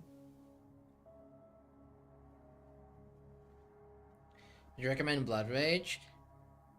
Yeah, I would. As long as you have enough that recovery that you're not degenning. You want to have enough recovery to not be degenning, otherwise it's kind of awkward. Yeah, I would definitely use it as long as you're not degenning. Yeah. What rank is Elon at? None. Just took down Dominus, not too bad. That's awesome. Also, Derek, who has never played Path of Exile before the Gauntlet, is in Act 3. Oh! He's streaming now. We can take a look, actually. Hell yeah. We'll have Derek, Lily, and... 800 life. I was like, before going to bed, I was sitting there backseating him, and I was just sitting there yelling at him. I was like, use decoy / holy fire totem, and like start killing like 1 monster at a time, play a lot more safe. I got him to gamble until he got a +1 fire totem, or fire spells. He's owning though. Yeah, I remember we used to play, very long time ago, we used to play Blamp like this. Basically, you don't charge forward, you basically throw forward. It's like a very defensive playstyle you don't see these days anymore. Yeah, Blamp was like, oh, I told him to full clear every zone and then remake it and full clear it again. I have no idea who Derek is. Give it the law, Albion guy. Yeah, so Derek is a guy that I met when doing the Albion event. So I just did like a sponsored Albion event for a month. It was just supposed to be 16 hours. I did 180. And I made a lot of good friends. And so he's an Albion streamer. And we obviously kept talking about the Gauntlet during the event. And he was like, oh, I'm going to try this shit. How hard can it be? So I offered him 100 subs if he can clear the Gauntlet. Like if he can, not clear, if he can do the campaign. How do you re-clear zone? Hold control when you're re-entering. I would highly recommend doing that, by the way, in the Gauntlet. Yeah, I really want to overlevel. Just the campaign, if you can do the campaign. So, this is his first time ever playing. He's an angry Scottish man. Yep, correct. Yeah, it's another game. But yeah, super fun. And I won the event, so I get like, maybe today. They have to gift me 2,000 subs. And I get like 2 huge metal swords. I love that he's playing with no quicksilvers. Yeah, he doesn't need them. I said just have life and mana floss, you're fine. I just almost died when opening talent tree and it didn't pause. That's a bug. It's when you're moving while opening it doesn't always pause. Decent Ultima Online vibes. Yeah, I mean, I loved it. I loved it a ton. Can you check out his stats? I don't know if we have some clips, but he's died a lot. I think he's on character 16. Derek, he's on 5 deaths. Oh, only 5? I thought he'd had run that. Oh, it says on the thing. Oh, excellent. Thought I'd had way more. When you guys surf the campaign, can you do it on not slams? I kind of want it on Bama. Bob 5 is on 17? Oh, wow. When you guys go for the campaign, can you not do it on slams? That is up to this. Yeah, I just read that and said that. I want to do Bama. I think. What are you gonna do? Slams. This cuck. Bama or Akali? I don't know. I'll probably ask Osrix. He plays Bama the most, so I'll get some advice from him. I think, honestly, I think what makes us like really, really improve as a PoE community is how open with info sharing everybody is. Like, we see like all the best players are sharing info. It's really cool in my opinion. It's pretty rare, I think, for like most communities don't do that. A lot of people keep like really secret tech. Yeah, I wonder why that is. I guess the scene wouldn't grow if people didn't play. Like, if it was just Ben on his own, there'd be no Gauntlet. Yeah. So... Is Insanity quick for a first-time player? Yeah, I mean, he's killing it. I mean, he's really good at Albion, so it's pretty cool. And we have several other, like, main game streamers that have, like, other games as their main game that is playing the Gauntlet. We have Magpies from Tarkov as well. And we have some new names. We can get Ostrix on the stream as well. Magpie's in Act 2. She's a Tarkov creator. I wonder if Lance is gonna do a Blight Ravish map now. I feel like we should have like Lance doing a Blight Ravish map every Gauntlet. Yeah, I was so sad when he did that. He was, so bit of context, Captain Lance actually pulled off an armor stacker in a previous Gauntlet, and he made it almost to bosses. He decided to be a bit cheeky and do a Blight Ravish map. I don't know why. I can't remember. Was it a bounty? I can't remember why. Was there a bounty? But so the reason why it was so rippy, Blight Ravage maps are rippy, but they actually are an 85 zone or 84, whatever. So they actually get the Uber mods. He needed oils. Yeah, that was never worth it. That's such a bad idea. Holy shit, he died for like anyway. So basically, he did a low key Uber. Like, he was the first person to interact with like the Uber mechanic. Yeah. And he died. He got absolutely obliterated. He knew that could happen. He was aware. He just thought, I can tank it, and then he couldn't tank it. Yeah. But I was really rooting for him, man. He was doing so well. Magpie with the locked-in lean forward post. Yeah, I mean, we'll see a lot of people are in Goblin mode. And, like, look at Ostrix's posture as well. Like, he's not moving at all. Armor Stacker and Gauntlet's a Chad move. Yeah. It was so cool. It was good. He needed Prismatic. Yeah. So Ostrix is playing Earthshatter. I believe he is... I know he talked about Bama, but I'm not sure if he will go Bama. Oh, he has Comes Primacy. Nice. On Earthshatter. Is that right there? No. He has 40,000 gold. There's no way he can't get a better weapon.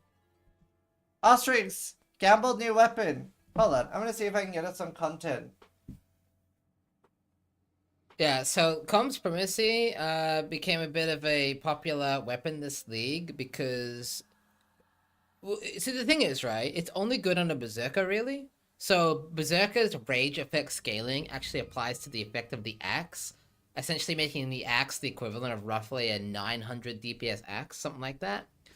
But that's one only on Volcanic Fissure of Snaking, specifically because its fizz is fire, right? And secondly, I'm seeing if I can get us all streaks content. okay. And secondly, oh, he's logging out. Is he?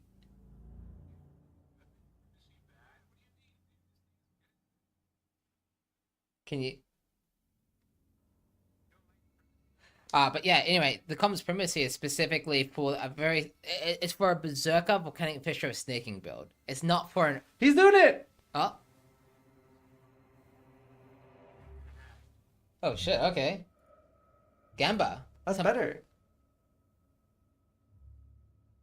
Pog. Did you just backseat live on the cast? Yeah, I was like, gamble for us. I want content. That's fun. So why Fizz is fire is VFOS only? Because VFOS has Fizz to fire already, so it makes sense to scale that and convert to it. But Shadow benefits more from pure Fizz, because there's no conversion, and then you can run things like Pride on the Mercenary. He said thanks, I think. Okay, cool. Let's Lance is gambling doing more. Act 9 boss now. I got him gambling for all his gold now. Oh, nice. Holy shit! Wow, I'm a genius! Unmute him.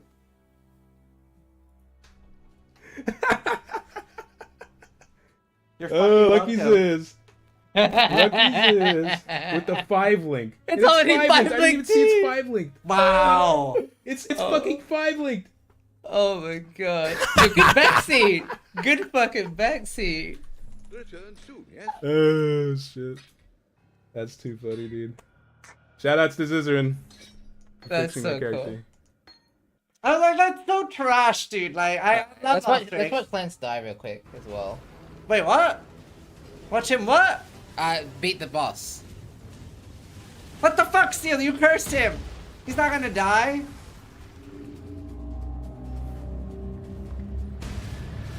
The axe is 850 DPS. He went from primacy to like boss ready. Ah, dude, his damage is solid. Life Yeah. is solid. I believe in Lance.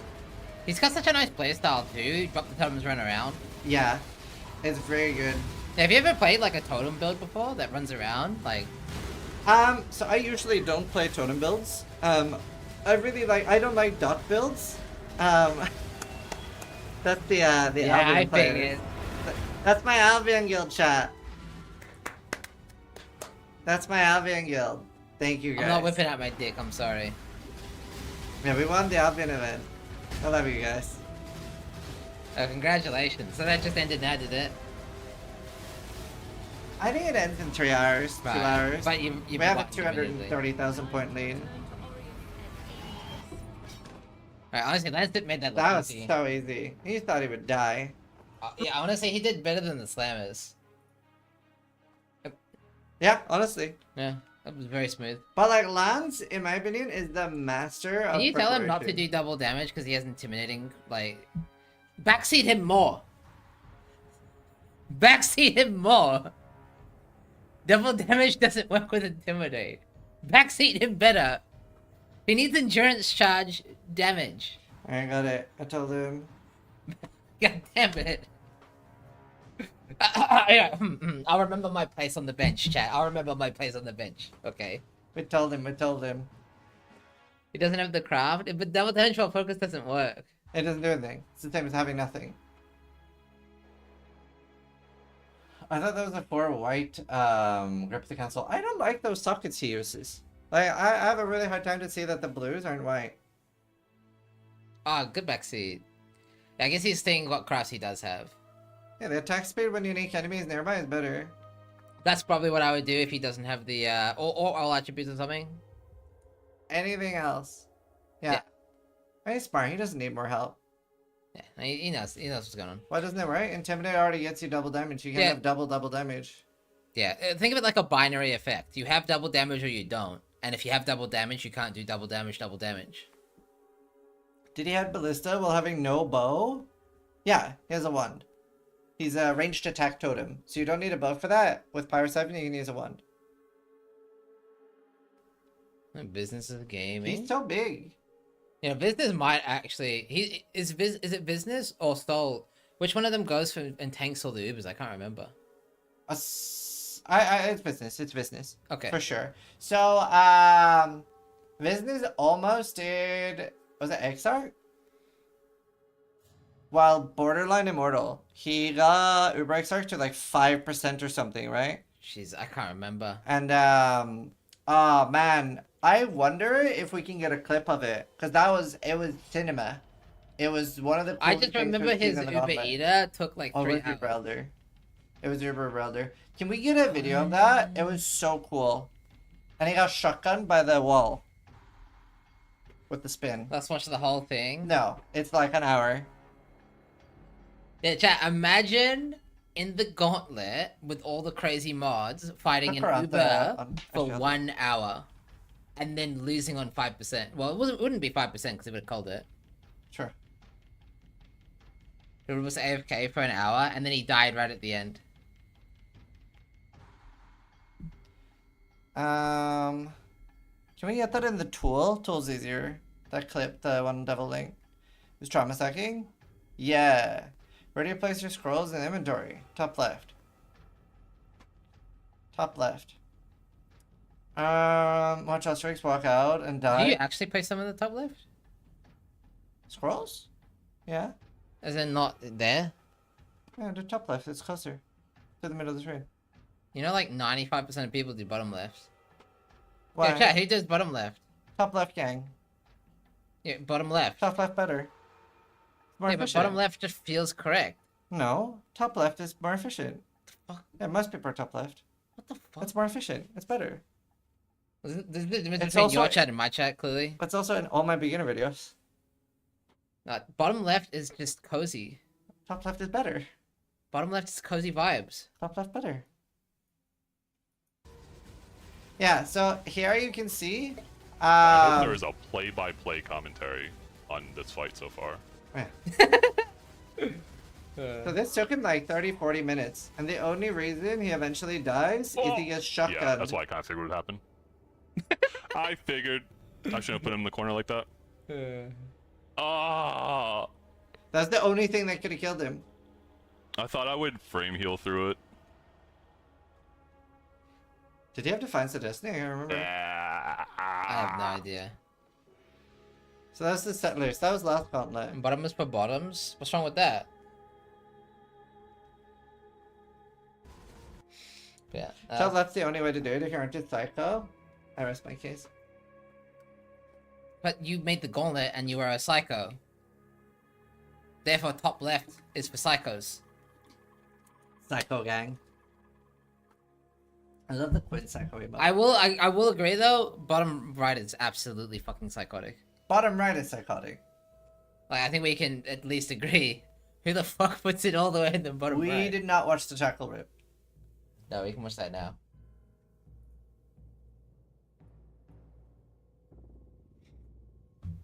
Send Gauntlet triste. Oh, is it supposed to have audio?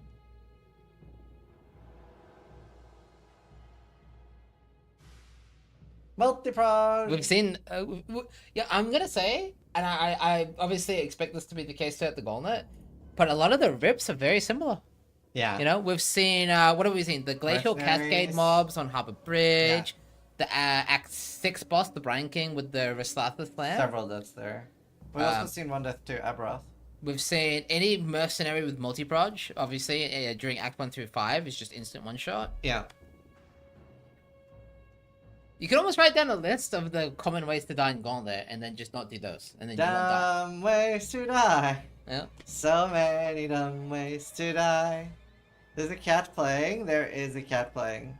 We have multiple cats playing. He's so still. Kinda makes me want to spike into less AoE damage Pantheon. Yeah. Well, you don't have Pantheons in the campaign. Yeah. Oh, wait. Do you have No. the base Pantheon? You have the base. Yeah. But you don't get the upgrades. Soft kitty. Warm kitty. Please put a dumb ways to die recap for the Gauntlet. Oh, that would be cool, actually. That's a cool idea. Yeah. Dumb ways to die. With me and Steel singing. So many dumb.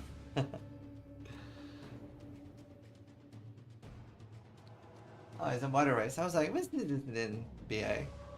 No, but yeah. Business will probably stick with the Commandia and go for Ultra Tank, so. Yeah, business likes going for immortality. It's very cool.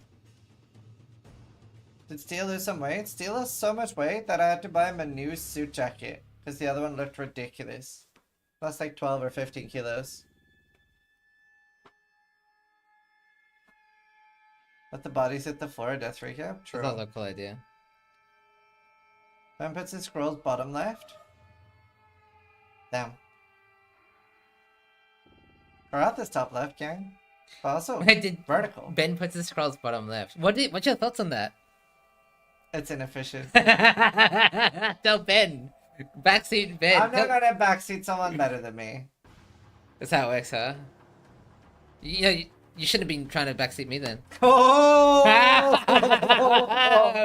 Oh shit! I'm sorry. So I believe we've had some heads up races lately. So there was a last epoch race. There was a Kiwi race for the game that we actually play like all the time, and I ranked higher than you on that. You were too busy in Canada. No, and the one where we both played, I ranked higher than you. 1 for 1 then. Okay, I didn't play the other one. Yeah, I couldn't. I didn't buy last epoch one because you did biological warfare. Steel got super sick. It was great. Yeah, where did I get sick from? Me or my wife? Your wife. Yeah. Yeah. He had his wife do biological warfare on me. I was wondering why she was just coughing and spitting on me. Like, what the fuck? I didn't think twice, but it's kind of weird. Ben crafting weapon. Let's see. Man, it's so weird for me with Steel's sensitivity because I have to like do the mouse like several times, whereas like if I do this on my mouse, it goes across 3 monitors. It's bugged though. Oh yeah, use it. Because I don't play on the sensitivity either. It's all yeah, I have like mega high sensitivity. He's recombinating. So hang on. Oh yeah, need to F11 it. Weird. He's got flaring and attack speed. Is this a good time to do the Recombinator segment of the Gauntlet? Who wants to know how Recombinators work for the 500th time? We have videos about it. Me and Steel have collab videos about it. Oh. He got cruel. He's like, cruel, flaring, and attack speed? Is that worth it? He's thinking about it. He's thinking about it. And it's on a chopper. Chopper is good for boss damage, but it's kind of bad. There you go. He's thinking about it. Oh, he's looking at it. Should I? Would I? Could I? Okay. He's only got 1 attempt here. Because of the gold. He did not hit what he wanted. But that is good food, though, for another attempt. Yeah. Yeah. Yeah, he won't be able to go again. I don't think he has the gold. Yeah, and he's like, do I have any other percentage fizz? He has one does. chosen and hybrid. Wouldn't do that. He ideally wants high hybrid. And then he wants to recombinate a prefix. Damn. Didn't hit shit. I'm surprised he gambled there because he needs gold to actually do the recombination in the first place. Yeah. But he knows what he's doing though. He knows what he's doing. He knows what he's doing. Definitely. I alt crafted all of mine. But I guess he needs alt for other stuff. No, I definitely is planning on alt rolling still, I imagine. Because he's been doing expedition like religiously.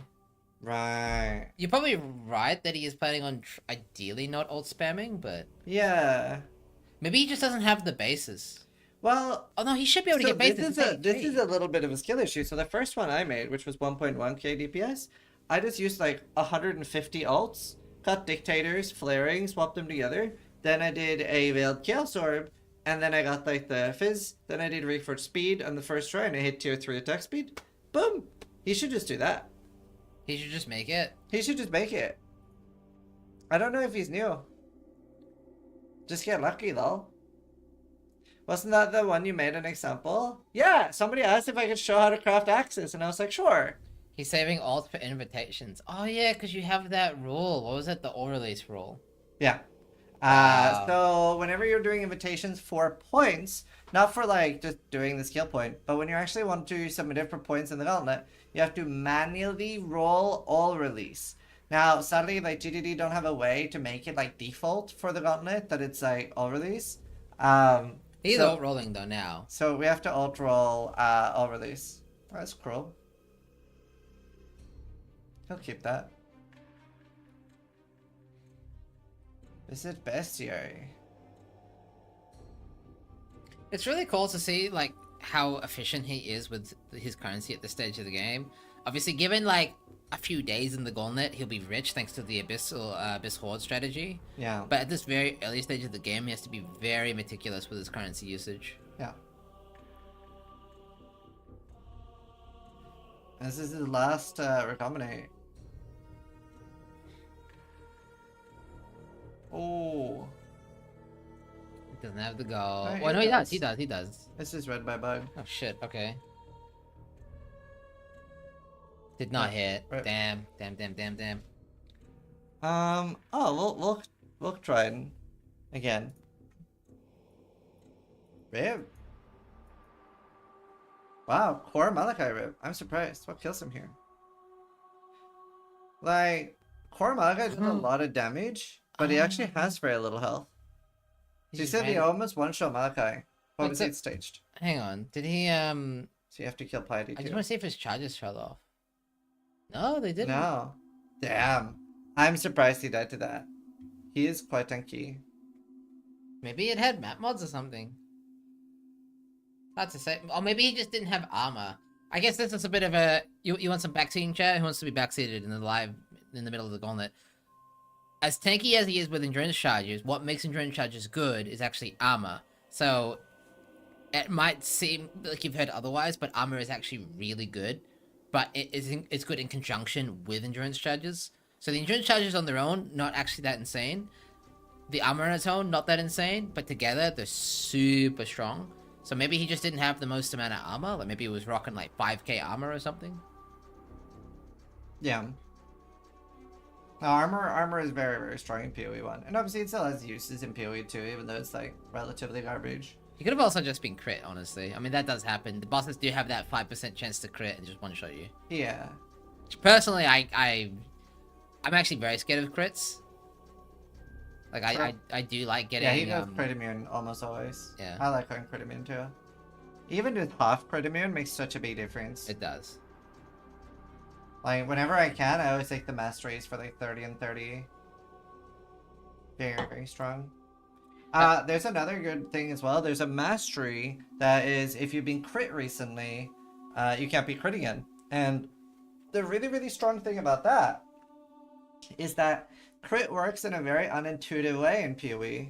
And that is, if an ability crits, the entire ability crits. So for example, with Shaper Balls, right? The 3 balls that he sends out. If the first one is a crit, the second and third is too, because it's one ability. Like, you can never happen that the first is a crit, the second and third isn't. And the same then for the Valspark XL. Like, if the Valspark XL throws down a Valspark and it's a crit, each spider is a crit. Not like each individual one can crit or not crit. So that's why there's some abilities that when you're critted, it just explodes you. However, that does get bypassed by the you can't get crit, because it's not the ability that's not critting, it's you that can't be crit. So the Pantheon where you can't be crit if you have been crit recently is so strong because of that. Yeah, it is the Pantheon, but yeah. Yeah, sorry, Pantheon, not Mastery. Could there be an entire crit Shaper Beam? So D-gens can't crit. Yeah, Ben's desperate for X's. He's doing more likely as well. He's really hoping to get a hybrid. Ooh. Nah. Just high flat. I'm just tempered. Damn. I think Ben almost raped a few hours ago from a syndicate boss. He got double critted. Yeah, crit's so scary. Okay. Chat is degenerates. Did Jen log off or did he die? He did log off. So we're currently 22 hours into the Gauntlet. So I'm not surprised at all to see Jung asleep. It is a marathon, not a sprint. So I would be expecting, you know, maybe 16 to 18 hour sessions. Yeah. Maybe a one long day, one push. We're seeing from Ben and Exile, one long day, one push. I don't know if they'll actually go for like back to back to back, like 24+ hour sessions. I'm not sure what they're planning. Yeah, I don't know how long they're gonna go. I mean, we were planning on casting until people start going to bed, because this time on the second cast is like when people start going to get bed. And we normally do anywhere between 4 and 6 hours on our day 2 cast. So, we'll see how long they're going for. Yeah, if we wanted to have the cast open 24/7, we would just do this, I think. Just have Khan. So we could just go to bed now, like leave the cast on and just have, you know. Yeah. Because Khan doesn't sleep. He's built different. Karn is genuinely built different. He's the only person that I feel could stream more than me. Karn is something. Like, the longest stream I've done is 40 hours. Karn's done 53. Orange juice power? Yeah, that's the other thing. Like, when I did a 40-hour stream, I had like 3 Red Bulls. Karn has orange juice and water. You know, Havoc was someone else who also did pretty long sessions, and he's also big on, like, water. Yeah, true. So, that sounds unhealthy. It absolutely is. Feel free to tell Khan that it's unhealthy. Tell him to go to sleep. He loves it. He really appreciates it. He loves it. He loves when people tell him what to do with his life. Just you go. won't get banned. No. You might get banned. You know, it's serious when the alt og comes out. Do you know, it's kind of cathartic. Ooh, Conquerors. It's kind of cathartic to alt og craft. I know a guy used to stream 30 hours, but he was taking something. Yeah, this used to do coke, right? Like cans of coke? I did drink 6+ cans of coke a day. I haven't had coke in a very long time. Maybe over a year. We got the Conrad montage. Nah, no, I can't. It's also got music and stuff. Yeah. I have a folder of just con rips. I don't know. And Card still hasn't seen it. No. Old or new? I don't think the recipe's changed. You know, I know you're joking, Sent, but genuinely, like a blood vessel popped in my head reading that. It's very effective taunt. Which one? Man, you guys look so tired. You should get some rest. Oh. Yeah. Oh, I don't get affected by that since it said meme afterwards. Because it said meme. That's the only reason. I get really annoyed when people it's just so weird for me because I don't care what other people do. So, like, I don't know. I can't imagine telling an adult what to do. Hey, look. Chat just really cares about our contestants. And they care about you. That's the thing as well. It's never people that I've seen twice. It's never people that I like that care. It's just randoms. That's why I get annoyed. You know, I used to believe that it was annoying until people sent me... So, it got so bad for me. I remember during Delirium League, I stayed up for a very long amount of time. And I was getting really annoyed. I was like, fuck off. Like, I was getting all antsy. Then, people sent me pictures of my face. And I literally looked like a ghoul. Like, I still have those pictures today. To be fair, yeah. Do you want me to find them, actually? Screw it. This is complete derailing of the Gauntlet cast. You keep yapping. I'm gonna find funny pictures of me waking I remember, like, coming over to your place once, and you hadn't slept, and you had such crazy rings under your eyes. I was like, oh. It was pretty scary. But yeah, I don't know. I mean, I fell asleep on stream once for, like, 10 seconds. I like micro nap. Right. You do look dead. You do look dead. Yeah. Nice t-shirt. Yeah, I had a Toucan t-shirt. Yeah, this was probably like 30-something hours into a Delirium 100 push. Yeah. In Brace League, I did 18 24-hour streams in a row. I was pretty tired towards the end. I was pretty tired. For the record, I won. It's worth it. Rice POV, please. Coming right up. That is a cookie. Goodbye, Exile. Do you know what I really like about Oh shit! Yeah, this is content. Does he have... Passable. I've done worse Mavens. I hope he does it. Very low life though. Crazy low life.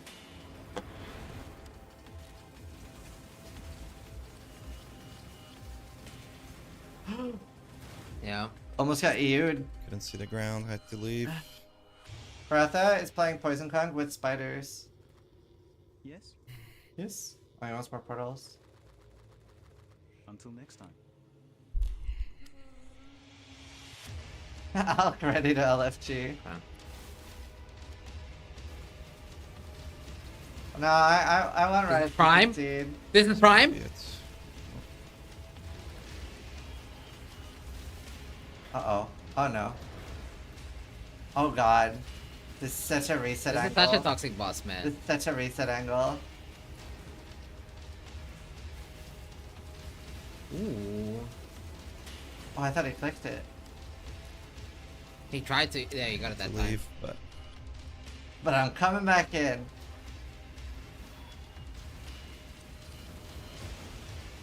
You can see the difference between the slammers who practically won. No! Boss! Oh my god, and the ones who don't. Cool as a cucumber. Oh. This is without multi-proj. Like, there was a few gauntlets Oh that just my had 4 God. multi-proj. Oh my god. Yeah, I would recommend playing slams fuck if you want to again. make it. Ooh, Oh ooh. shit. Oh, gotta what is do he? one more. Oh. Get Oh. the fuck out of here. Jesus Lord. That is the hardest boss of the Gauntlet campaign by far. By I would far. say. I'm gonna fall so. Okay. Woo! What the hell am I looking at? That's the gauntlet. Rice always gives us cinema moments. I love when Rice plays. Boss has fucked up a few people in a few gauntlets. Yeah. Yeah, it's been the hardest in several gauntlets. Yeah.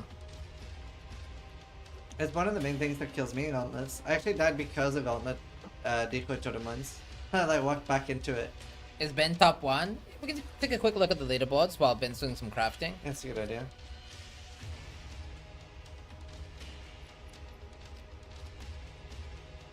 So, yeah. So, quickly explain the point structure first, just to explain. So the way points work is that until 95, levels don't matter. Or sorry, like past level 95, levels don't matter. So like Ben is level 97 right now. Points only give, levels only give points until 95. This is so that we have something to go off of early on.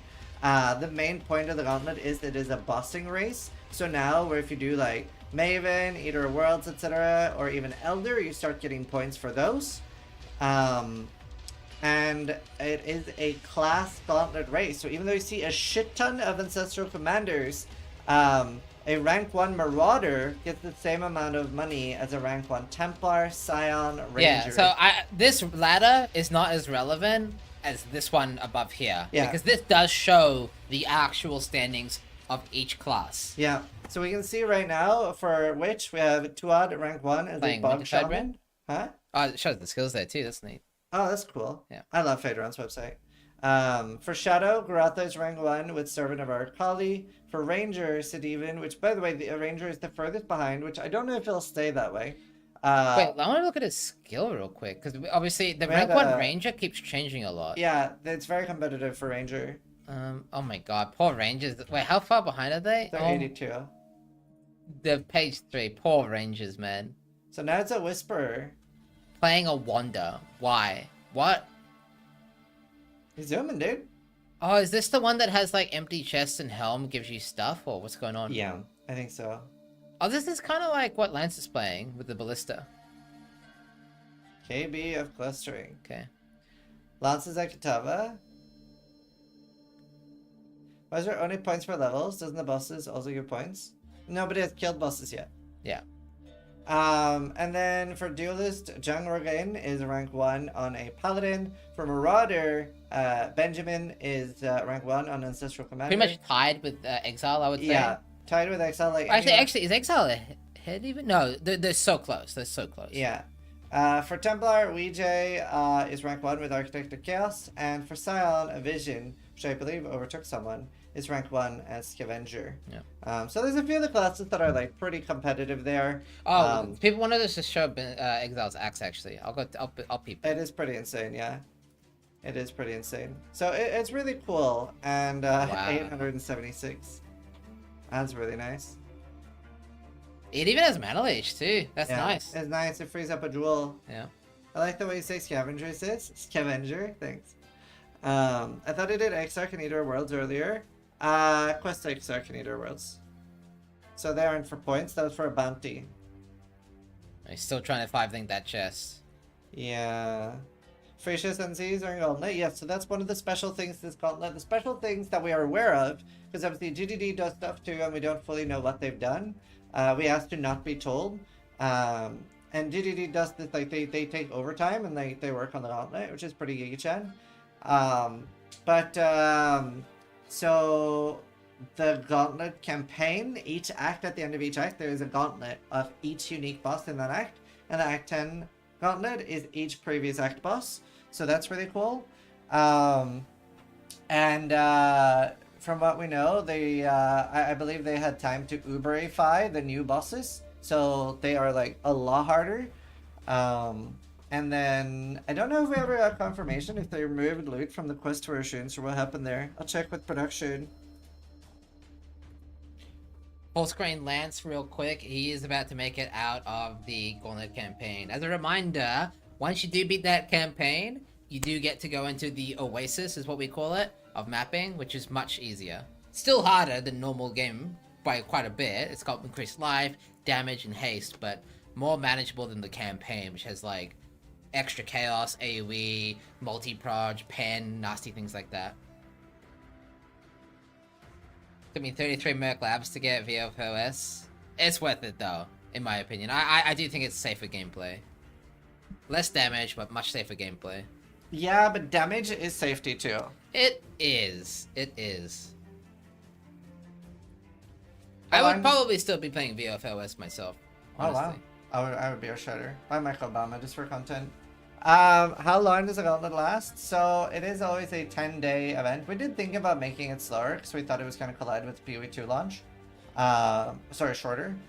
We generally try to want 10 days, regardless of the main race itself. Like, we've had Gauntlets where it's over after 4 or 5 days. But we really want to give, like, the general population 2 weekends to be able to play the Gauntlet is the main goal behind the 10 days. Watching top people play yesterday, they run through zones without getting hit. When I try to get stunned, they do get stunned if they get hit, to be fair. I know Exile was complaining about that on, I can't remember what boss exactly. He was saying the only thing that's actually rippy here is I'm getting chain stunned. So that is an issue even for top level play. Yeah. I think a key trick that's maybe underlooked is knowing when to abort. Like if you have a scary situation, you're getting chain stunned, you're about to die, knowing that it's safer to leave in that situation. Yeah. Oh, make sure you have your Pantheons on. That could also be part of it, because you should be getting stun immune after your first stun. So make sure you've actually got your Pantheons on. Yeah. And somebody asked, can't you just extend the duration after, like a private league? So the reason that we don't do that is because of bounties. And we have several bounties that you claim at the end of the event or near the end of the event, and we want to make sure people aren't cheating. So it's a large part of that. So we do need it to end when it ends. Banking stun immunity instead of gaslight, it doesn't work. It does work. You might be getting frozen. There's also other mechanics like delirium, which can slow you. So this action speed slows you have to be careful of. Yeah, it doesn't work on the first hit. It's the leaderboard public, PoE racing. How do you see portal like that? There's a hotkey for portals now. Yeah, so I have it on the button to the left of Z and to the right of shift, because my keyboard has a small shift button. Yours doesn't. You don't have a button there. It's very handy. I put mine on my mouse. Right, that's my logout macro. That's caps lock for me. So I can do the arm thing. Ah. So when I log out, I'm like... Right. Shift T. Right. I have it on home. Oh, them clusters. Ziz did think about disabling portals, but not... Okay, so he didn't disable, but he wanted to reset the fight.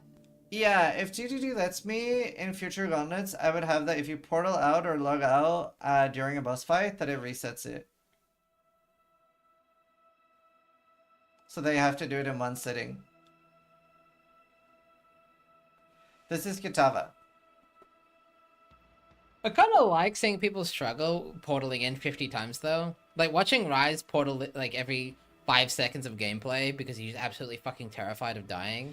That was kind of cinema. Okay, but alternatively, think about Core Malachi when you get clipped by the beam and you can't just log out to get rid of the debuff. Yeah. You do want people to still play the Gauntlet though, right? So, yes, it sounds very difficult. However, I would only make it that difficult if I can get my cleansing mechanic, which I don't know if is possible. But my dream Gauntlet would be roughly 3 to 4 times harder than the current Gauntlet, but you only have to do the acts once. So when you complete Act 1 on all future characters, Act 1 is completely vanilla. No damage mods, no special mechanics, and you could rush back to where you died fast. So once you clear the campaign, every alt you make, you can just speed through the campaign like a full regular one. Because what I want to avoid is that somebody like gets like level 90 and is doing well in the Gauntlet, and they die, and then they're like, nah, fuck that, I'm not doing the campaign more than once. That would be the dream. 3 to 4 is a bit much though. Well, right now, people aren't over-leveling as much as they can, right? If you have the expectancy of like people over-leveling 12 levels per act, like per zone. What if Lance is listening to music? No, that's in-game music. Cool.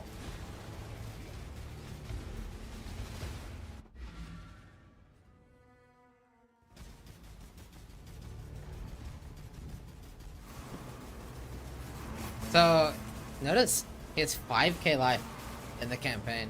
This reminds me of the first time I ever beat Kitava in hardcore. I think I had like 4k life.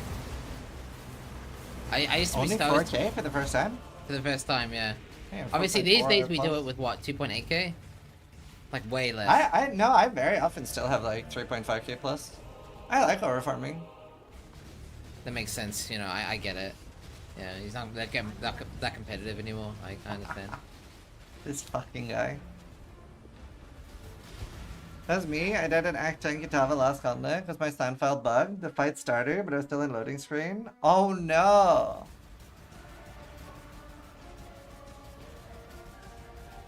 As a top score player, I have 800 HP and 16 corpses at Kitava. Yeah. Yeah. How many levels should we over level each act? So, if you're new to hardcore, I've been recommending 12 levels over the zone. That will almost guarantee that you don't die during the campaign. Patience is super important. And it would be devastating if he died here. He is abusing those portals. I see why you want to disable them now. Like, he's attacking, portaling, attacking, portaling. Yeah? I guess you kind of have to. It is smart to do that. Yeah, I mean, if you can, you should. But if you can't...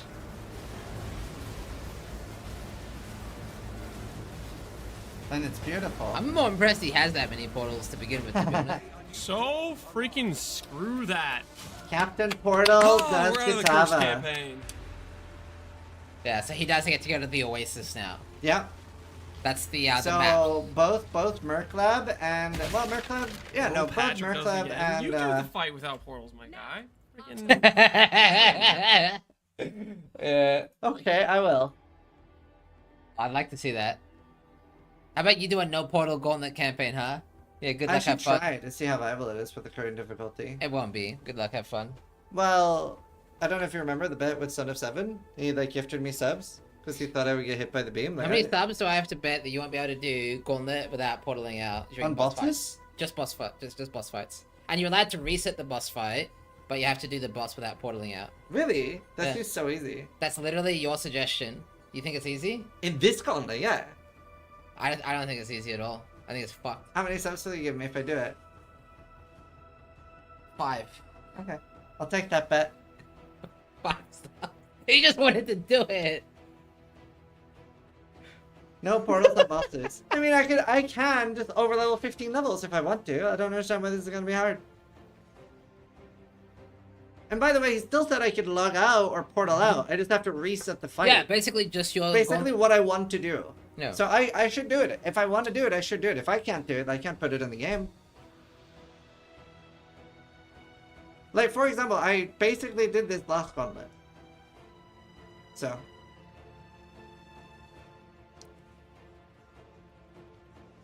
It's not that hard. It's just not fun to overlevel that much. I disagree. I really enjoy overleveling. I really enjoy overleveling.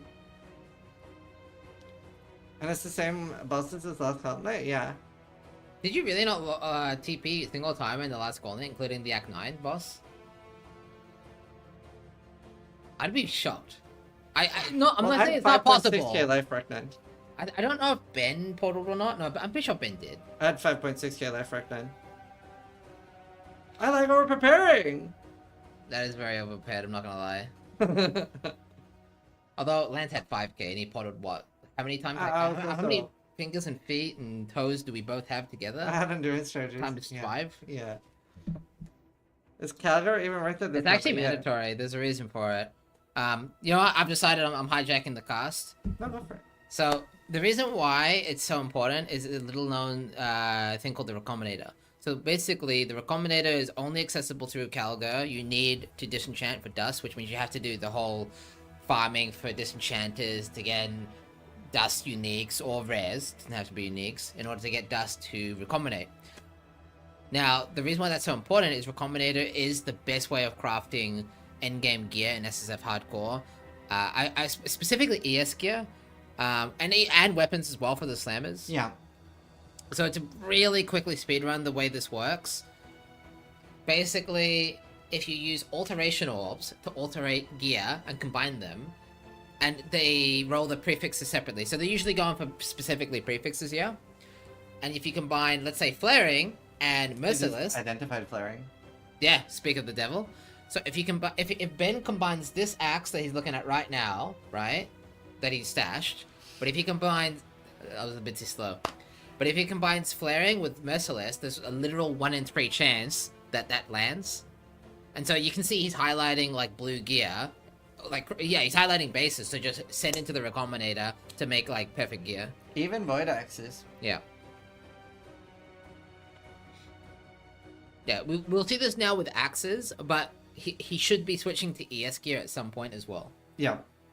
I think the priority right now is to focus on axes, but... It's also very likely that we'll see him, like, favor something like a Void Axe or a Despot Axe, which you can see that's what he's crafting on, over a Courier Chopper. Because while a Courier Chopper is higher damage and better for bossing, except, like, kind of bad if you're actually bossing in the Gauntlet because of the 40% extra haste, but it is better for damage, but both the Despot Axe and the Void Axe are so much faster, so it feels infinitely better for mapping.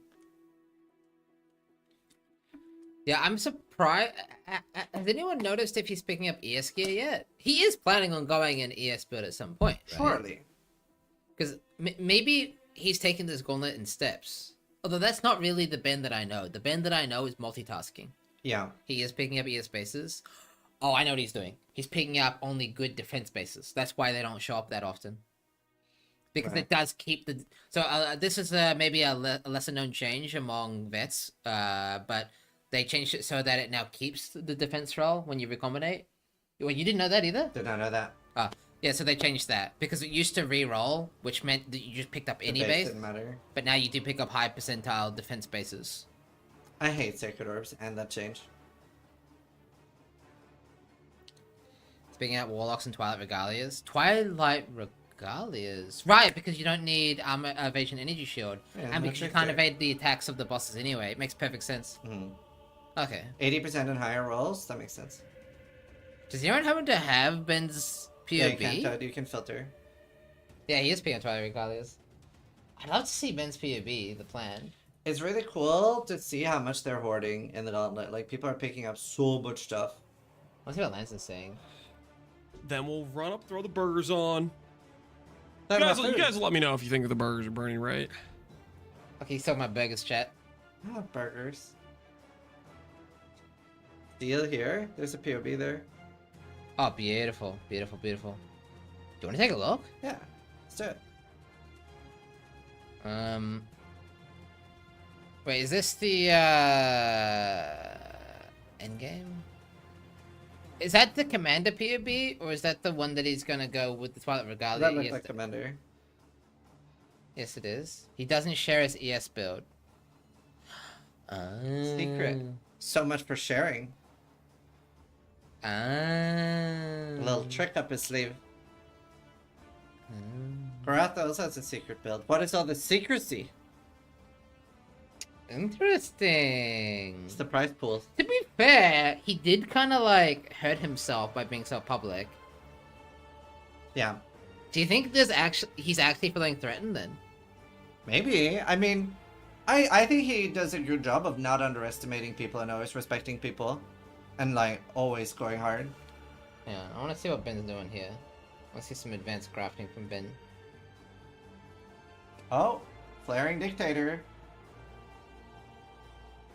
1 in 3, chat. A 1 in 3. If this lands, it's actually GG.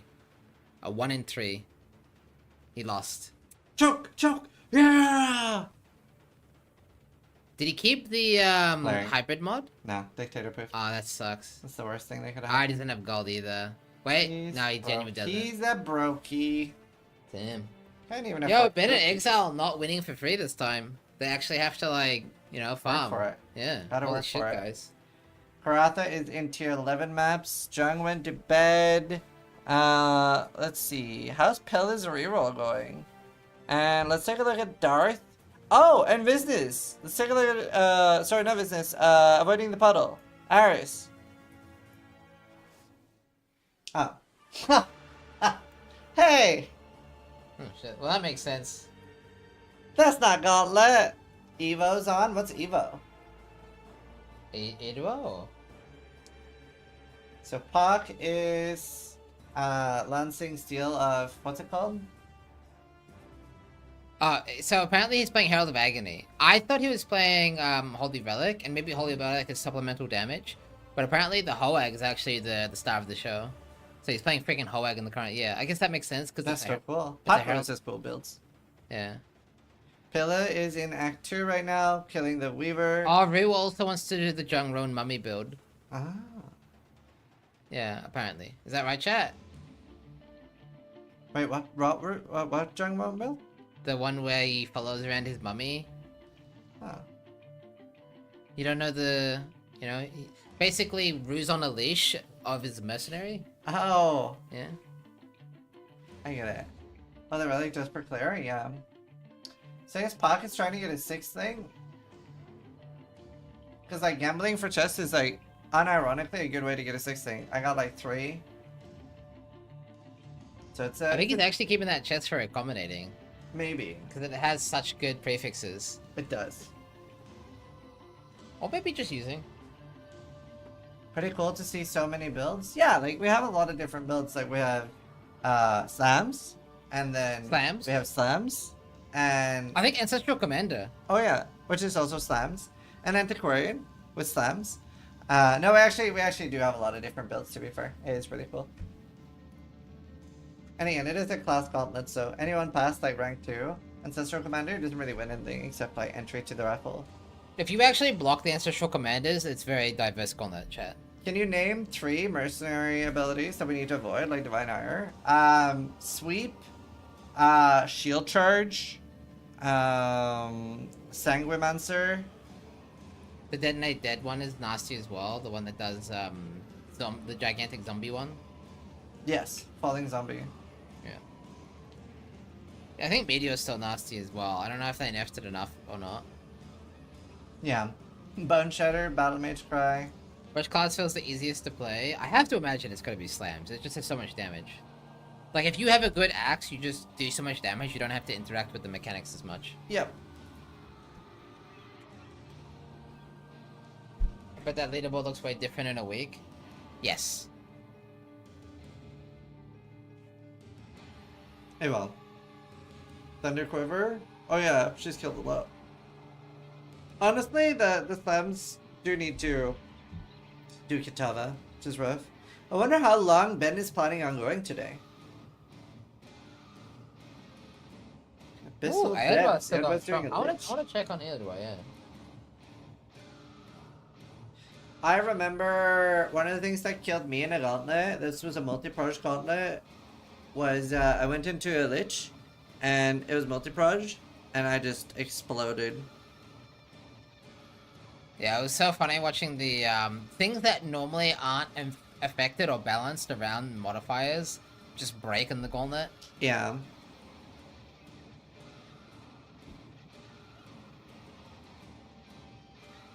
Yeah, Ayadwa has far less survivability than Ben in Exile. I wonder if that's just gear diff, because they should be playing a pretty similar build. Yeah. Like, he is playing sneaking instead of Shadow, but the amount of damage nodes doesn't change too much, I thought. Yeah. I'm sadging that Quinn doesn't play. I wish Quinn was playing. I feel like it would be good content for his stream. He likes our content too, so.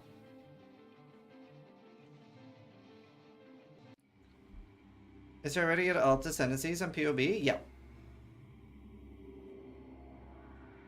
He's healing! Yeah, he's played a Gauntlet. It was great content.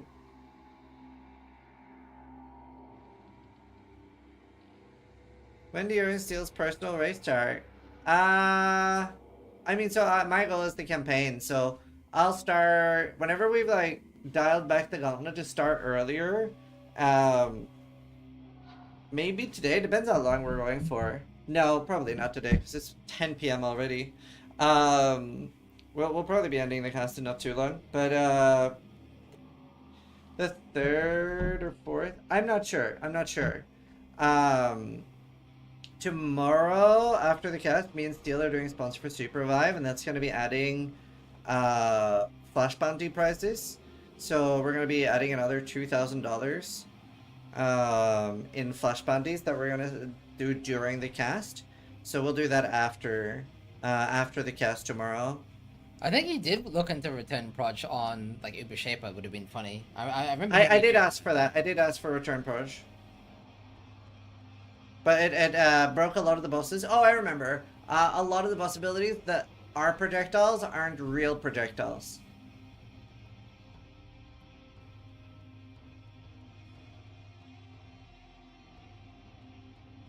Exarch? Yeah. So I wanted, for Exarch, I asked if we could have double projectile speed. And make it twice as long, like the Exarch Bullet Hell. And sort of make them untankable, so that you really had to do like perfect play and make them faster. But they're not real projectiles.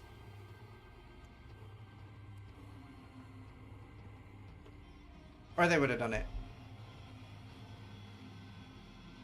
Exact balls returning would be cursed. It would have been so funny. Right? Yeah. Like, you dodge the monster. Honestly, the bosses are already cursed though. Multi-proj AoE and you increase the AoE might already be... I genuinely... I mean, I say this every gauntlet to be fair, and then Ben does it anyway. But it does look borderline impossible now. Like, I don't think I could do the bosses really. It's really hard now. Like, I mean, to be clear, all the bosses. Like, I do think some of the bosses will be okay, but how much AoE is it now? 50% and 40% haste and 4 projectiles? Or 3? We did have one gauntlet. This was pre-Ubers, mind you, but we did have one gauntlet with 100% AoE and 4 multi-proj and 60% haste. That one wasn't cleared, to be fair. Nobody did the feared. Everyone died to it. That was a good time. Do the Uber bosses have different effects from last gauntlet? So, from what I understand, so we asked not to be told fully about all the changes so that we get some surprises. From what I understand, the new bosses, the new 3, have been Uberified and should have new abilities. I don't know if they've had time to... oh, he's doing a mercenary swap. I don't know if they've had time to do anything to the, like, Uber Maven, Uber Elder and stuff like that. Because obviously GTD are doing this on their, like, they're working overtime to do these. So I don't know if they've had time, basically. And we like appreciate the insane amount of effort they do put in. So I don't know, but the racers will have to figure that out. Even if they haven't, our damage mods have gone up. So it's 10% less damage taken, 20% more damage done, 20% more AoE, and it's a Shaper apparition instead of Cyrus apparition. And I believe the Shaper apparition does more damage than Awakener. So it should be harder regardless of if they've added anything new. Plus we have the Freesia ascendancy, so it's a very different gauntlet. Yeah. So Ben's new mercenary. Don't know how familiar everyone will be with this, but Quinn69 actually used this mercenary. It's a Pride Rallying Cry mercenary. So the Rallying Cry actually has an effect on it that buffs nearby allies with damage based off your weapon. However, you are an ally of your mercenary, and if you put a big stick on your mercenary, you'll actually get a bunch of extra damage. Combine that, of course, with the Pride on there, and I think it even has Insight on top, the one Ben has. Basically, it has a ton of damage and utility. On top of things like all the random gear and uniques you can put on the mercenary on top. So, how did Grath get the 2120 concoction so early again?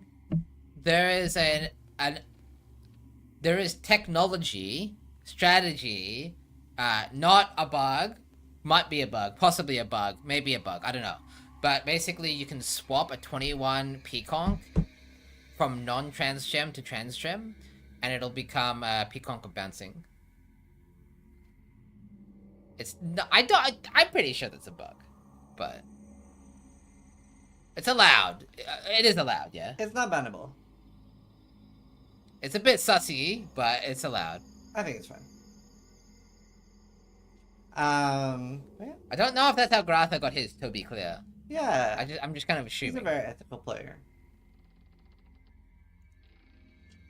You could recombinate corrupted items last day. Was that a bug? No, definitely not. I love doing that. I wish they still had that.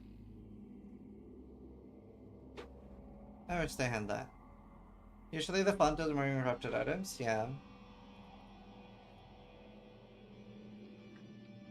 You know, Edward's been in this fight this whole time. How's that possible? I mean... Yeah, he's your favorite skill, that's why. Earth Shadow was done 10 minutes ago. Yeah, I guess I am playing Earth Shadow in the Gauntlet.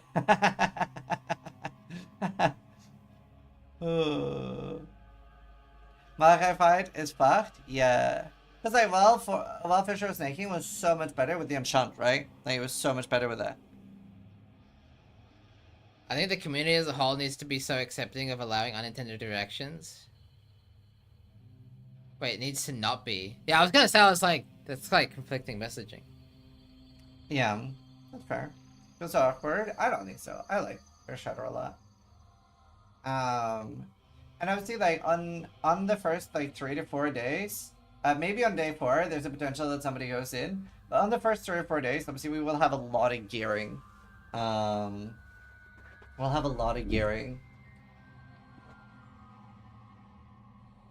So there's very unlikely to be any crazy bosses. We'll have some people farming Eater, some people farming Exarch, etc. And Katarina, but we're not going to see any Ubers in the first Ben will be having a full-on reroll too. Yeah, so people told me he wants to play Antiquarian, but if there's a hidden POB, I'm thinking you guys are full of shit. It could be something else. Yeah. Do not trust his lies. He says blah, lies. But does he mean it? Does he mean blah? Nah, it's Antiquarian, EE, MS, 100%. What if you're wrong? I think he's right. I think he's right. But maybe he has something. He also, so Ben is really known for changing his entire skill tree per boss. He said other ascendancies are better, but not by enough to be worth a reroll.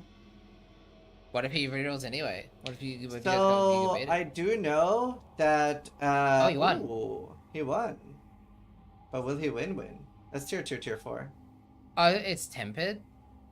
Is that not flaring? I can't see. He's checking like in 5 seconds. It's flaring, right? Tier 2, tier 4. I'm pretty sure it's tempered. No, it's flaring. Oh, it's flaring. You're right.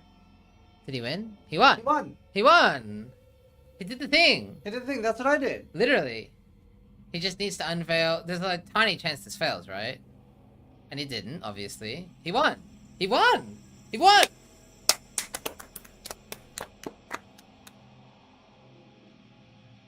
Is he gonna reforge attack speed? He has the currency to do That's it. what I did. You should just do it and hit it first try. Yeah, I wanna see what he's going for here. I'm gonna egg him on.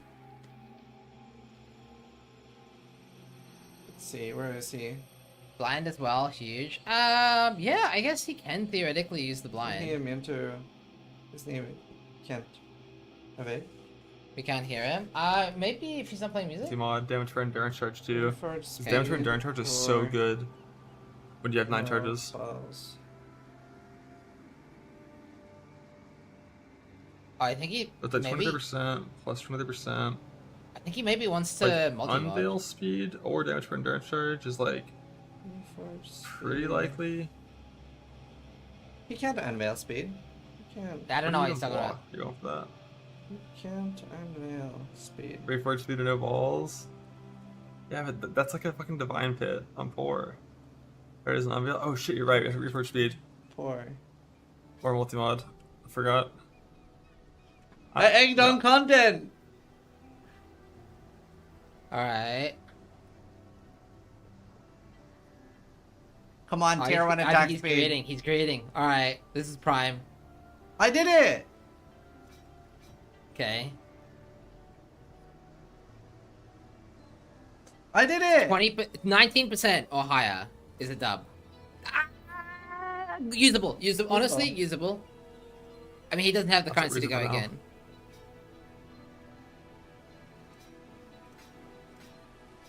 Nice. And that is a solid upgrade. That is a solid upgrade. He gets the damage per in the charge and a bit more attack speed. And more damage. It's just a solid upgrade. Oh, he's just going for a 5-stock hit. I mean, he doesn't have the duelist guarantee and he wants to use it now. Yeah. Is he double 5-linked or no? No. So this is perfect. I just need 5 red. I love how, like, calculated he plays. Like, he's, like, aware that if he goes for the greed and fails, he has to go back to playing without the upgrade. Yeah. That's just inefficient. It's just not worth gambling for a 6-socket. 870 PDPS? With the endurance per charge. So good. He's a 4-link, right? Yeah. Nice! Good upgrade. Solid.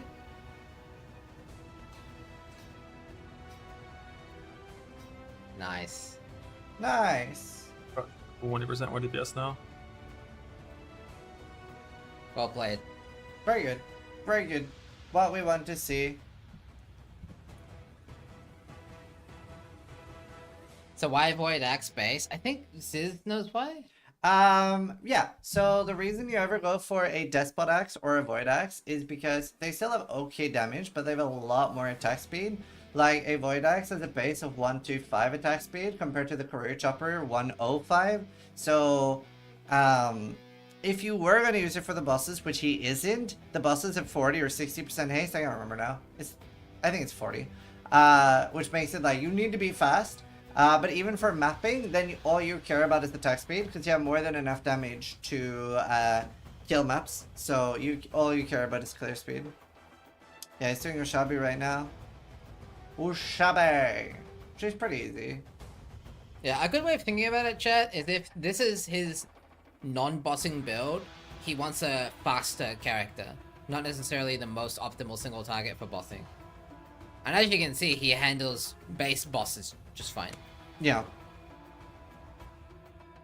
I mean, once he has a 6, like, it's not even going to feel like Gauntlet anymore, to be honest. True. It'll just be the normal game. Yeah. Build is dumb.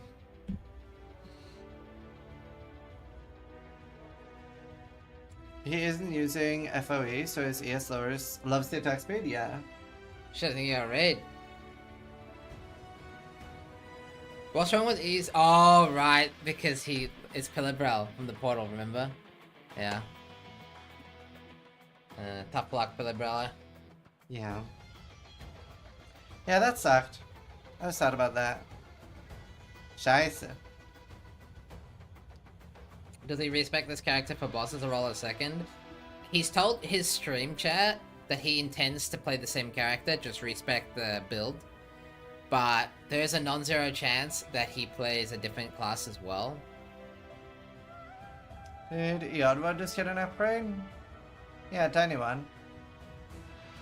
Not a very good one. Oh, he vended it.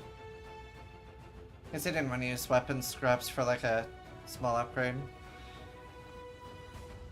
What's Steel's strength level at? He's not crabbing. No, I'm not yet. surprised. Tomorrow?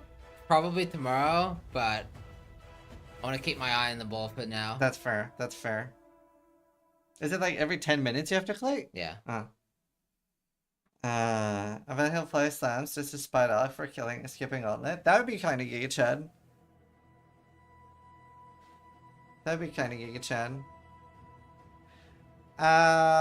Thank you for your honest analysis. Perfectly explained in the clip. Yeah. Yeah, that was heartbreaking to see. That was heartbreaking. Sorry, dude. We're mostly going to be seeing people continue to gear up and stuff, so we're probably going to look to like shut down the cast for today. How many people in chat are through the campaign? Everybody write what level you are and how many deaths you have in the Gauntlet so far.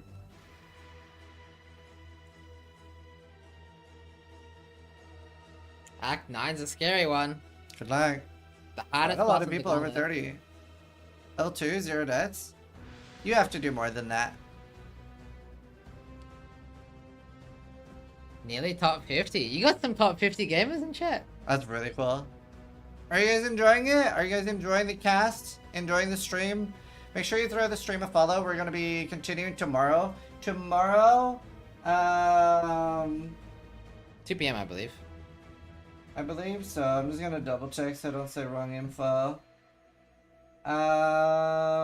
Yeah, 2 p.m. is tomorrow's cast start time, so throw the stream a follow. Make sure you're there for tomorrow. And tomorrow we are going to be activating flash bounties. We will probably, I'll tweet that out with the start tomorrow. And feel free to let the contestants know that those will be happening tomorrow as well. We'll probably start 4 p.m. UK time. We'll launch some flash bounties. Why does this stream say day 2, but Ben said day 1? So Ben is still on his day 1 stream. He's been streaming. Yeah, it's been since the 23 start. hours. Yeah. Yeah. Madaki, do you know any contestants that have just started up their stream that we can host that have been going for a long time? What are flash bounties? He's doing the awful boss. Yeah. It's easy to do that too. Yeah, we can full screen him real quick. But yeah, flash bounties are basically mid-gauntlet bounties. Usually bounties are announced well in advance so the contestants can prepare. Yeah. Flash bounties are the opposite. They're during the cast, just basically like a treasure hunt. Like, go do this real quick, right now. Business this slap. That's nice. We can write business. Let's fire off a Starforge ad, and then we'll end for today. Alright. Which one do you want to do? I don't have one. Okay.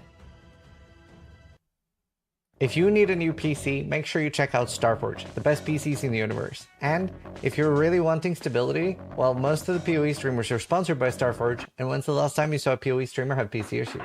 And for this gauntlet, Starforge is doing a bounty, the first person to kill an Uber with 99% of your damage being from your mercenary. So a support character with a mercenary as the damage gets a Navigator 3 Pro. I actually can't wait to see how people are going to do this.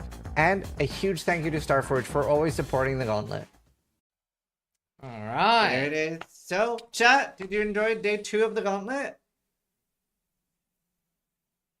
Kind of literally a few days ago. Probably Yep. not with Starforge, is he? No, he needs a new PC. Oh. Well, needed. True. Yeah. Yeah. There it is. Ooh, that's scary. I'm glad you guys are enjoying it. And again, if you do want to support the event, we do have like the mouse pads, we have t-shirts, etc. Displates. I'll give you some help. It's large. Yeah, very, very freaking cool design. And you have multiple designs, right? Yeah, we have 3 different designs. So there's a few different ones to choose from, and there's t-shirts at shop.discern.com, the mouse pads at Express Mouse Pad. So there's a lot of cool things. The mouse pads are limited edition, so they're only made for like 2 weeks, and then they go out of production, never to be made again. So get them while they're live, and yeah, huge thank you to all our sponsors.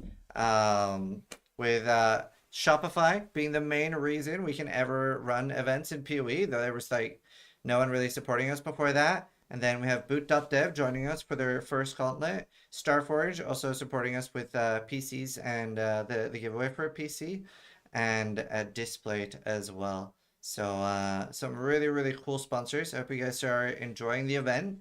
And that's how we get these big beefy prize pools. I'm going to start my run, but it's not today. We're going to go sleep now because this starts earlier tomorrow. Yeah. Let's get, right before we end, we get Rice QT's death in. Oh, yeah, absolutely. I mean, I'd love to... Wait. You what? Wait, Rice died? Yeah, just died. Aww. What's that? Why do I kill them? Rip. Yeah, Rice Rip. It's in the duel. Alright. You rip. Wait, does that mean he died to, like, Katava or something? Maybe. Moolies? Oh. Do they restock? They should not be out of stock, but they're only temporarily made. They shouldn't be out of stock though. Wait, what? Oh, he's doing a mercenary maid. Maybe I need to like stay Oh. close to her. My merc killed me. Unironically, my merc killed me. I should have just removed it. I'm pretty sure my merc is killing me more than she's helping. Which one and where do you live? Rip. I'll ask. Yeah. GG. Yeah. Yeah, pro tip, mercs are rippy. Yep. Mercs are rippy. He died farming a good merc. Yeah, he was going for the Paladin Jungron build.